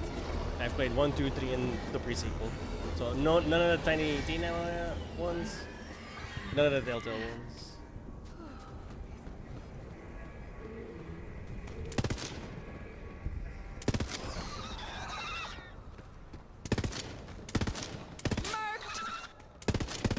Racking him up!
You didn't sell that shit. That's annoying. We all know how this ends.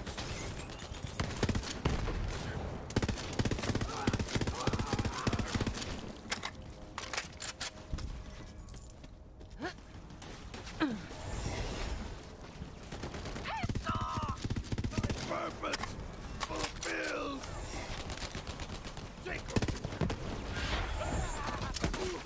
Get to cover! I'll hold them off! Bloody!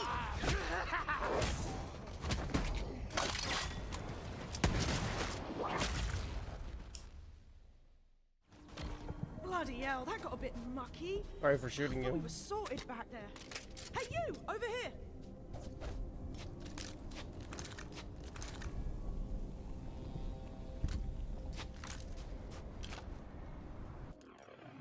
Yeah, definitely this one. Regenerating ammo and health is really nice. Mostly the ammo. I don't give a shit about the health. Yet.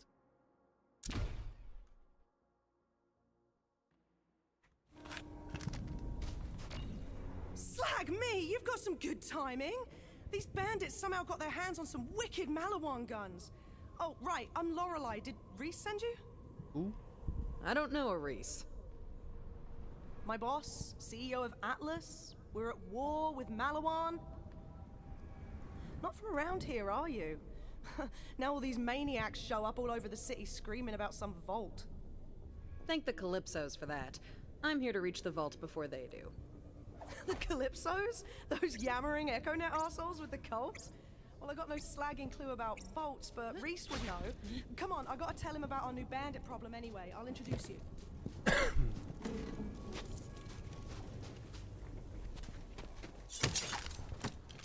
Well, can't break that. That's right. I'm good to go here. Place is compromised anyway. Let me know when you're ready.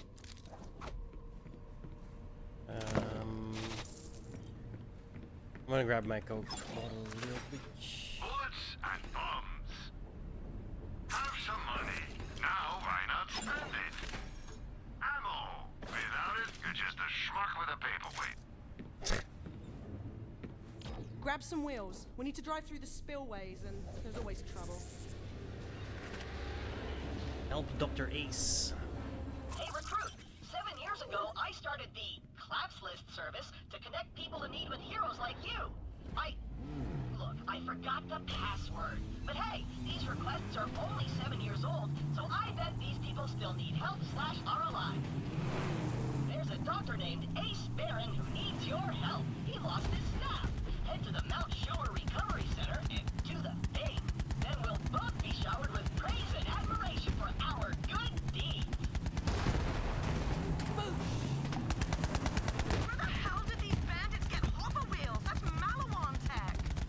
Let's take one out, see if we can find where they're getting this stuff. Nice! I see an Echo in the wreckage. Grab it!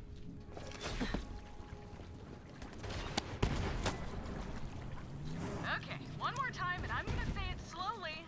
Don't kill the Malawan guys. Kill the Malawan guys! For you!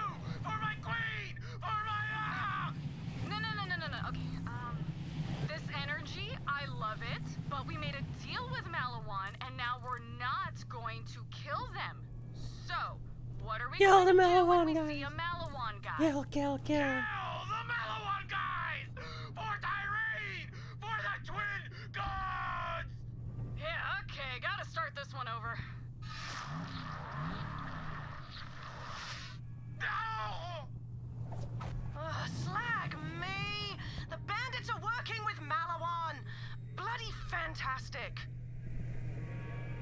Let me grab the Coke.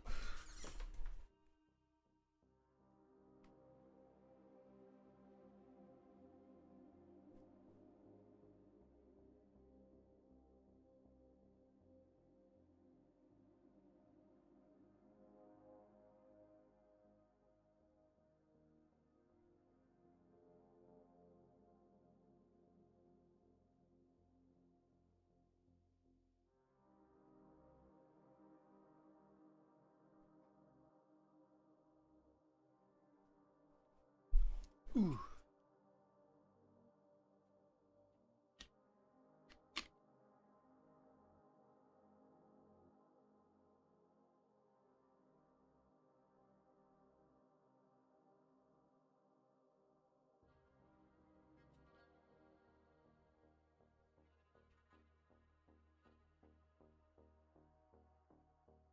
Best character in this game is still Borderlands 2, Krieg.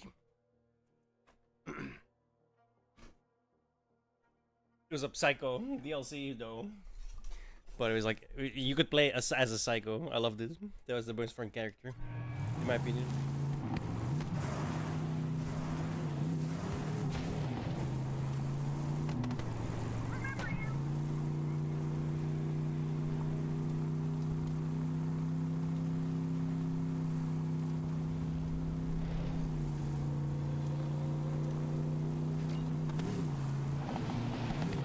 This is our stop.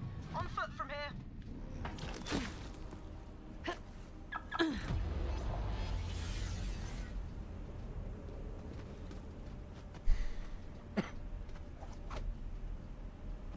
My people are inside. Let me do the talking. Well, here's something you don't see every day.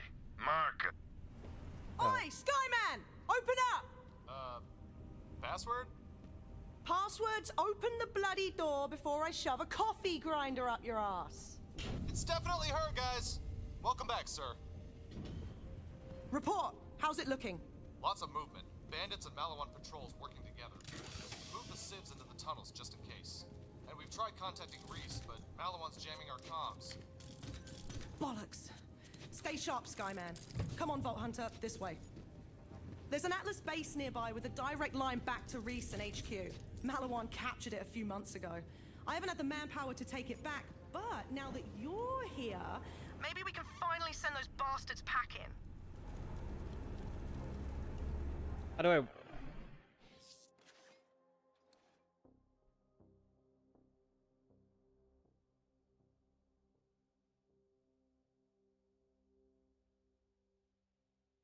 I don't know what this is.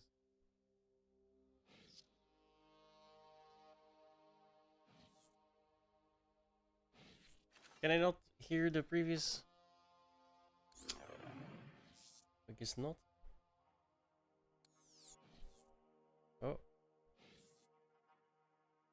Well, here's something you don't see every day. Marcus eating crow. That Reese fellow, he's got Atlas making new tech. Crazy stuff like homing bullets. Well, I know a price leader when I see one. I had to buy in while I could. I called Reese to let him know I'd reconsidered his offer. He gouged me, of course, but in the end, we made a deal. For better or worse, the Atlas I knew, the sad shadow chasing its own crimson tail, is gone.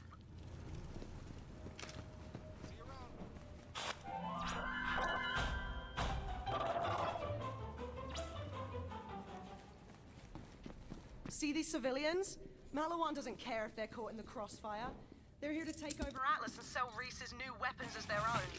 To them, this war's just a merger. Let me know when you're ready to take back that Atlas base. Later, Raider.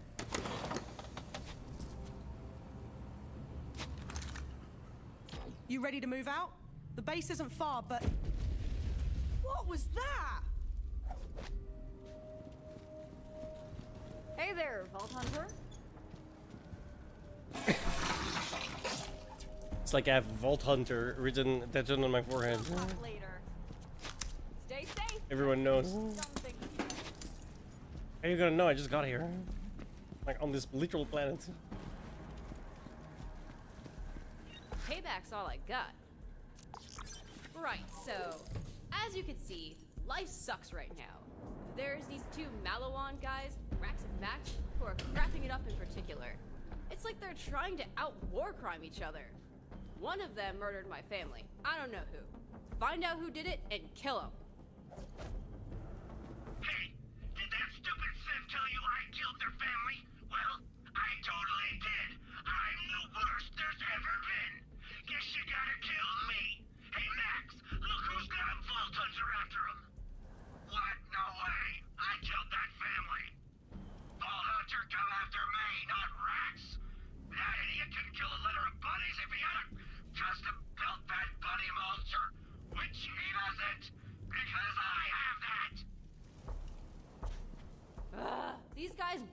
suck ass, which means we can't trust either of them.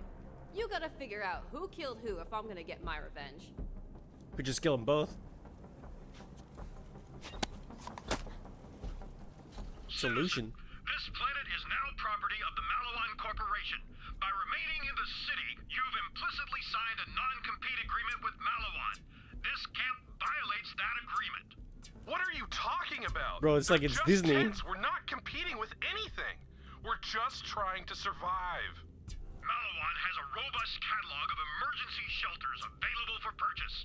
Any off-brand shelters are considered competition and are to be destroyed immediately. No! Stop! You can't! Pyrotech! All these ones right here! Hose them! Another day in the free market! That's literally Disney, bro, right now. Holy shit. Minus the mass murder. For now. Maliwan! They found us!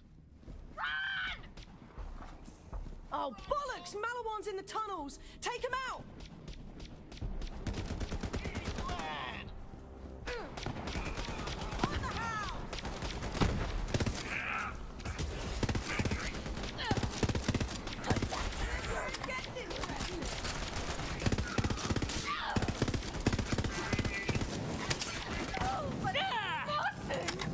Maliwan's never come down here before. If they think we're easy targets now that they've got Bandit back up, oh, they're about to learn differently. Come on!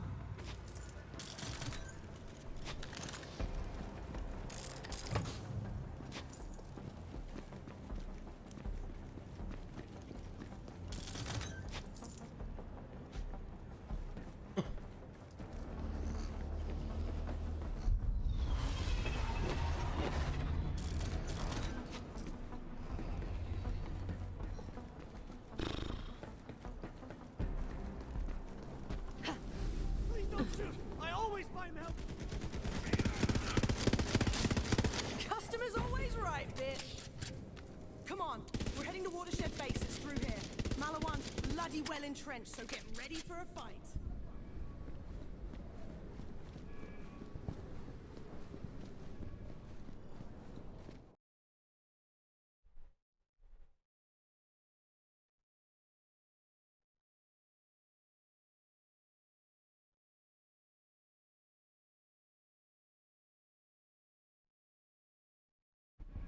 Outlaws?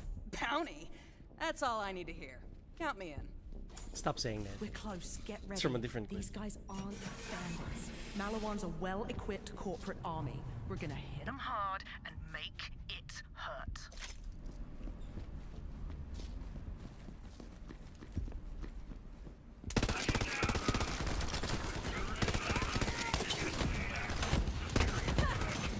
Cut him down, cub!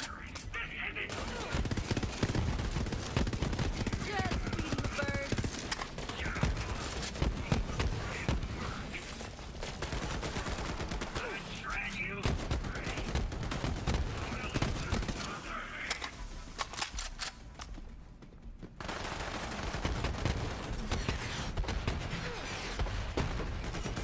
Bloody Digistruct torpedoes!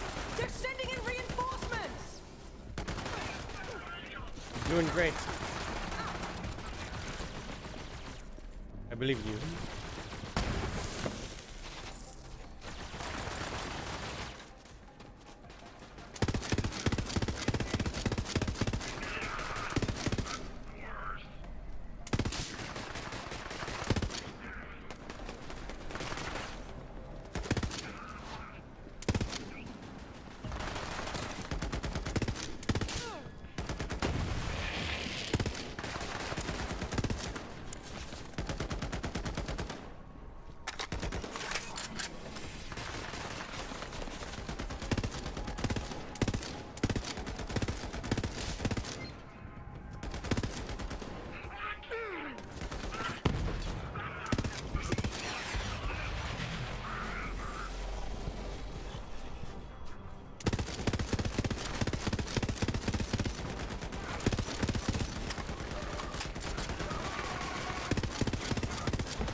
gonna blow up or something?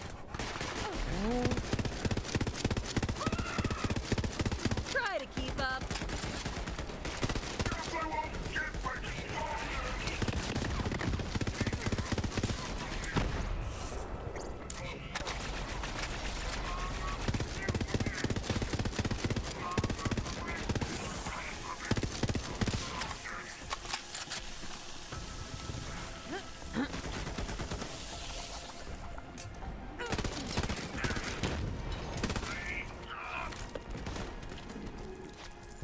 I think I just realized how that secondary skill works.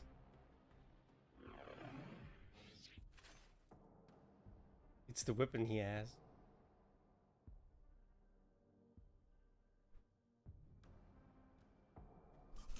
I get it now.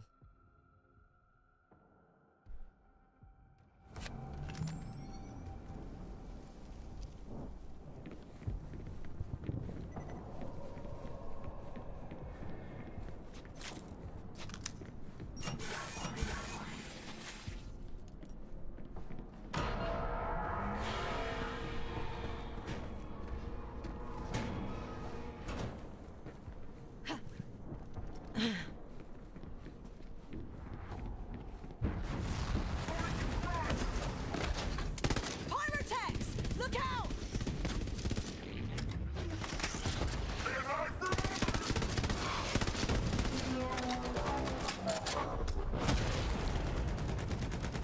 Those guys blow up.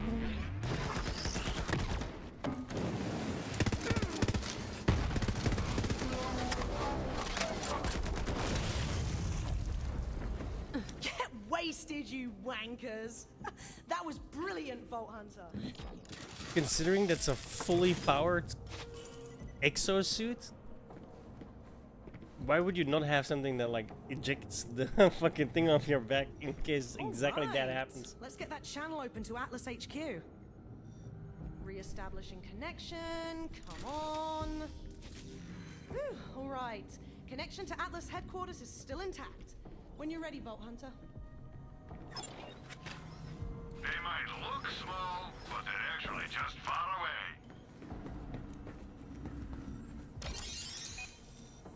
Hi, you've reached Reese Strongfork, CEO and wartime general of Atlas Corporation.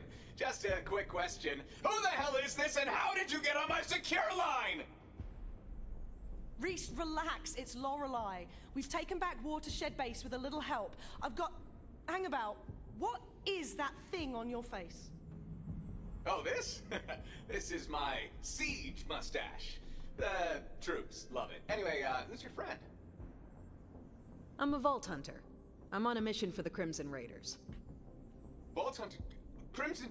Holy crap, yes! Oh, how many troops did you bring? 20,000? 50,000? One. Got me, got my mech. We'll be fine. Technically two, I guess. What? Oh, come on! I can't take back this city with a single-digit army! They're good, Reese. Really good. And we need all the help we can get. Bandits are pouring into the city, and they're working with Malawan. Looks like Katagawa's made a deal with the Calypsos. Perfect. Everybody's just piling on. Well, new friend, you showed up at the right time. My top agent is gearing up to strike at Malawan's strategic Gigamind. If they are after the vault, that's where the intel will be. Go meet up with my agent. Reese, out. Right. While you go meet Reese's agent, I'm gonna get this base back online and start securing more of the city. Oh, before you head off, I've got something for you.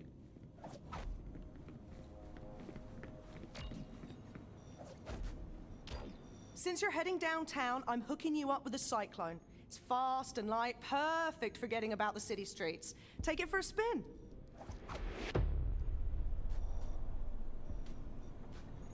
And she has a quest. I've got a mission here I could use you on. What do you say we start civilizing this war-torn city again? Let's start with the most precious commodity of all, coffee. I'm feeling right ragged, and when a commander makes mistakes, people die. And It's I'm sure my unrealistic. troops could She use a should pick-me-up clearly as be well. talking about Head tea. to the Rise and Grind coffee shop to get started. Now get out of here.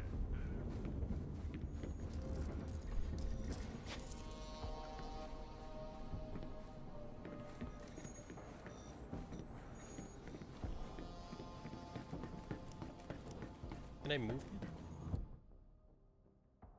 Nope.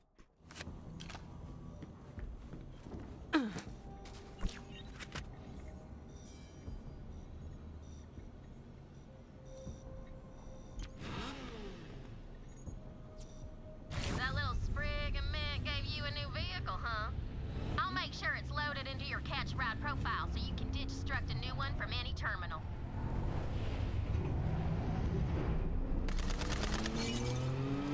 Reese's agent is a bit of a loner, but he's got quite the knack for putting people's insides on their outsides. I'm sure you two will hit it off just grand. Superfan! So, what do you think of our first corporate sponsors? I gotta say, so far selling out rules. We gave Maliwan an unlimited supply of screaming war meat, aka our followers, and they gave us a bunch of crazy high-tech guns. And once they take the planet, they get Atlas and we got the Vault, so you're left playing with whatever you got down there.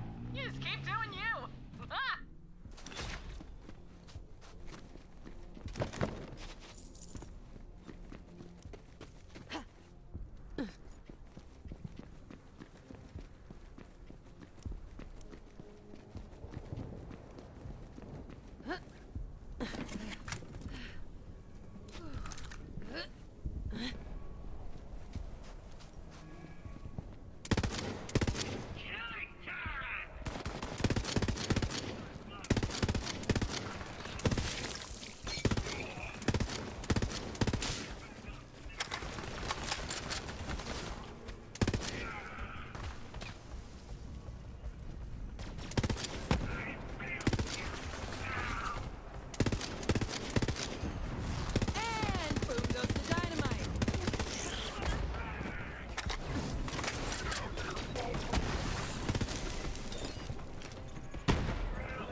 Fall on me, dude. I was wondering what the hell that was.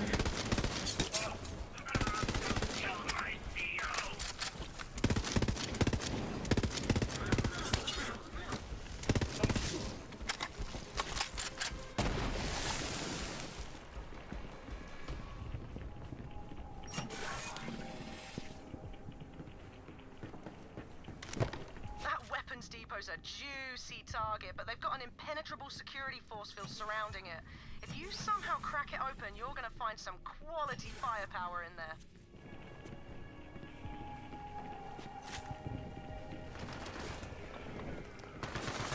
Here they come!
To No Roast for the Wicked. I'm Lorelei. What can I get for you today? Yikes. Kinda put me on the spot there. So many different roasts. What's your favorite? Oh, you have got to try the Arcturian Super Black. It is honestly the most wonderful thing in the whole world. I'll have one of those then. 8, sugars, please. Lorelei, I gotta ask, you're so cheerful. How do you keep that up all day? Oh, that's just the caffeine talking. I'm a right nightmare otherwise. This one time we got robbed before the morning pot was on. I put an espresso scoop through the guy's throat. Here's your coffee.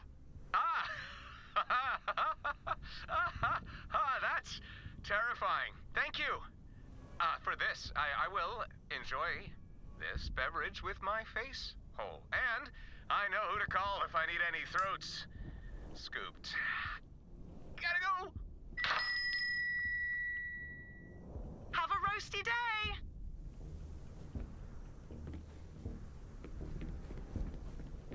Relatable.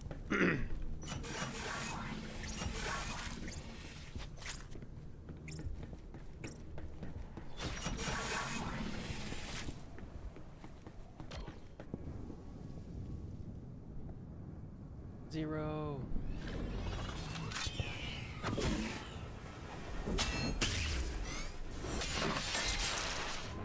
Borderlands 1.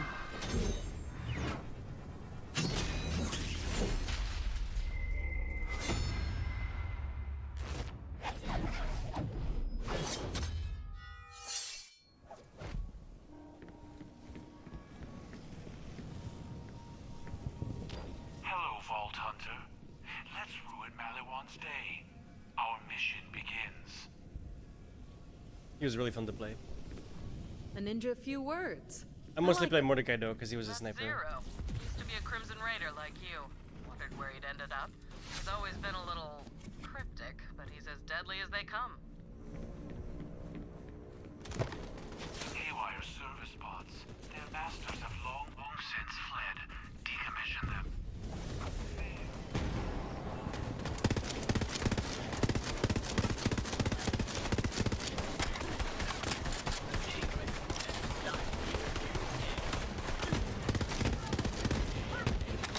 Murderized! Iron Cub's got claws!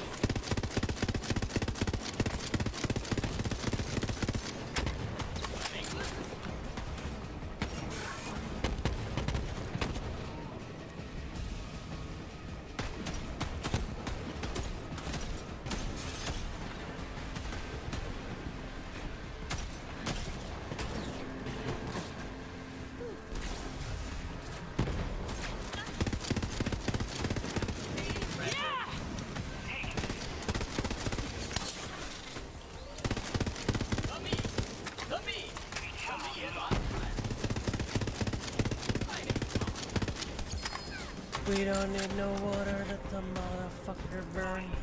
Burn, motherfucker, burn.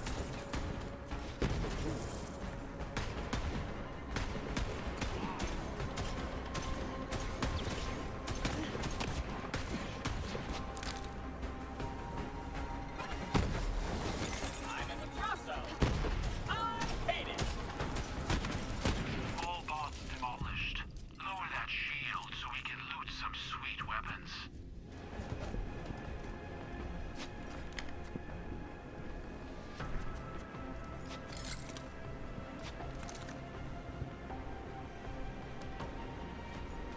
Nice. Need to get the level 12 ASAP. Halfway there.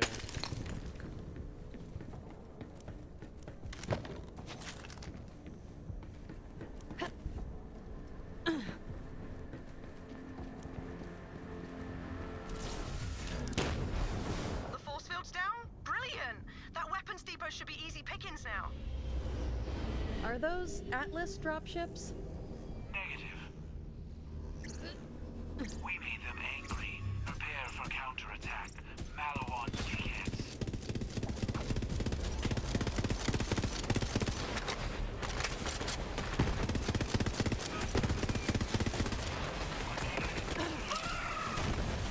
Let's do this thing.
So, what's our target?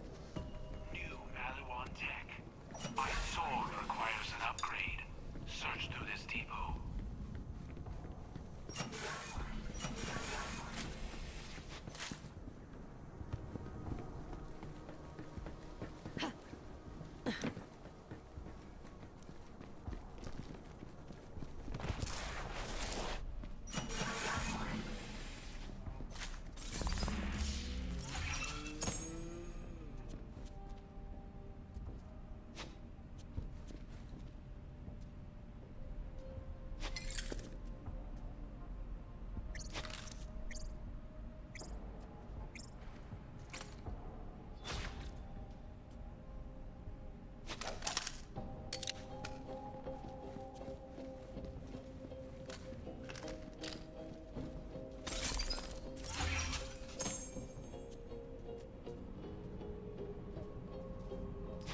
I have seen every single class get a mod except for the one I am at.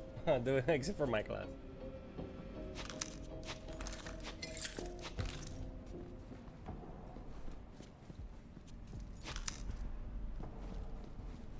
I hate the fact that there's a scope on this revolver.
That's the sword upgrade.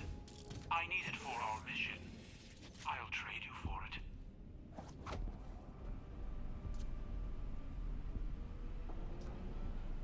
That's the exact same gun I'm using.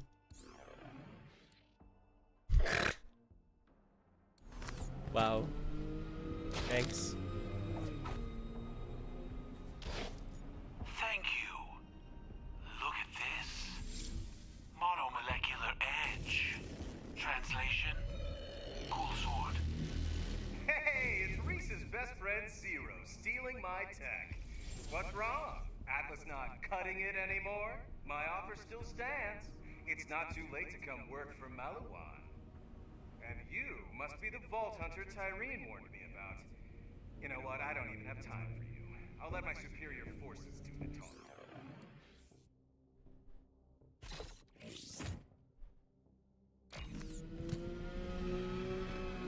That's Katagawa, head of Maliwan mergers and acquisitions. That guy is a douche, and he's way obsessed with Reese. It's kind of creepy. With this new upgrade, I can cut Maliwan shields. Stand back and watch this.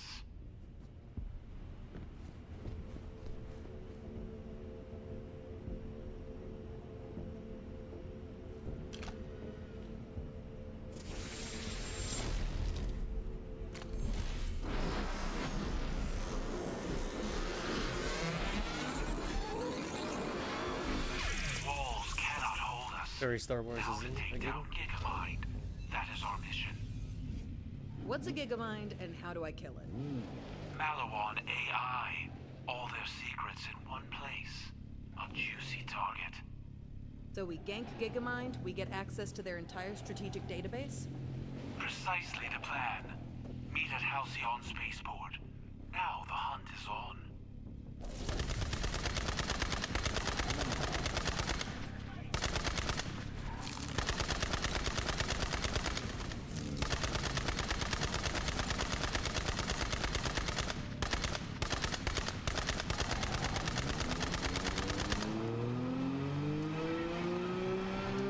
takeover won't be hostile for long. Atlas and Maliwan, we're hashing things out the corporate way. Reese doesn't get it yet, but when this is over, we'll all be one titanic happy family. You're small stuff, Vault Hunter. Not worth my time. Mess with my Gigamind, though, and that'll change. You keep playing under the feet of giants, you're gonna get stepped on.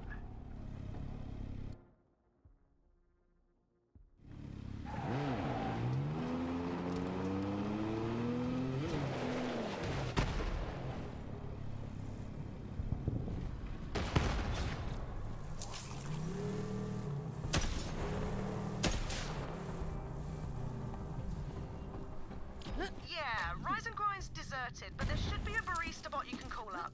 They're, really annoying, but the coffee's worth it.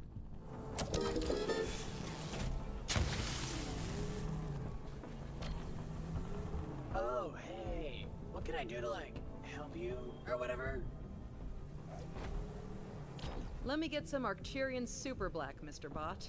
Ooh, can't do it. Power cord just blew out, and I can't do the coffee thing without the power thing. Oh, of course! But it's okay. It's okay. Right, there's a Maliwan heavy nearby. Calls himself Core Daddy like a real asshole. Bloke's got a power core built right into his suit. That'll get us up and running. Hell was that? Why does every damn thing always need a damn power core?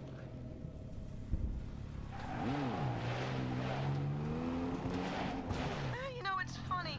I used to say things like, I'll kill anyone who talks to me before I've had my coffee. But now I literally might. I don't know, that's just funny to me.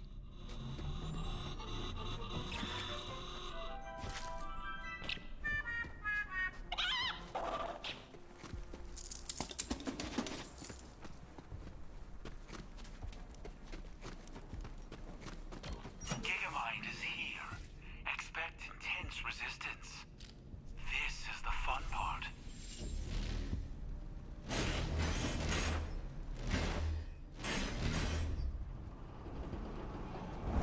This fight is a test. Show your true skill in battle. I will be watching. Move it.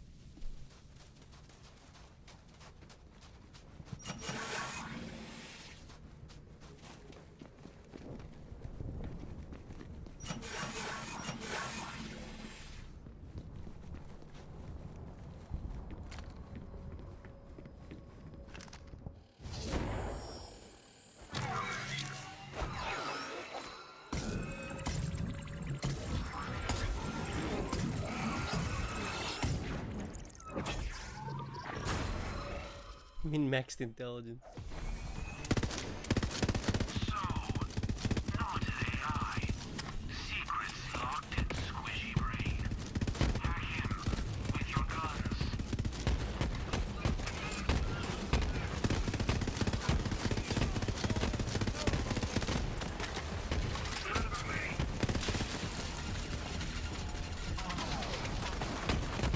Did good, Cub.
Alright, let's see.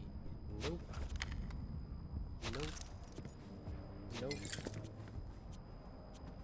Oh, finally.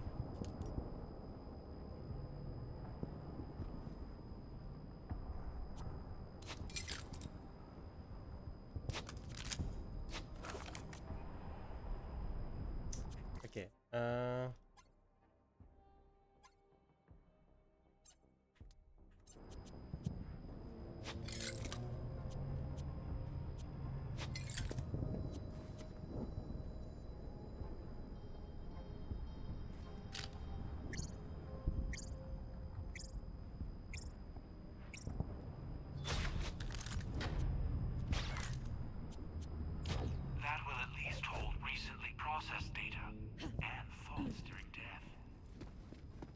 Holding a brain. Cool. Return to the base and send that data to Reese. I have more to kill. Oh, and Vault Hunter, you are worthy of that name. Good hunting with you.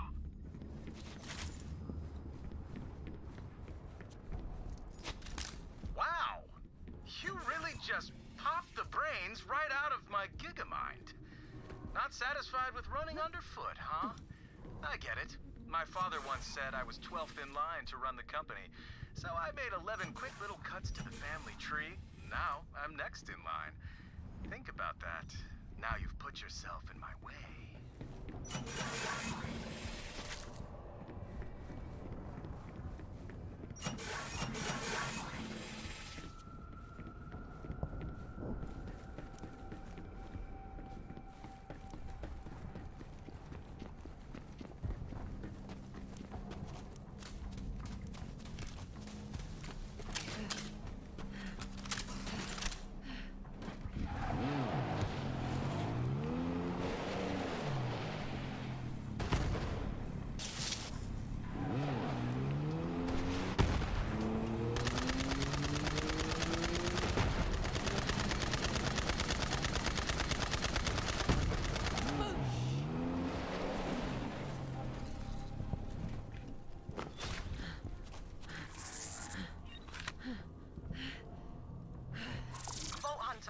There's this Quinn bloke, scientist, owes us some fancy nerd tech, but we haven't heard from him in a while.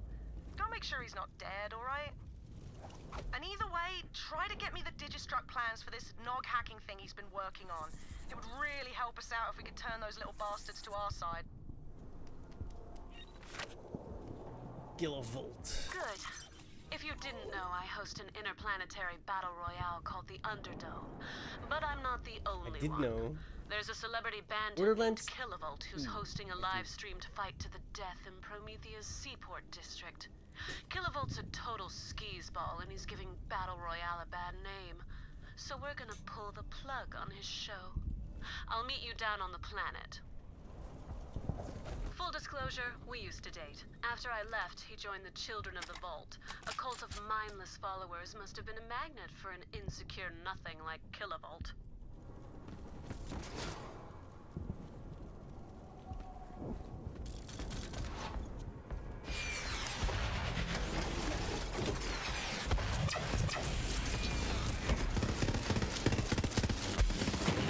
Jesus.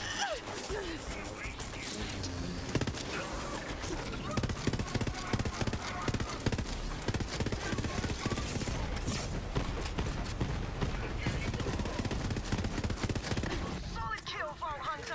That goes a real wank muffin. Now grab the power core.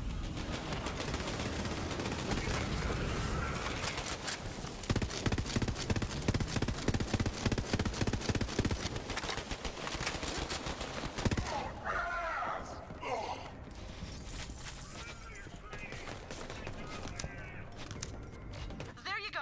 Now head back to the shop and get me some damn coffee already! Look, I'm sorry, but I'm the only thing standing between these civilians and a Malawan armada. This coffee is gonna save lives. Starting with mine.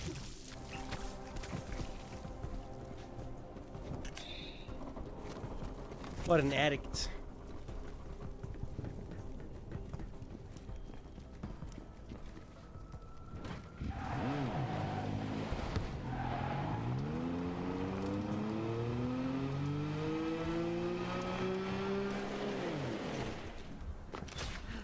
Oh, nice. Hey again. Always wanted a regular.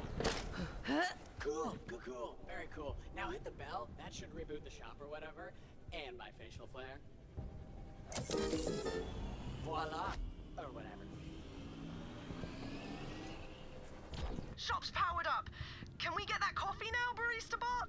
Oh man, no can do. We're like an eco-friendly shop, you know, so you'll have to supply your own to-go cup. Well, bollocks. Wait, I know. There's a Malawan commander who's always got a travel mug on him. See if you can track him down. Honestly, that caffeinated sewer juice Malawan calls coffee is practically a war crime on its own. I just... want that commander's mug. At least it's close by.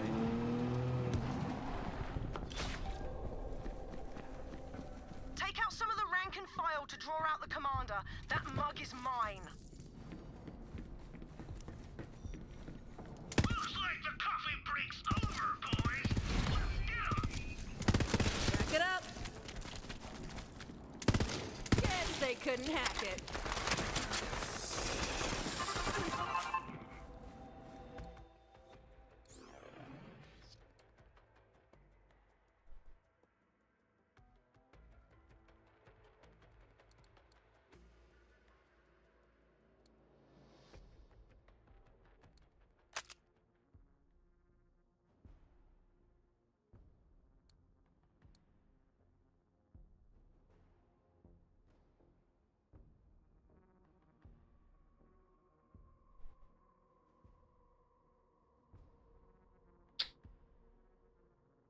I don't know.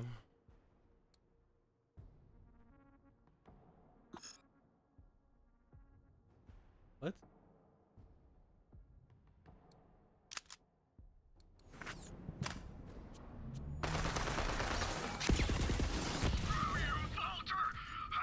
I don't like that. That is nope.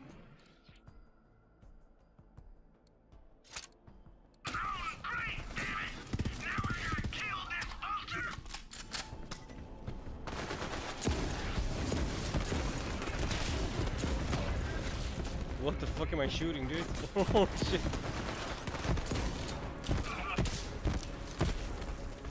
What is this gun?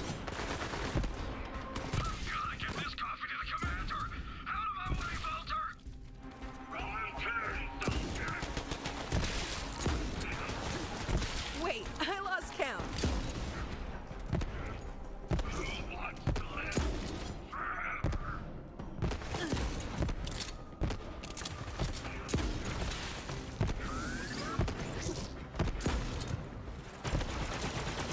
Cool pistol. Now pick up the mug. Wait, what does it say? World's greatest commander. That is so totally mine. I'm the coffee commander now. No! You killed my coffee runner! No big loss, but you stole my mug, and I will have it back! I am the one and only coffee commander!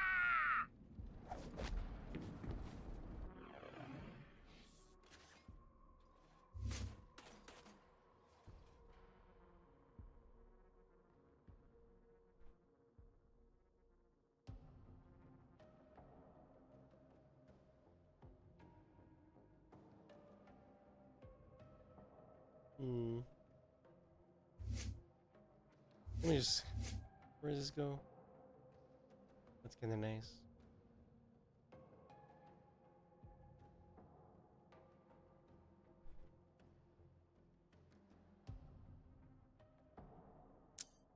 Oh man, we're so bloody close. I can almost taste that Arcturian super black already. Hurry back to the shop, come on! Oh, Jesus Christ, that just scared the shit out of me. Oh, come here. Huh?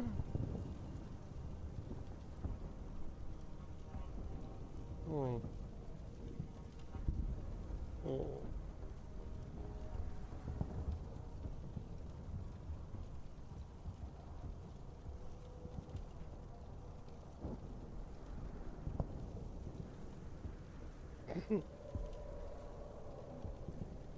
Right.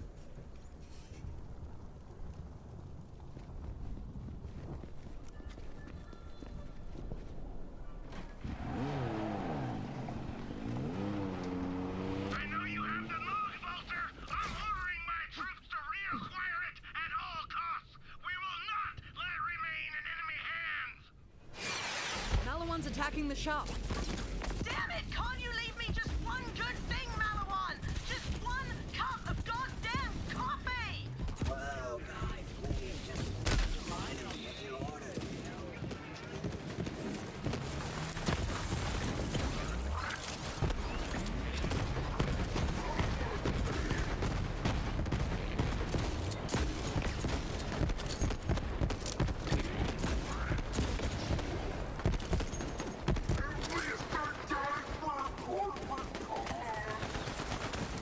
That's a bomb. That's a bomb.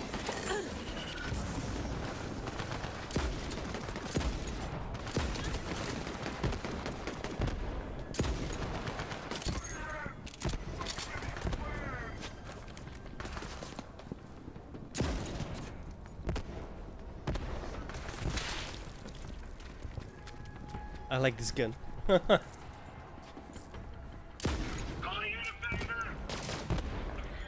one down. Those dudes were the literal worst. Barista bot, just shut up and get us the coffee. Sure. Don't bust an aneurysm or whatever. Just show me that to-go cup and I'll fill it up for you. Cool, locally sourced, righteous. Now hold on. What is taking so long? Whatever, man. You can't rush perfection. Just let the bot do his work. It'll be so worth it.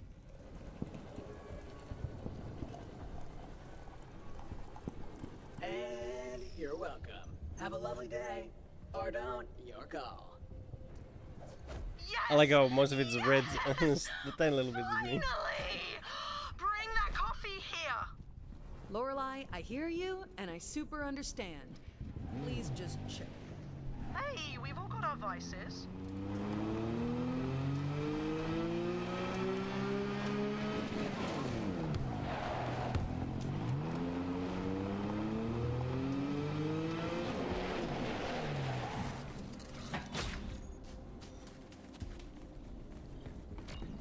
Welcome back, Vault Hunter. Wait, why do you smell like brains and fried circuitry? You know what? I don't want to know. Call Reese. Let him know you got the job done.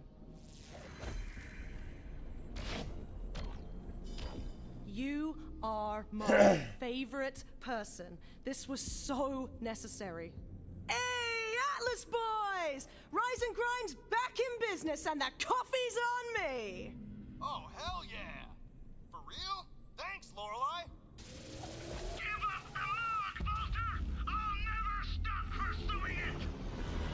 Ah, bollocks! Malawan's here. Come on then. Let's show her what a little caffeine does for our morale.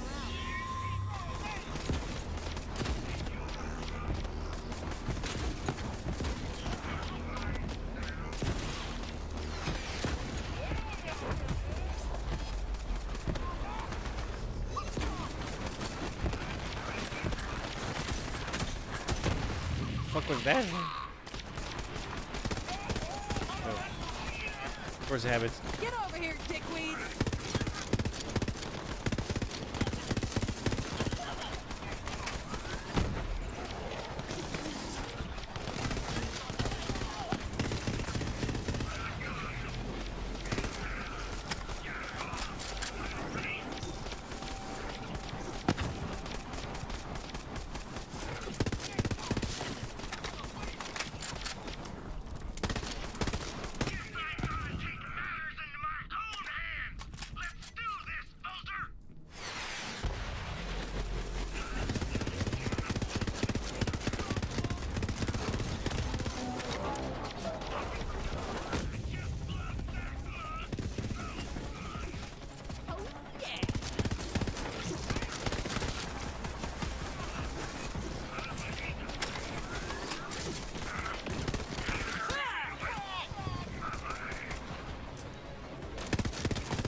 Well done, Vault Hunter.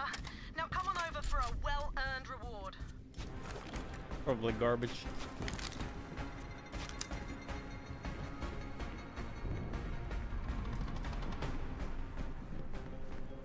We really can't thank you enough, Vault Hunter. I know this seems like a small thing, but It was even garbage. this little taste of the world we lost, it keeps us going, you know? At least till tomorrow morning. You got time for a job? Now that we've got coffee, priority number 2 is food. Malawan recently took over the Dynasty Diner, which was pumping out food for our people before it got taken. Go find the owner, Bo, and help him take his diner back. Figure the day I get to hang with the Vault Hunters, the day I leave my autograph book in the barracks. Hey, Vault Hunter! Did you get the data from Gigamind? Give it. And then you'll help us get to the vault, right? Ooh, yeah, that. It's just I'm super busy with this whole invasion thing. Any other time, it is vault o'clock, baby, but I've got my company to look out for. I mean, I can just toss this brand in the trash if no one's gonna use it. Wait, oh, okay, fine.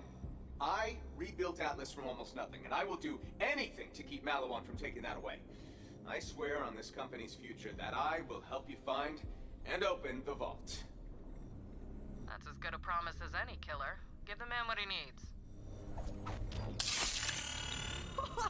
I have never seen Reese squirm like that. You're really something, Vault Hunter.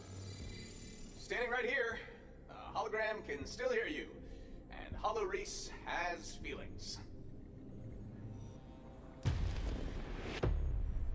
Finally. Oh man, this guy had everything up in there. Troop movements, supply lines, scouting data. Looks like Maliwan's been searching for fragments of the Vault Key themselves, and they've got some leads. A planet called Athenas? Athenas? Perfect. Vault Hunter, come up to Sanctuary. Great work. You do that. Reese, out. Okay, so you saw a corporation that was getting curb stomped by a way bigger and cooler corporation, and you said, I'm going with Team Loser Stash? Come on, work with me here, superfan. This whole beef over the vaults has been getting mondo views, but it's got a shelf life. Specifically, when you die. So, try to keep it going, maybe find some better allies? Just a suggestion. Later. Don't you have a job to do?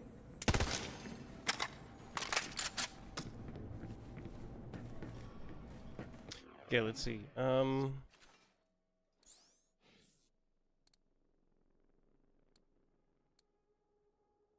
What do we got?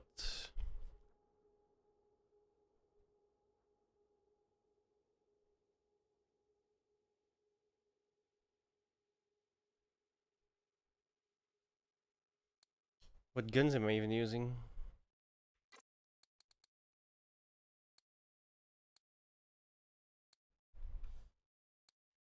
Well, that doesn't matter. I'll take this one. Why?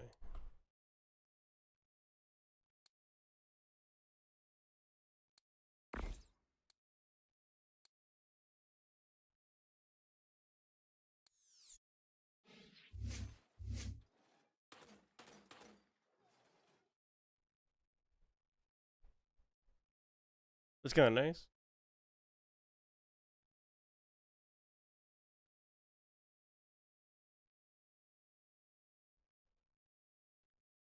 Okay, that's not bad actually. Could be worse.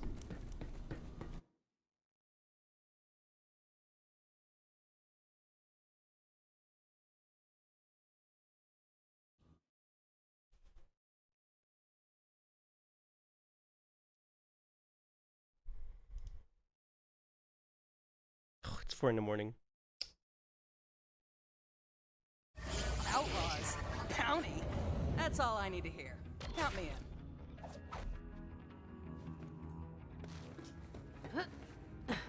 I'm gonna call it here, guys.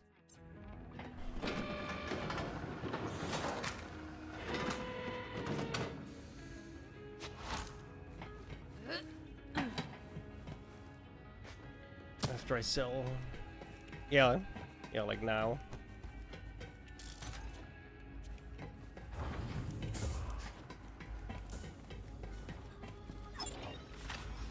Bullets and bombs.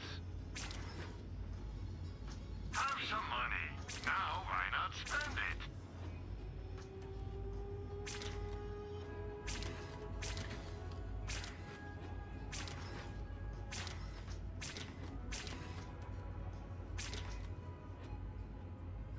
I used to have one just like that.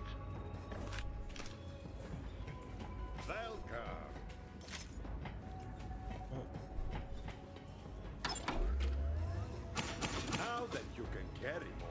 can buy more to carry. Funny how that works, huh? Being a mercenary is like being a virgin. You won't last long. Alright. Boom. Thank you all so much for hanging out. I'll be back tomorrow. Same place, same time. Every damn day of the week. You know how it goes. See you tomorrow.